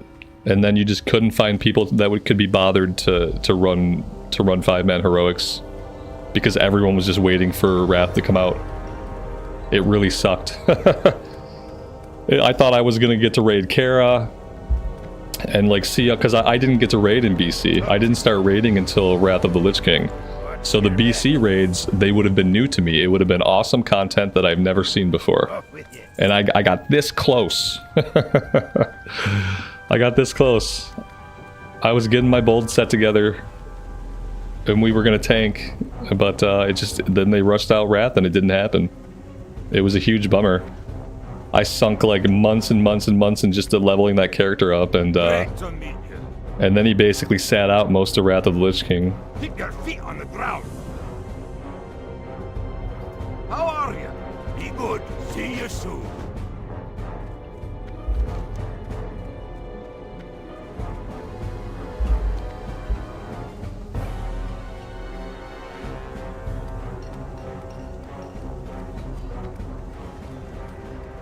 If there's something constantly coming out that's better, it kills the content before. It only kills the content when the next new thing is coming out soon. Like, you obviously know that like new content's gonna come out eventually. It kills the current endgame content when there is a date, and when that date is soon. So like the worst thing you could do is to ever put a date out there, like a specific date.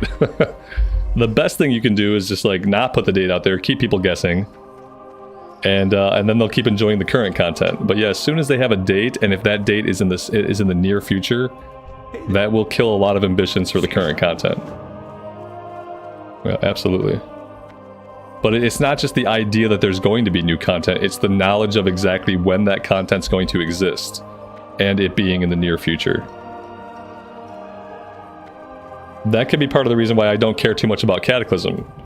Because for me, a calendar year is like, that's the near future. If MOP is coming out in less than a calendar year, like, well, that's like pretty near future for me. So yeah, it kind of diminishes my care for the current content.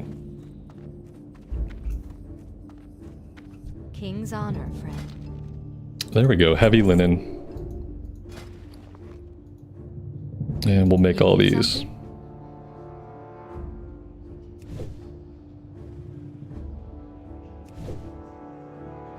Light bless you. I think we have to get to 80 to get wool, so we're not going to make it to 80, but at least we're making some kind of progress now.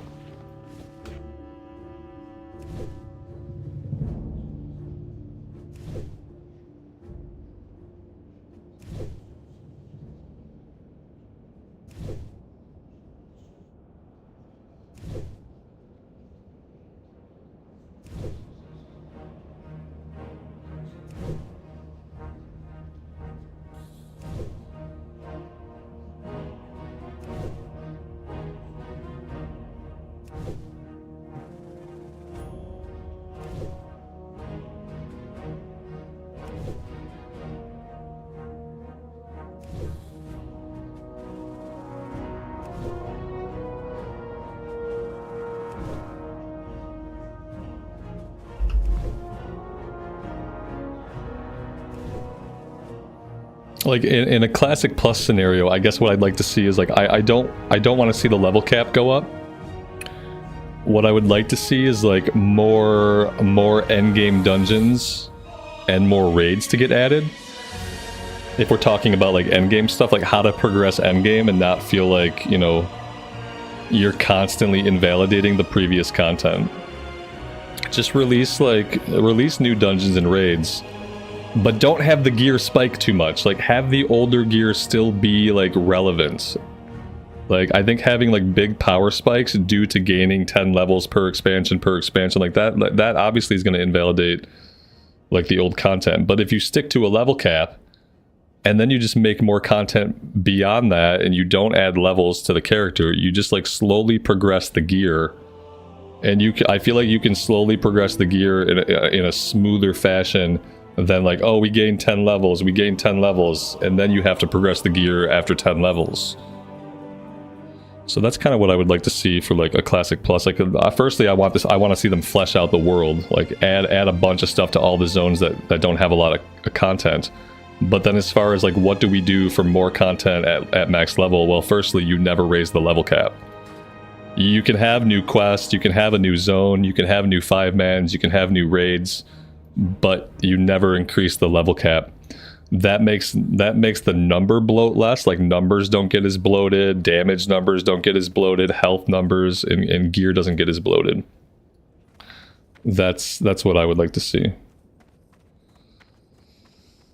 But yeah, everything's gonna have problems. There's problems with everything, but the problems you're talking about, like, you can create some catch-up systems. Like, you can make it slightly less painful for newer level cap people to start getting into content. Like, there's ways to do it that don't have to invalidate the content.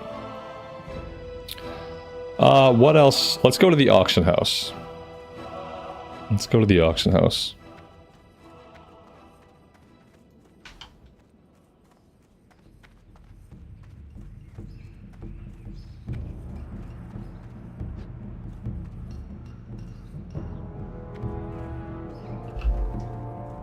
Oh yeah, in retail you don't even look at the numbers. You look at your damage meter. In retail, the damage meter will tell you the story. There's no reason to try to look at like your individual damage pops on the screen. That's one of the great things about vanilla, is like when you get a big crit in vanilla, like you see it. You're like, oh wow, I just got a 200 crit. Oh wow, I just got a 500 crit. And it's really big and it's really obvious, and you can actually like follow the number and understand the number. Whereas when you're popping off thousands of damage per hit and you're hitting so many times, like, the numbers become like meaningless. It just becomes screen clutter. It's not even really worth having the damage pops on there. It's worth having them on there to know, like, oh, I'm hitting stuff. Like, oh, I see the numbers, I'm actually hitting stuff. That's good. I'm hitting stuff. But besides just knowing that you're hitting stuff, the numbers are useless. All right, let's see. I don't want to spend a lot of money, but I wouldn't mind seeing like what there is. Like, let's just give a look. We'll go into mail and we'll go through the list here. I doubt we're gonna find like helmets and shoulders at our level. That's actually like a lot of silver. Not doing that. Let's look up. We are level 16. Let's look up like 13 to 16. And see how that goes. Stuff is, well, some of the stuff is kind of expensive compared to how much gold I have. This is not bad. But is it really worth it?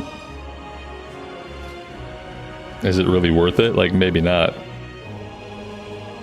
I mean, that might be worth it. We've got nothing. I'm gonna grab one of these because our belt currently has no stats. But yeah, I can't spend a lot of money here because I don't have a lot of money. No pants. Really? Really? Oh, there we go. Again, that's not really worth it. Yeah, I don't think it's worth it to buy a lot on the auction house right now. We don't have the money, and some things are kind of pricey. Will I be testing the new MMO that comes out on the 21st? Tarisland. I've never heard of it. Never heard of it, so probably not. If there's an MMO coming out that I haven't heard of, that doesn't really bode well for it. Because I'm kind of the audience for MMOs. And I kind of pay attention to game news. What is this thing called? Tarisland. I've never heard of that. Let me see.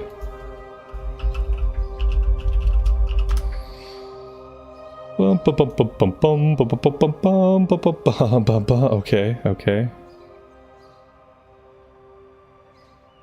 The first thing I see, it says a world beyond classic. This is like literally the first thing that you see when you go to the Tarisland page. Let me see if I can share this scene with you guys. Let's do this. Let's do this.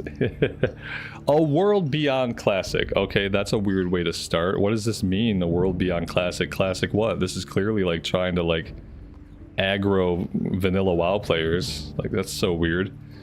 Yeah, character system looks like it's ripped right out of retail WoW. Like picking your character. These are pre-made characters, I think. This doesn't look like character creation stuff. Class and talent system, 9 classes, 18 specs. Create your own build, okay, like talents. Challenge dungeons and raids, okay, okay. Explore the vast world, oh. Oh, yeah, well the graphics look kind of pretty. They look kind of like Zelda graphics. Like Ocarina of whatever. Breath of the whatever. They got like a video? I would like to see, like, maybe like a gameplay video would be okay. Let me see.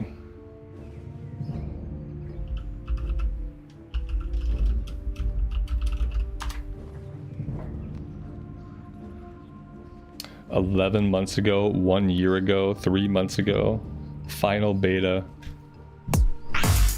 That's loud. Let's mute that. And let's see what's going on. Okay, looks questionable. Looks questionable. It looks more like a hero shooter than anything else. Like, in my opinion, it's not an MMORPG unless you create your character, like customize a character. Yeah, like this is more like a hero shooter. I don't know what's going on here. There's too much stuff on the screen. Firstly, like, what's all this? So this is like, looks like it's meant to be played with a controller almost. Oh god. Oh no.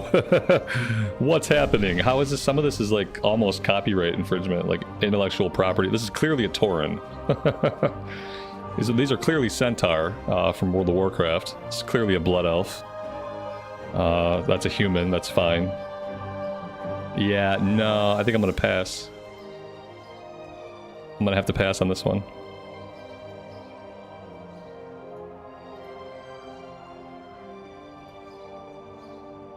Yeah, it's maybe to be played on mobile. Oh yeah, it's obviously an Asian thing. Yeah, it's not a Western MMO. Yeah, it looks like crap. Yeah, it looks it looks like garbage. Before I play something like that, I would go play Genshin Impact before I would play something like that. Like if I'm gonna play a game like that, then I would probably play an established game like that, and that would probably be like something like Genshin Impact or something, like, which I don't have any interest in. But if I was gonna play an anime style MMO, because I use that term loosely for them. If I'm gonna play an anime style MMO, I'm just gonna go play Genshin Impact. And I tried Rift. I played Rift when it first came out. Yeah, yeah. Most MMOs I play them when they come out. If I have any interest, it's probably pay to win. Oh, obviously, it's probably pay to win. There's probably gacha mechanics. Yeah, for sure. No, I probably won't check that out. No, you know, like, there are games like that already that would probably be better.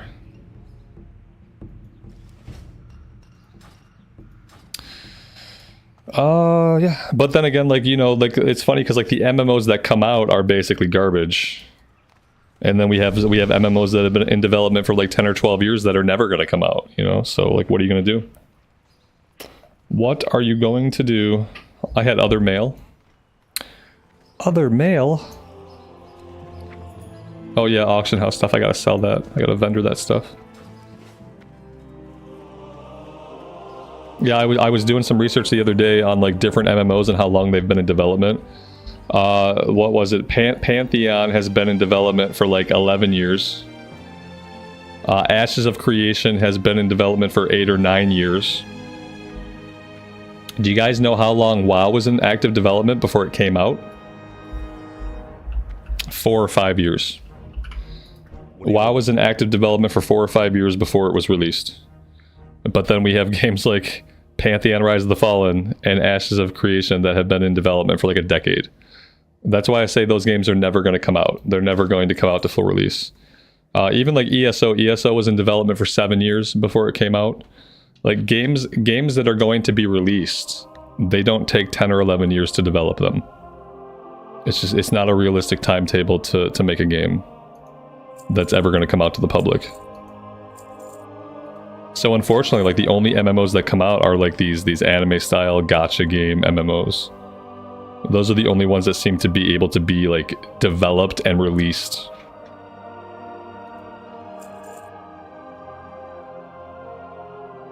Yeah, and you would think, right, and you would think with more skilled people and better engines that game development should actually be faster.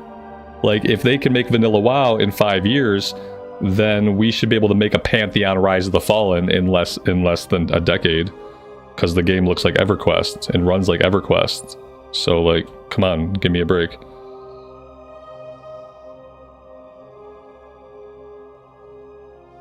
Let's see what else. Boar ribs, boar meat. Sell this. And I think we are good. I think that's good. Guys, I meant to be done at like 3:30, and then I told myself I was going to be done at 4 o'clock, and we have gone over that. So I am actually out of time for today. Tomorrow in the morning, I am going to play some ESO. If you are down to check that out, I'd love to have you guys there. And then in the afternoon after lunch, we are going to be right back here playing some more Vanilla Era. I really appreciate you guys being here and hanging out with me while I play my favorite version of the game. If you had a good time today, hitting the like button actually helps out a lot, and I appreciate those that do. Until next time, guys, take care of yourselves out in the real world and take care of each other, and we will see you back here again very soon. Bye for now.